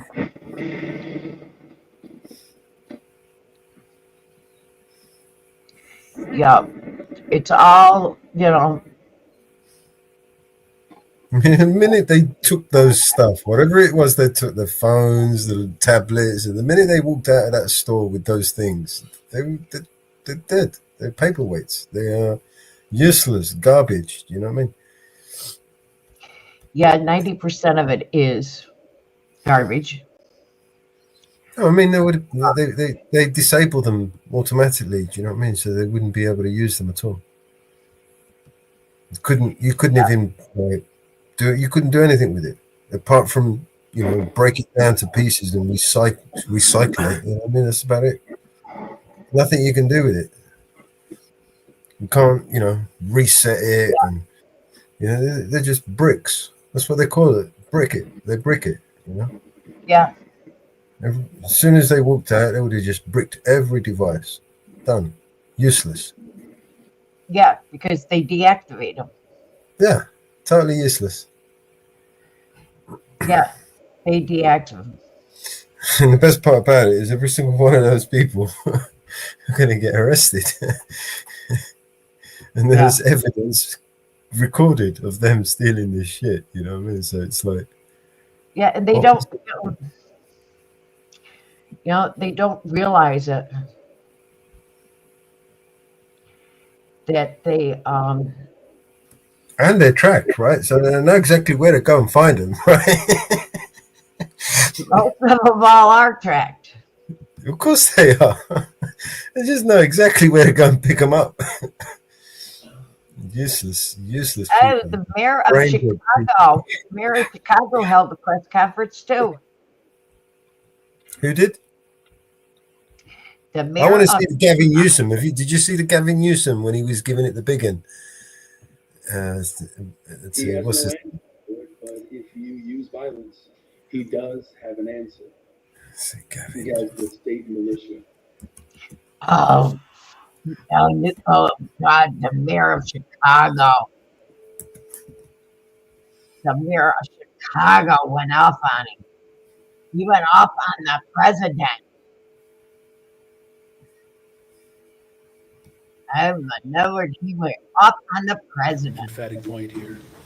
As Dr. King had explained to us, I think he did an incredible job explaining this to us 60 years ago, where he said that the practical aspect of nonviolent resistance is that it exposes the moral defenses of the opponent. He has no answer for it, but if you use violence, he does have an answer. He has the state militia. That is exactly what we are seeing in Los Angeles. When a small number of protesters set things on fire, it plays into the hand of authoritarians like Donald Trump, who take advantage to ultimately repress all protesters. What we have seen in Los Angeles is really not about immigration. This is not about policy. This is about power. We have a tyrant in the White House who has a complete disregard for our Constitution and the dismissing of our democracy. The First Amendment of our Constitution clearly states that the federal government guarantees the right of the people to peaceably to assemble. The right to peacefully protest is so fundamental to our country that it is the very First Amendment of our Constitution. And when we talk about democracy, we are not talking about just voting every 4 years.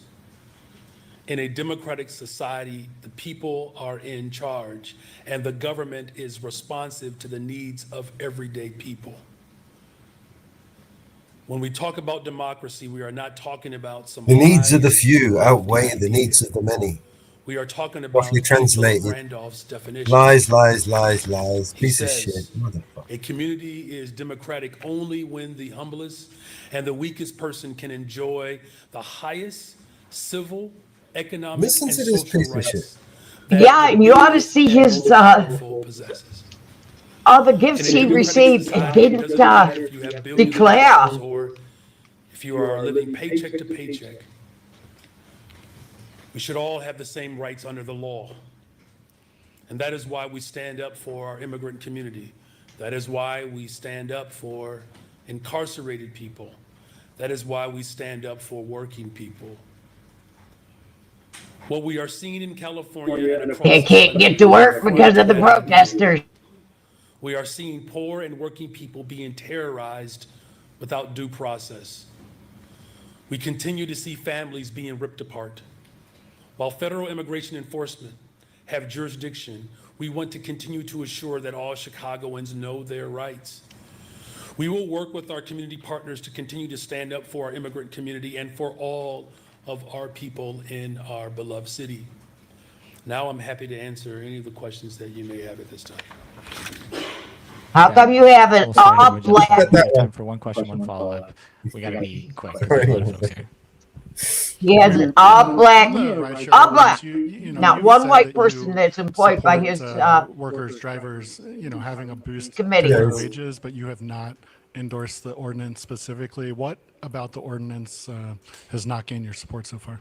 Well, It's not a matter of whether or not it has my support or not. It's just a matter of making sure that we cover all of our bases, right? There's an entire review process that we go through to ensure that our pro-worker positions that we will work to codify will be able to stand up during,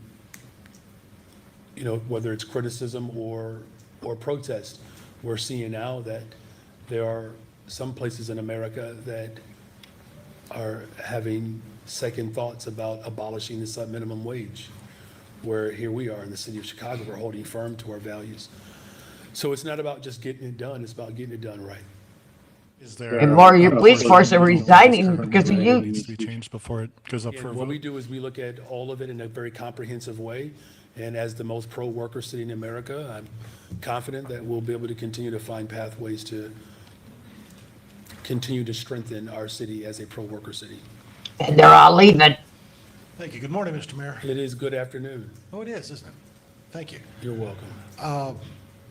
We've seen what happened in Los Angeles, the federal government bringing in not only National Guard, but also Marines. Has Chicago made any special preparations to accommodate that kind of federal presence in our city?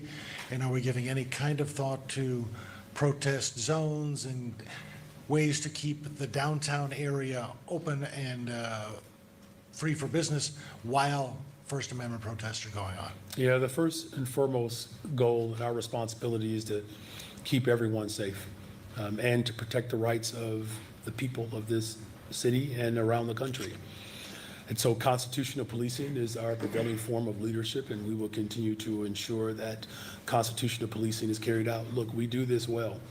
There were concerns that people had about my administration leading into the DNC, a lot of hyperbolic concerns, quite frankly. Look, we demonstrated that we know how to protect people's right to assemble and to protect the Constitution while making sure that government continues to show up for people and that the everyday routines are not entirely interrupted. As far as, what our preparation will look like moving forward, we do know that this president is determined to insert chaos. Our responsibility locally is to continue to provide calm and structure to this situation. It's a really terrible moment in our nation's history where families are being ripped apart, and we also have just an absolutely criminalized approach towards governance, and this president clearly continues to show how low he will stoop, in order to protect the interests of a handful of people. The fact of the matter is he's been president of the United States of America for less than 200 days, and he has been a miserable disappointment and a failure. Have you had any communication with federal authorities about the possibility of bringing out the National Guard here or seeing Marines in Chicago?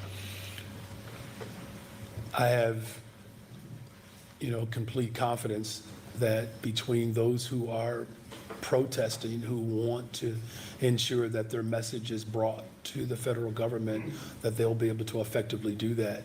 Any need beyond our local police department as we assess the full situation, this is not something that even the state of California called for, right?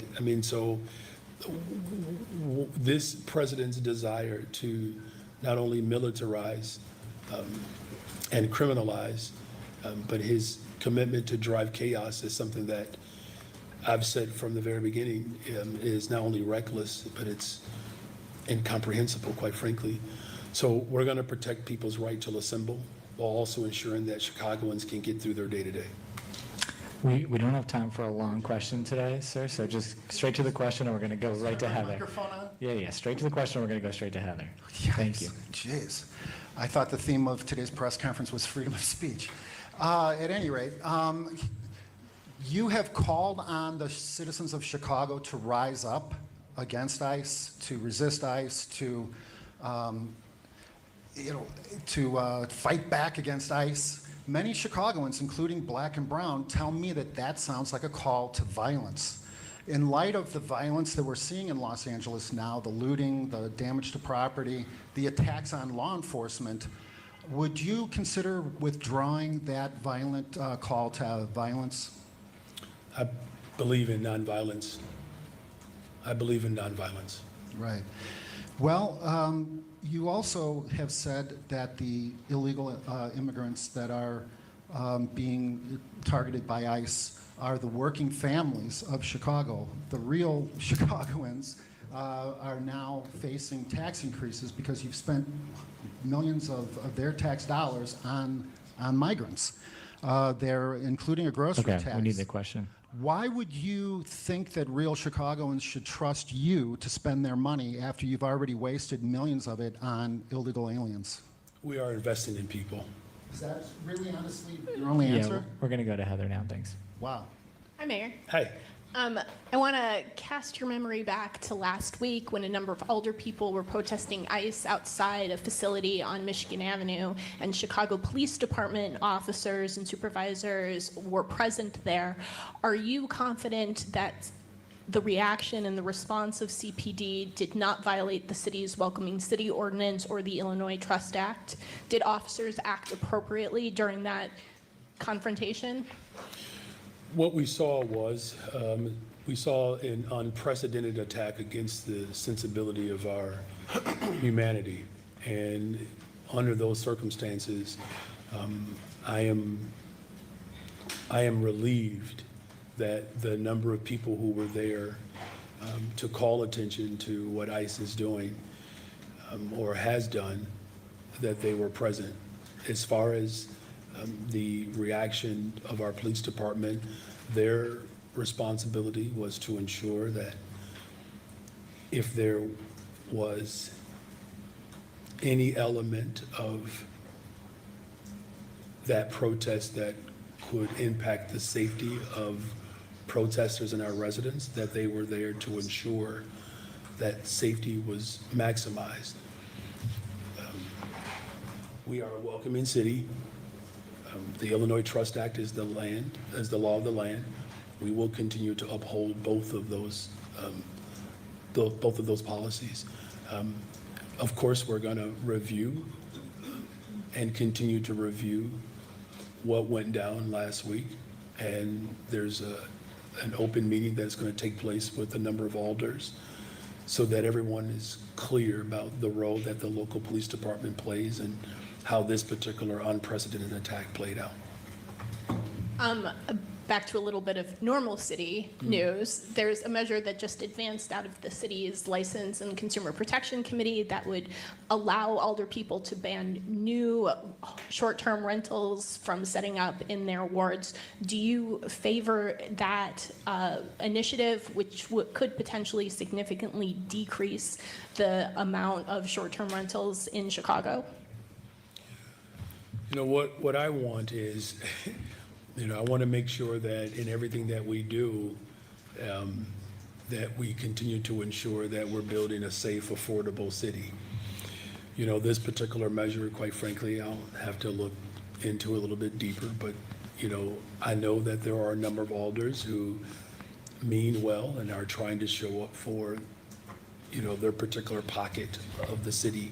My responsibility is to ensure that whatever measure is put forth is that the impact that will or could have on the entire city, that I keep that into full consideration. And in this instance, I would do the same. As we look towards Saturday. What's your name? Oh, Whitney Wild from CNN. From CNN? Yes. You just, when a new student shows up in the classroom, I'm going to notice, all right? I know. Welcome, CNN. I don't come as often as I wish I could. We'll change that. I'm working on it. I'm here today. Thank you. It's my pleasure. So as we look towards Saturday, what do you anticipate the posture of the Chicago Police Department is going to be? There are large protests Saturday here and all across the country. Again, what is the posture of CPD for Saturday? And then additionally, do you know if the city is having strong communications with the event organizers to make sure that expectations for what you can and can't provide are clear? Thank you for that question, and thank you for being here. Our first responsibility is to ensure that we keep everyone safe. That is my number one responsibility. It's what I think about every day, all day. The work that we have done collectively continues to drive violence down in the city of Chicago, because that's something that is of a top priority of mine. And so our approach won't be that much different on Saturday in terms of what our ultimate responsibility is. And when we're talking about keeping people safe, the right to assemble peacefully is a constitutional right. So we have to protect that. Now, look, there are some actors that unfortunately act outside of their constitutional protection. And if that were to take place, those individuals will be held responsible and accountable. To the extent in which I can, name how we are in constant conversation and coordination with organizers, that's the strength of my administration. We talk to people. Now, there are some organizers that might develop over the next, week or so that, we're going to have to identify. But when the large-scale protests took place, as there were strong voices calling for a ceasefire and the releasing of hostages, we demonstrated that we can coordinate with organizers of these demonstrations with law enforcement to keep everyone safe. That is what my expectation has always been, and I remain committed to that expectation. What's most disturbing, however, about Saturday is how the President of the United States of America is using our armed forces to celebrate him. We're going to see a very grotesque demonstration with tanks and other high-powered military gear that reflects authoritarianism and dictatorship. That's something that as a leader of one of the most dynamic economies in the world, I find that to be quite disturbing. But we're going to make sure that here locally that we demonstrate what's sensible about our democracy, and that's protecting the fundamental right to protest and demonstrate and to peacefully assemble. And if individuals work outside of those confines, we'll hold them accountable. You might already have a policy in place for this, but just, on the off chance that you don't, as we see these protests roll through, and, we saw high-level supervisors out, we saw, Deputy Mayor Gatewood out last night. What kind of sort of spot checks are you going to do on the Chicago Police Department's response to make sure that what the goal is actually happening in practice? Mm-hmm. Well, thank you for acknowledging our Deputy Mayor's presence. My administration was out there. And he wasn't the only one to ensure that those checkpoints are reflective of my vision as well as the reflection of our democracy. That will continue to happen, and there will be a constant review of our practices. We've reviewed, to your colleague's question, around what happened when ICE snuck into our city and set human traps. Excuse me. You got to be really sick and demented to do this to people. I want to say something about that. President's reckless behavior. ICE, everybody was warned. Everybody was warned during the elections that he was going to do this. It's what the American people voted for. That's what he was elected for. But he was going to deport. So him saying they snuck in, it was said before he was even elected, this is what was going to happen. It was said on election day at the inaugural that this was going to happen. So him to say they snuck in, it's not true. Everybody knew, every state, every town, every village, every city knew that this was going to happen. So everybody knew that ICE was coming to every county, every state, every county, every jurisdiction, every city. Everybody knew this was going to happen. He gave everybody a free ticket, $1,000 to leave voluntarily. So everybody's surprised that ICE is knocking on doors, knocking on factories, everything. Everybody knew this was going to happen. So everybody's saying they are surprised Don't be. Everybody knew from day one that he started to run, this was going to happen. A lot of other people ran on the same thing. So everybody showing surprise now that this is happening. Don't be, because they knew it was going to happen. Everybody knew it was going to happen. So don't be surprised now that it is happening.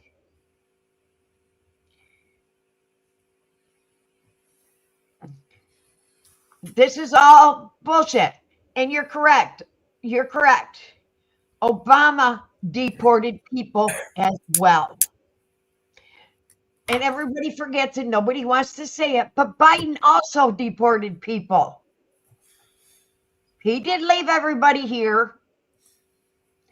Everybody didn't stay under Biden. People left. People got deported under Biden. But nobody says those numbers. Nobody says that Biden did deport people, because those numbers are not being reported.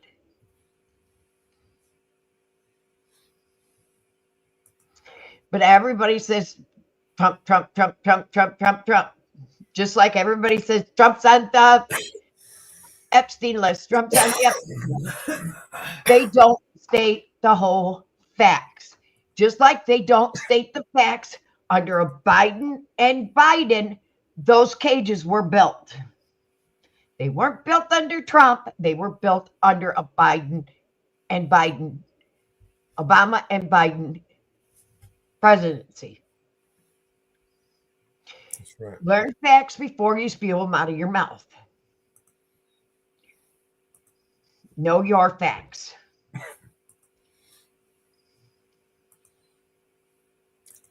Back the blue till it happens to you. Just like back to government that you choose, but know your facts when you back. Every politician that opens their mouth is spewing a lie 99% of the time. That 1% they tell the truth. 999% of the time. 99% of the time they're lying. If it doesn't, And the 0.1% of the time that they're not lying, they're sleeping. so remember, check your facts, know your facts. And you know, as many tweets as I see from Newsom, Bass, Trump, do you really think they're the ones doing it?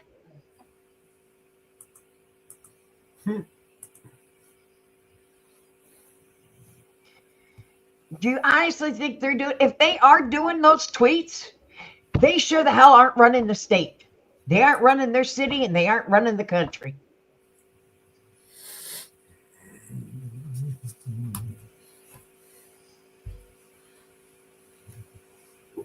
Because there's surely hell something wrong. Just like this mayor says he can control that city, he control those protests. Well, you know what? He's got 2,000 less officers in Chicago. And you know, the other day, you know what happened? One officer shot another officer dead. Really good officers in Chicago. People are leaving Chicago in the groves. People are leaving California by the groves.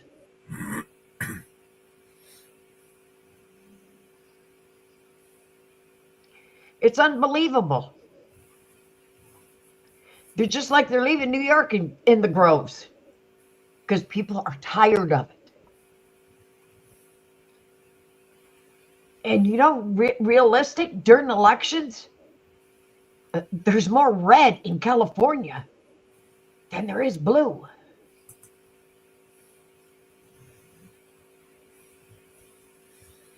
Just like New York, there's a whole lot of red than there is blue. And you know what? By the polls going on right now, for the governor of New York, it's flipping red.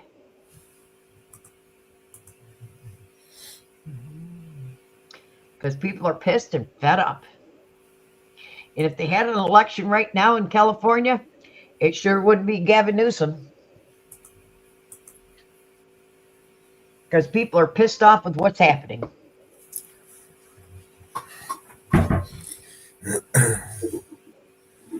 Well, there's almost 45 minutes of this, and I'm sick of listening to his bullshit.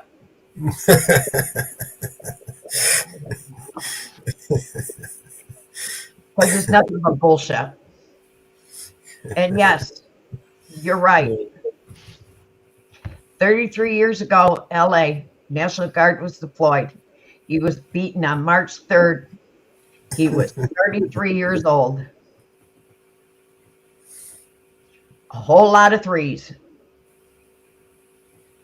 That's geometry. That's a whole lot of threes, Thomas. The glitch in the matrix. That's a whole lot of threes.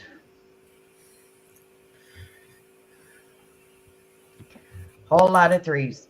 And you know, what's funny is they found the guy that brought in all the gas masks. And he works for a Democratic party. He works for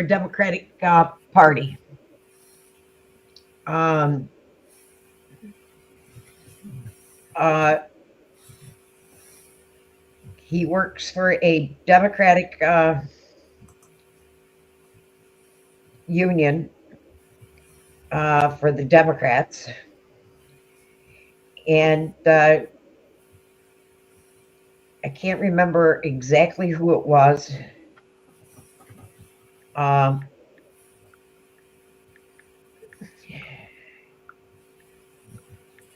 But they did locate him.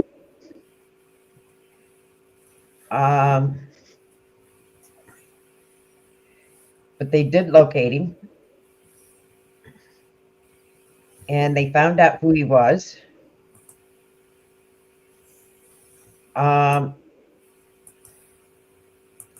Okay.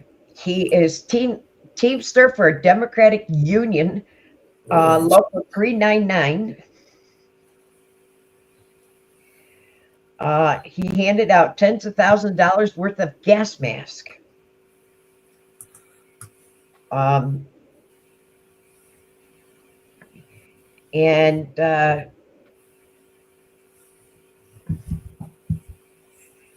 out of North Hollywood. Interesting, huh?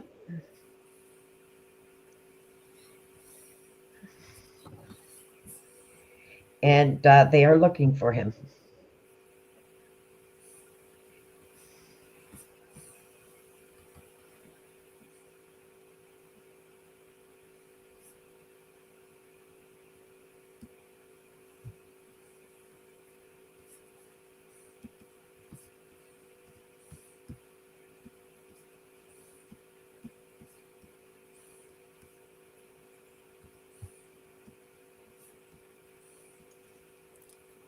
I'm inside the Emergency Operations Center run by the County of Los Angeles here with Governor Gavin Newsom. Governor, thanks for joining us live on MSNBC.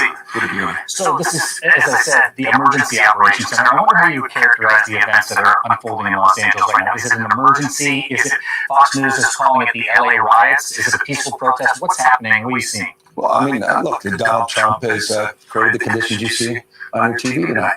He's exacerbated the conditions. He's, lit the proverbial match. He's putting fuel on this fire ever since he announced he was taking over the National Guard. An illegal act, an immoral act, an unconstitutional act, and we're going to test that theory with a lawsuit tomorrow. Well, I was going to ask you that. Sorry to interrupt you, but Governor, so that's news. If you're going to sue the administration, tell me a little bit about what's approved of this law. Well, under his executive order, it specifically notes, and under what the DOD did, is they had to coordinate with the governor of the state. They never coordinated with the governor of the state. I worked with the National Guard. We deployed the National Guard. We did 3,000 folks have been doing logistics work and fire recovery work, and they're fighting the fires, the rattlesnake teams. We did the same back in George Floyd. We have no problem working collaboratively in a mutual aid system with local law enforcement, but there's a protocol, there's a process. He didn't care about that. And the worst part, he completely lied. He said in a tweet that everything's now safe, everything's fine. Is that the case, Mr. Trump? He said because he deployed the National Guard. The Guard hadn't even been deployed when he said this. It's Orwellian, simply lying to people. Unconstitutional, illegal act. His mess, we're trying to clean it up. You're saying that the President of the United States has made the situation on the ground here in Los Angeles less safe. What do you know about immigration enforcement today? Has there been any ICE raids in the city today? Coordinating with you on that? I'll give you a heads up. Of course, they're not coordinating. That said, we were told in just a recent briefing, just a few minutes ago, there was small activity in the county and not in the city proper. But look, you made a point a moment ago. These images are unacceptable. These kids on the car, folks that are taking advantage of this, these aren't peaceful protesters. A lot of these folks, a lot of great people out there doing the right thing, but you get these surging groups coming in, so these anarchists that are in there to create real problems. And they're just playing right into Donald Trump's hand. And they need to be called out. They need to be arrested. It is wrong to destroy other people's property, and it is wrong to create the conditions that only exacerbate this. But Donald Trump, at the end of the day, is the sponsor of these conditions. Let me give you the opportunity. You mentioned that there are people out there causing mischief and mayhem. What's your message to those people who are out there tonight? Not the peaceful protesters that are out there protesting for the rights of immigrants, but for the people that are doing damage to buildings, to law enforcement. Well, they're doing more than damage to buildings and to property. They're potentially damaging the very foundation of our republic. The democracy is in the balance. I mean, you're seeing these authoritarian tendencies now are being acted out by this administration. What And we're democracy? case in point as it relates to nationalizing, federalizing the National Guard, threatening now to put in Marines. So I hope these people would pause and just consider. Now, some of them, they want that kind of chaos. Some ways they're adjacent to where Donald Trump is. But the peaceful protesters, we want to keep them safe. We want them to exercise their fundamental rights. We want to keep those that are enforcing the laws in a respectful and responsible way also safe. But Donald Trump needs to pull back. He needs to stand down. Donald Trump is inflaming these conditions. This is Donald Trump's problem right now. And if he can't solve it, we will. He continues to, as always, hit you hard publicly. Just 10 minutes ago, he put out another Truth Social telling you and the mayor to apologize to the people of Los Angeles. You guys go at it pretty hard publicly, but I know you talk privately. Have you spoken in the last couple of days to the president about any of this? Yeah, we talked for almost 20 minutes, and this issue never came up. I mean, I kept trying to talk about LA. He wanted to talk about all these other issues. We had a very decent conversation. When was this? This was late Friday night, I think about 1:30 plus his time. After the protests had started? After the protests, and he never once brought up the National Guard. He's a stone cold liar. He said he did. Stone cold liar. Never did. It was a very civil conversation. I've always wanted to approach engagement with the President of the United States in a respectful and responsible way. But there's no working with the president. There's only working for him. And I will never work for Donald Trump. Did you mention at all to him in that phone call on Friday night, the types of raids that were happening in your state on Friday? You know, there are reports that and video of enforcement operations happening in ways that they haven't traditionally. ICE officers going to Home Depots around Los Angeles and picking off day laborers. Did you bring that up with him? The conversation started with the frame of what's happening in LA. He immediately pivoted to other interests and other things. Do you think he was aware of what was happening in Los Angeles? I think I'm more than aware. And obviously, he was setting this up to take these additional steps. This was a setup. And I'm not saying he was setting things up, not saying it was a setup, but clearly they were in the process of moving to these next steps because out of nowhere, just a few hours after that conversation, he moves to pull the trigger under this construct under Title 10 and then created and exacerbated the conditions that are persisting today. This is your authority normally to deploy the National Guard here. Right. You did it. We were together after the fires, and those National Guard troops have been out all across Los Angeles working to rebuild and recover this city. How did you find out that the President of the United States was going to usurp your authority and deploy your National Guard here in California? I got a call from a staffer. No heads up whatsoever. And again, we're here to support local law enforcement. There's a mutual aid process.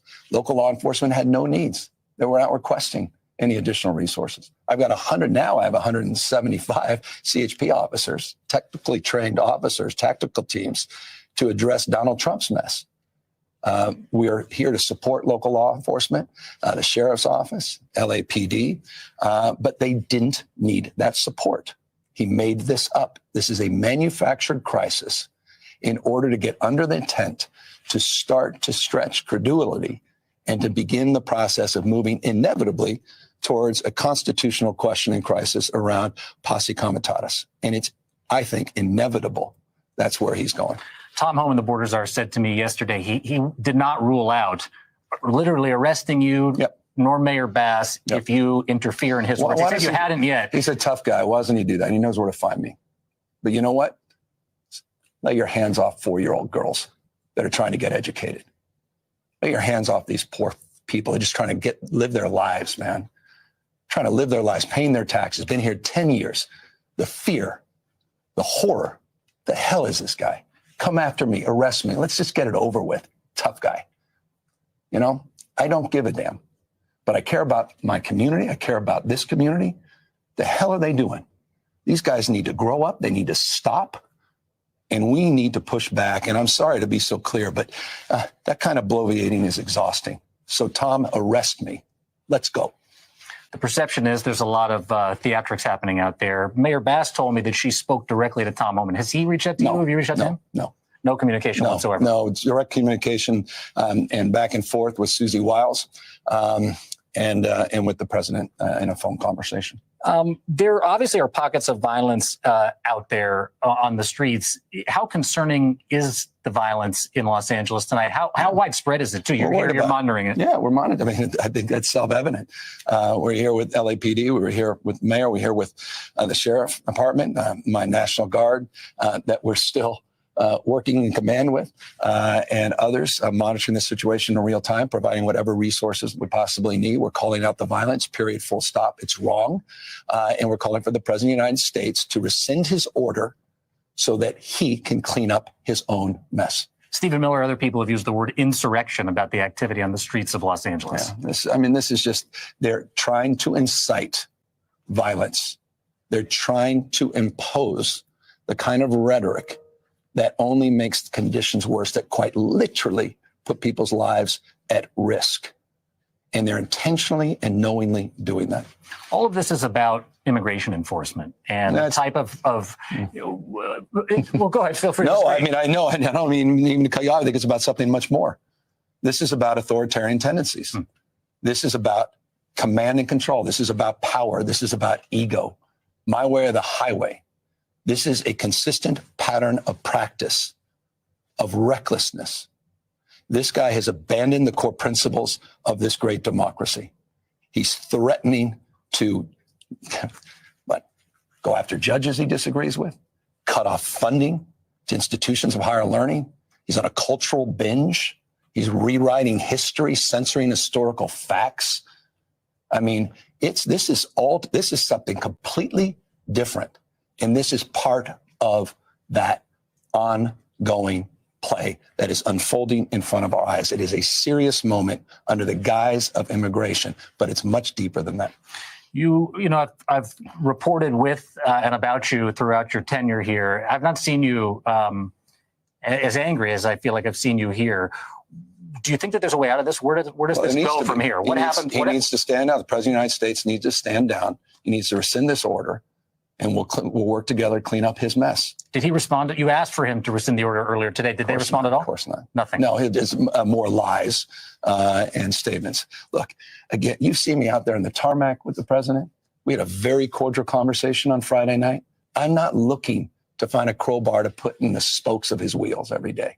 Yeah, we'll stand tall and firm in terms of defending our values, but I want to find areas where you can work together. But you go after vulnerable communities. You go after kids. I was just down in Compton School District 3 days ago, and they were talking to me about this 4-year-old kid. I don't even know where she is. This is a serious moment. The hell is going on? Threatening real people. These are friends. These are people we know, members of our community, destroying industries in the state. You claim to care about ranchers and farmers. You claim about construction industry. I mean, these are the folks that you're going after. in the most uncivil and indecent way. And that's where I have a problem. I have no problem going after criminals. We've coordinated and collaborated with ICE. Over 10,000 transfers that have been part of my administration. So I don't need to be lectured by these guys that we don't coordinate and collaborate on violent California State Prisons does hand over inmates to ICE. And my legislature, with respect, not an indictment, but I've had to veto legislation for them to try to stop me from using that authority. So when these guys say we don't go after criminals, again, they're lying, and they are knowingly lying. What's your message to the people that are out there protesting for the rights of immigrants? You want to see those protesters continue to be out on the street and protest these I want actions them by to the Trump I administration? just want them to be safe. And I want folks to know that are thinking about going after, just be safe. Do you support them? Of course I support them. Protest is the foundation of this democracy. It's what makes this country great. And that needs to persist. And right now people need to come out, but we need to be mindful of the toxicity of this moment. And then we have to deal with these elements that are coming in that are intentionally trying to take advantage of this in a way that only aids and abets Donald Trump. And this is what he was counting on. And we've got to push back, and we've got to be careful at this moment. I pray that people are cautious and careful at this moment. We talked about this is in some measure about immigration, in some measure it's about democracy. Do you believe, some people have said that this is an attempt at distraction from maybe the matters with Elon Musk back in Washington? Why did this happen now, in other words? He's the master of distraction. He's the commander of chaos. That's what Donald Trump does. Moves this direction, move that direction. Look, this guy is 90 days, 90 beautiful deals. How many deals? 0. In the UK, give me a break. Elon Musk is the sycophant of sycophants as it relates to this love relationship that he had with the president of the United States said it exactly right. We're likely to enter a recession the second half of the year because of the recklessness of this tariff policy under this administration. He's just saddled our kids and grandkids with $2.5 trillion of debt to give billionaires and corporations a tax break that they're not even asking for. Of course, he's trying to distract us. I have a feeling there's a pretty good chance that in the White House there might be a television on and he might be watching us I hope so. right now. Yeah, he can learn something. What might you say to him if I'll give you the floor, you have the opportunity, what you weren't able to say to him on that phone call or calls that he hasn't taken today? Where's your decency, Mr. President? Stop. Rescind this order. It's illegal and unconstitutional. And I said it, I'll say it again, it's immoral. You're creating the conditions that you claim you're solving, and you're not. And you're putting real people's lives at risk. This is a serious moment, and it requires serious leadership. And it's time for you to be a commander-in-chief of the United States of America. And I will have your back if you want to work in a relationship of trust and truth in the spirit of our founding fathers. But you come after poor kids, you come after families, we will do everything in our power to stand up and stand in your way. Governor Gavin Newsom, what time are you filing the lawsuit tomorrow? Very early in the morning. I'd love to do it tonight, but we got lawyers working on the brief. All right. Governor Gavin Newsom, thank you for being here live on MSNBC. I appreciate it. Thanks for having me.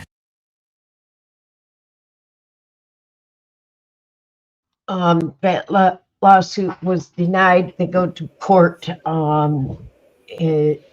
Thursday.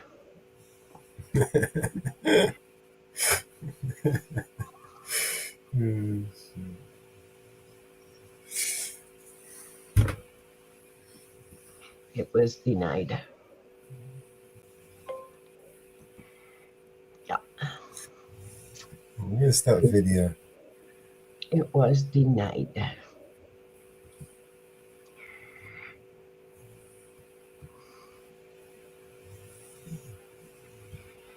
So.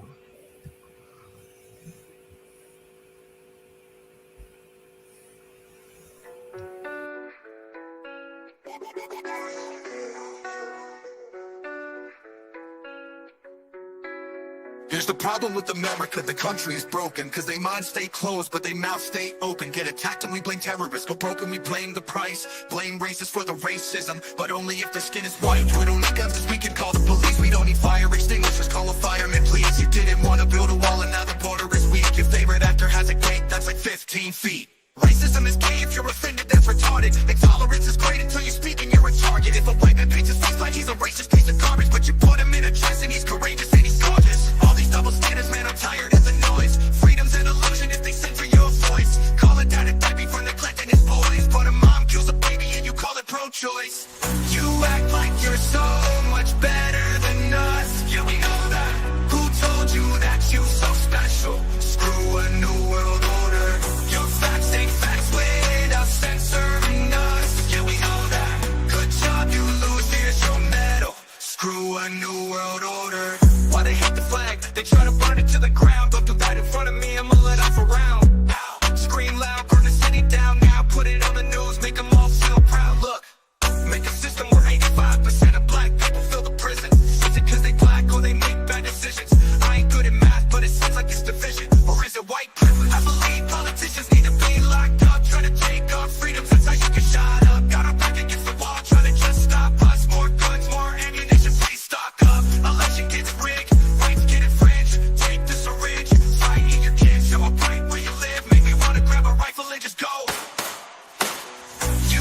ability. I don't understand. Treat a man with humility. I'm just trying to rap, I get the best of my ability. If I disagree, try to cancel. Get rid of me, you can't, so you can't be the answer. You killing me.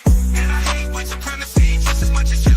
But I ain't feeling guilty for something I didn't do. The system's killing everyone. And everyone blames white folks for than us. Who told you that you're so special? You a new world order. Your facts ain't facts when I censoring us. Good job, you lose. Here's some medals to a new world order.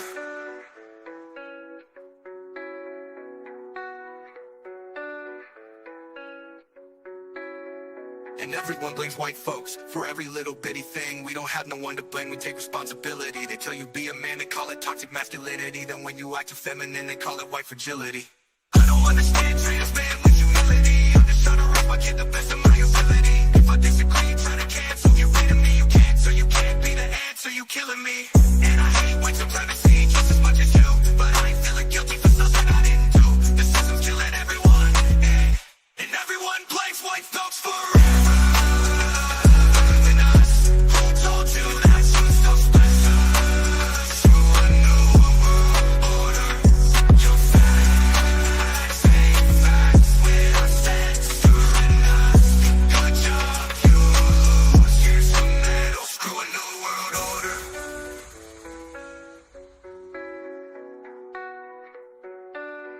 And everyone blames white folks for every little bitty thing.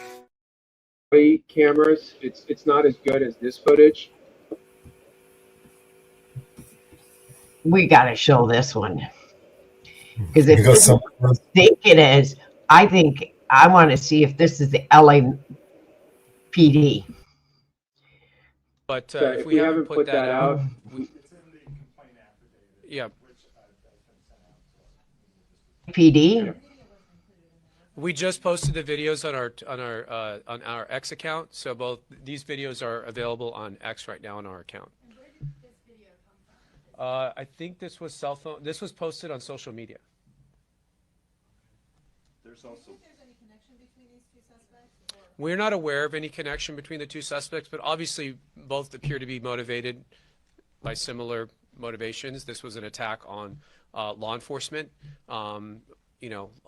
Presumably they're motivated by our immigration enforcement efforts and wanting to make a statement, which you can make a statement, but you can't throw bombs or Molotov cocktails. That's not acceptable. So we are, let me just be clear. This is federal prosecutors. We have been able to charge now. We are looking at hundreds of people. We have video, we have FBI collecting video, we are collecting body cam, we're collecting social media, we're collecting everything. And we're going to take our time, we're going to identify people. They think the mask is saving them, it's not saving them. We're going to identify them and we will bring charges. We will bring charges for attacks on local law enforcement. We have a federal statute for that. In a time of civil unrest, we can charge them with a federal statute. We can bring arson charges, explosive device charges. We can bring Hobbs Act robbery charges for the looters. We're coming after all these people. So let's be clear. This is the beginning, not the end. Other questions? I'm not sure if I have that information on hand. I think, was he the visa overstay? He was a visa overstay. Yeah, 2014 timeframe, 2015. I don't have his criminal history in front of me, and I'm not sure that, I don't know that I have that right now, but I believe he's here lawfully. Yeah, he's a U.S. citizen.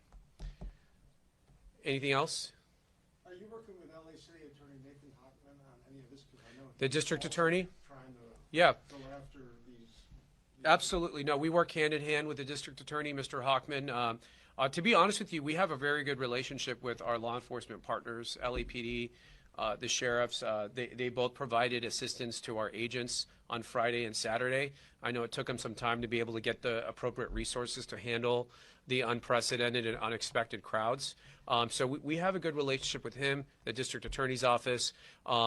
They're going to bring their charges. You've got people failing to disperse and some of the lower level stuff.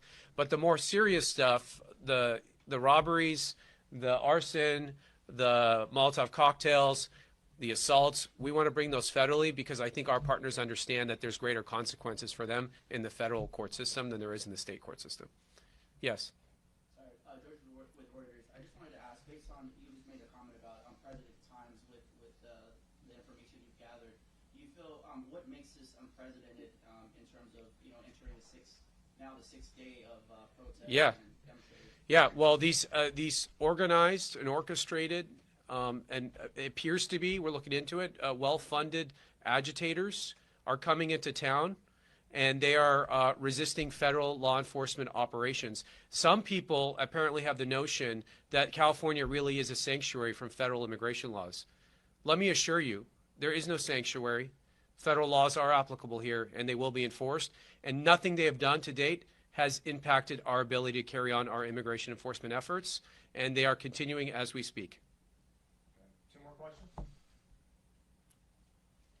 Yes, ma'am. Tom Homan said that the initial raid that happened at Ambiance Apparel was about a money laundering investigation. Can you speak to that at all? I can't speak about the details of the investigation because it is ongoing. That is one of the charges I think that was mentioned that we're looking at, but there are several charges, and that was done under a search warrant. That search that was done there was authorized by a federal court judge based on probable cause of evidence of a crime, and that's what the agents were doing there at that time. Last question.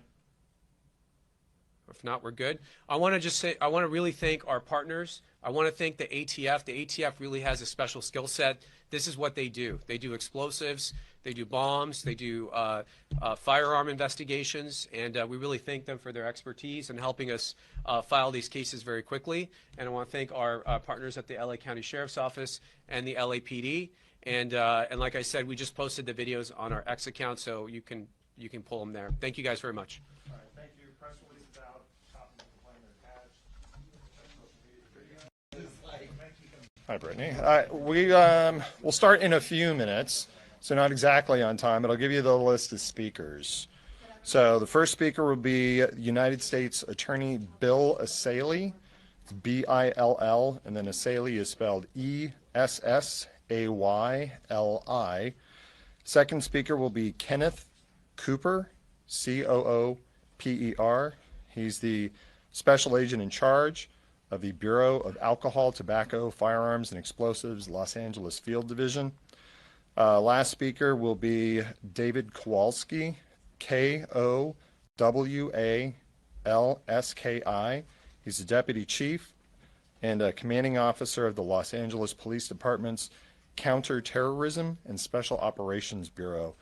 Also in attendance will be Commander Rich Ruiz, R-U-I-Z, from the Los Angeles County Sheriff's Department. He will be here. He will not be giving any remarks, though. So we expect to start in a few minutes. Should we be ready, or are we ready to go? Could you repeat Kowalski's title? Sorry. Yeah, he's a Deputy Chief, LAPD, and he's the Commanding Officer of the LAPD's Counterterrorism and Special Operations Bureau. That's a mouthful, I realize. And then are you going to be showing different things on the screen before, after? At some point, yeah, this will be a video of the Molotov cocktail attack for one of the defendants, and this is photos of that defendant. This had to do with in Paramount last Saturday, both of these. So we ready to go? Okay.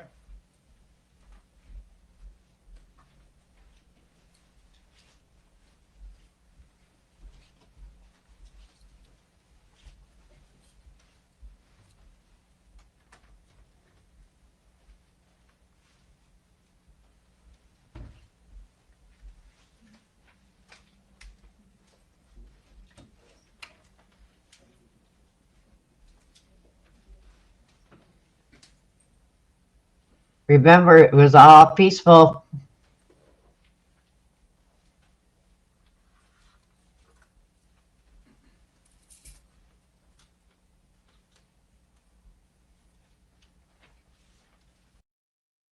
Partnerships with the Paramount riots, where Border Patrol was utilizing gas because they were having rocks and fireworks thrown at them and they were being assaulted.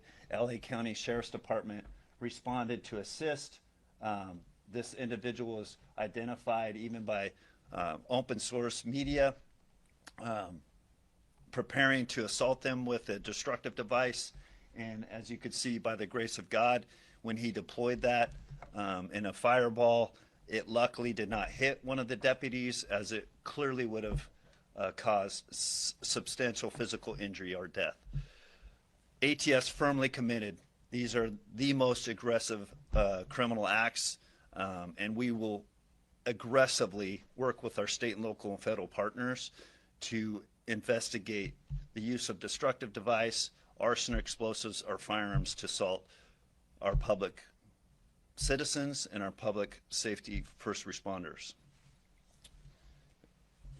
I guess I didn't even highlight our partnership too. The second case with LAPD, both incidents, ATF was able to work with each of these police departments to get an arrest on individuals that were attempting to harm the police officers with destructive devices.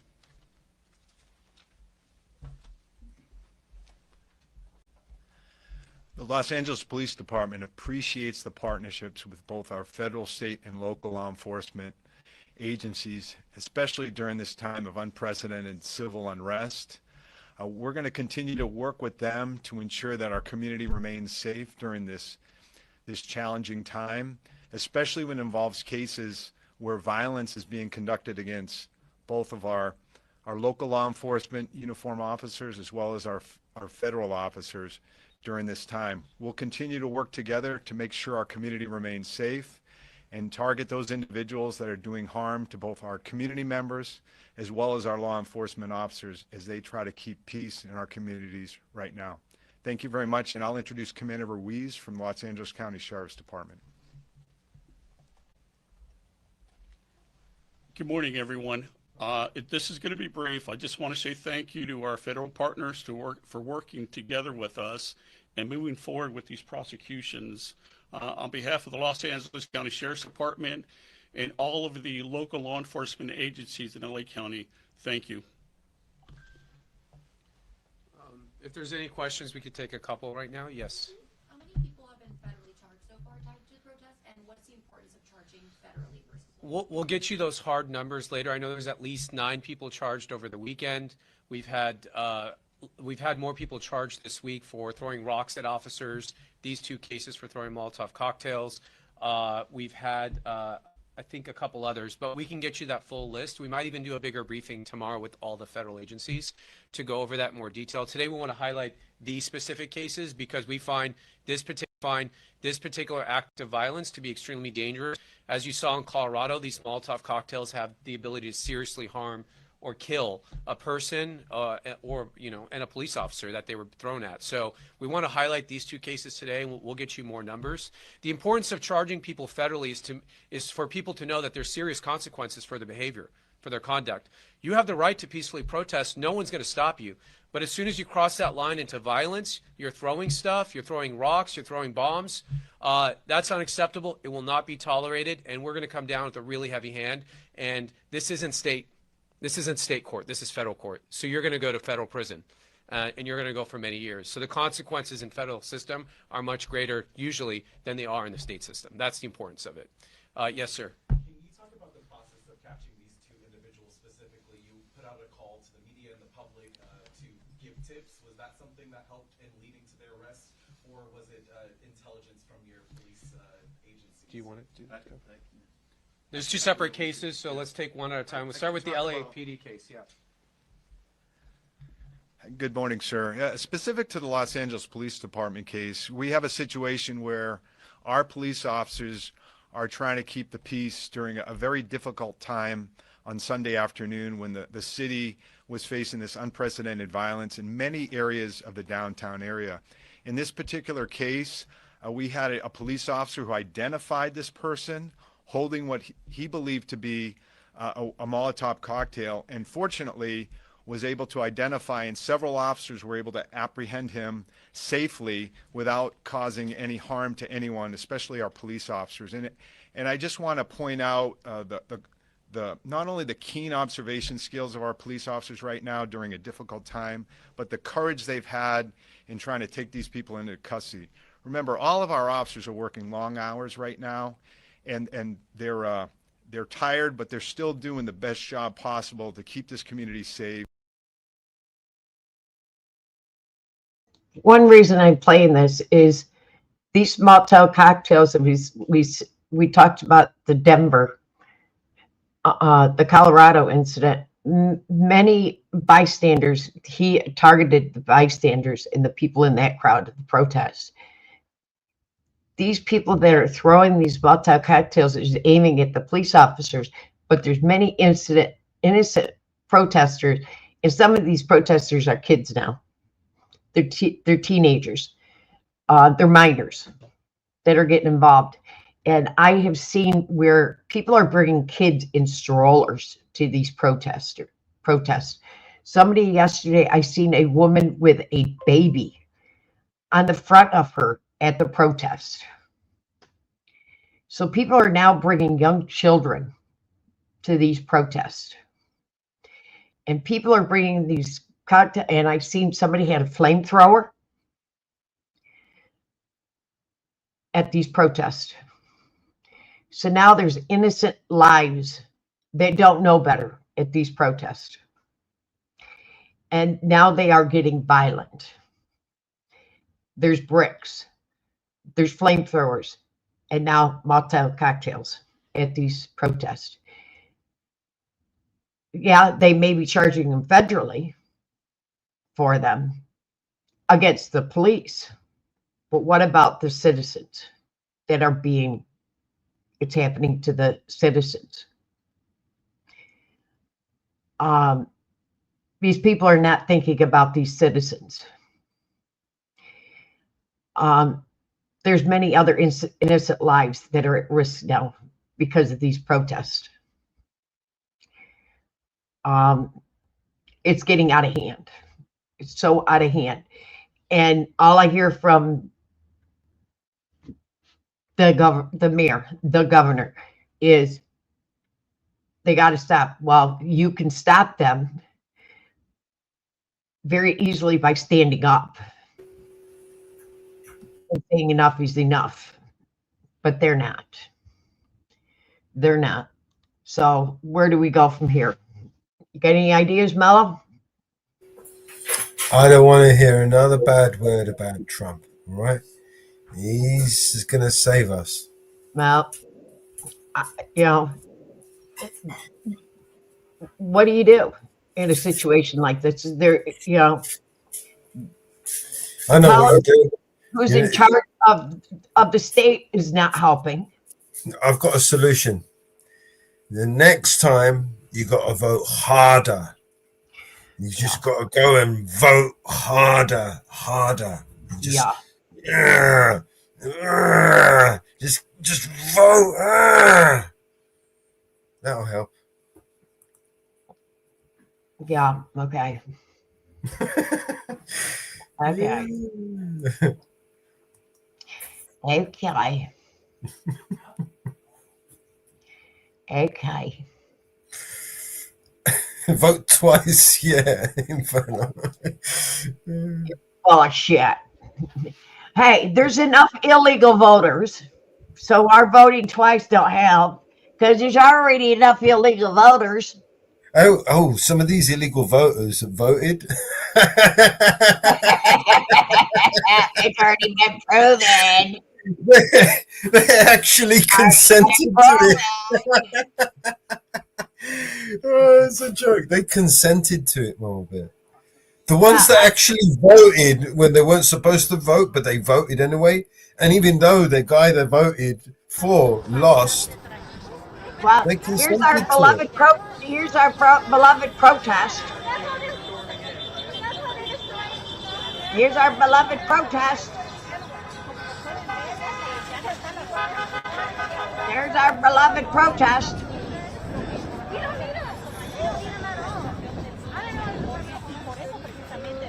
There's our protest. It looks really busy.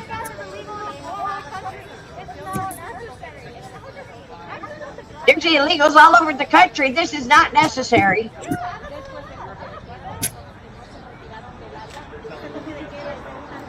Jai.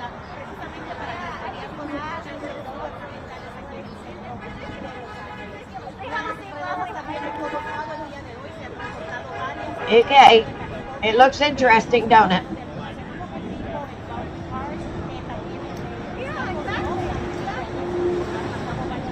Interesting.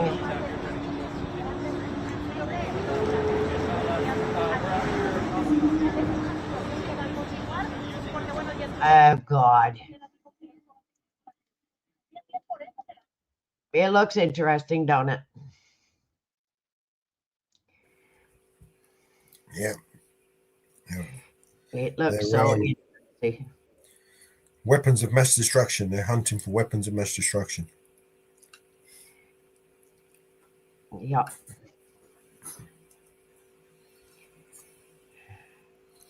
We're looking for illegal humans, Mama Bear. Follow the money, follow the money, follow the money. Those pesky illegal humans. What are we going to do with all these illegal humans?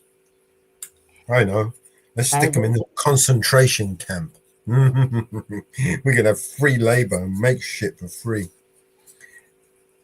Well, cheap. Someone's got to make a profit. Oh, Elon Musk, I regret some of my posts about President Donald Trump last week. Yeah. They went too far. Yeah. Of course. They're sucking up. They're He sucking up. doesn't want to lose his billions in contracts. They went too far. They went too far. Knew that was going to happen. We said it, didn't we? Yep. We said it was going to happen.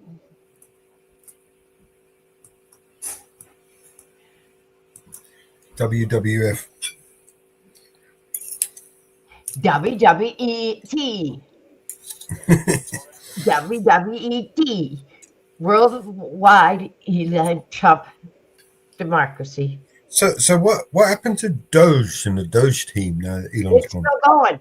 It's still going. What's it up to?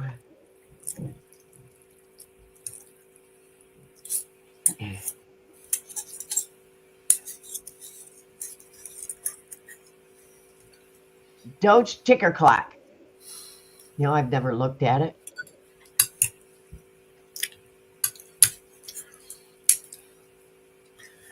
Back the blue till it happens to you. Okay. Doge ticker clock. 180 billion saved.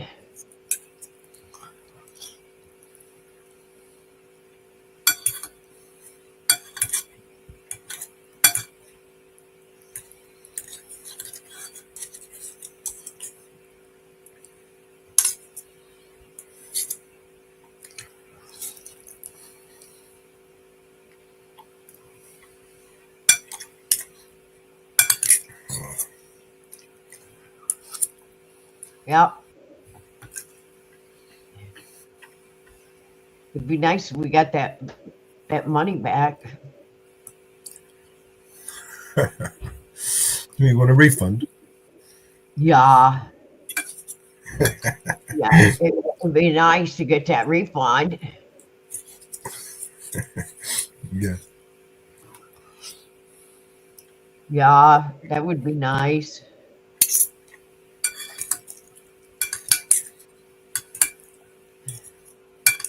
That would be nice.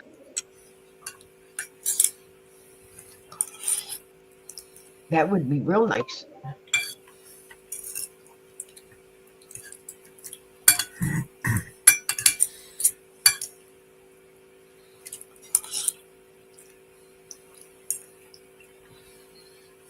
That would be real nice. Give to Caesar what is Caesar. Yeah. Mr. I mean, this has got to be Just a minute. I'll be right most back. blatant distraction ever.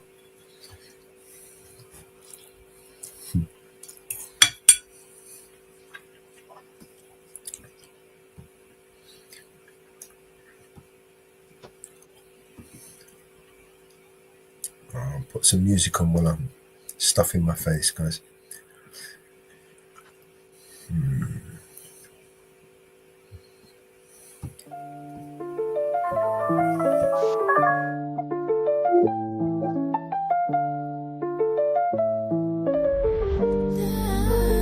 Yeah, we living in a world where the truth's under attack.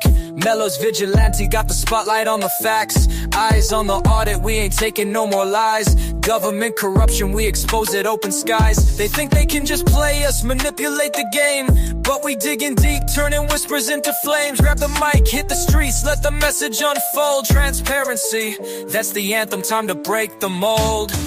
Mellow, mellow, eyes on the audit, shining light on the shadows like we going all in. Take a stand, break the chains, truth's a weapon, it's our name in the frame. We expose the lies, let the world see the signs. Vigilante media, call it divine. No more sleeping on the couch, it's time to educate.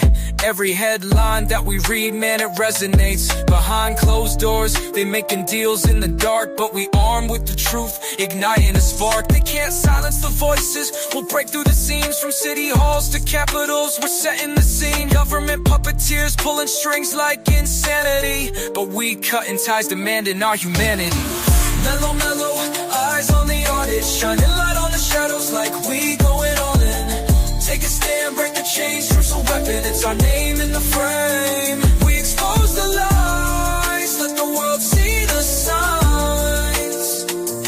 Vigilante media, call it divine. Yeah. Justice for the masses, it's a fight that we carry. Scrolling through the feeds, desperation feels scary, but through the chaos we will find unity. In this battle for the truth, we'll rewrite the mutiny. So rise up, warriors, with your heads held high. We'll march for the voiceless, let them know it's do or die. No more fear in the eyes, let's take back the night.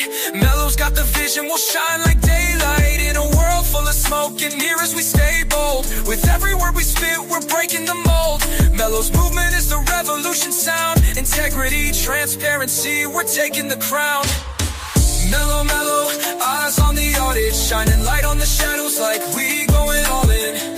Take a stand, break the chains, truth's a weapon, it's our name in the frame. We expose the lies, let the world see the signs. Vigilante media, call it divine. So keep your eyes open wide, feel the change in the air. Together we rise up, we ain't going nowhere. Mellow's vigilante eyes, keep it real, keep it raw. In this fight for the truth, we'll never withdraw.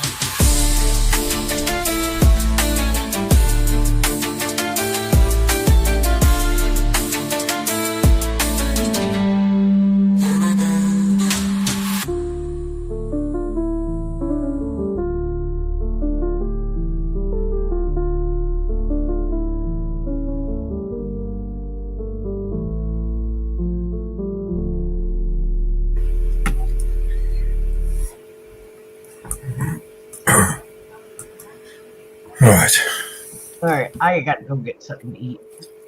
Yep. It's 5 o'clock here. Should we? You want to wrap this up here, Mama Bear? Yeah. All right, we can do that. Thank you, everybody, for tuning in, staying with us. We will definitely catch you on the next one. Thank you, Mama Bear, and everyone.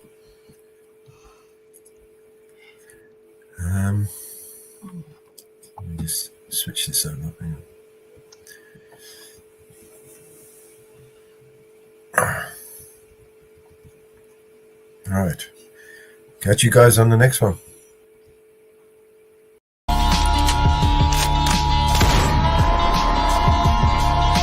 This is your emergency broadcast system.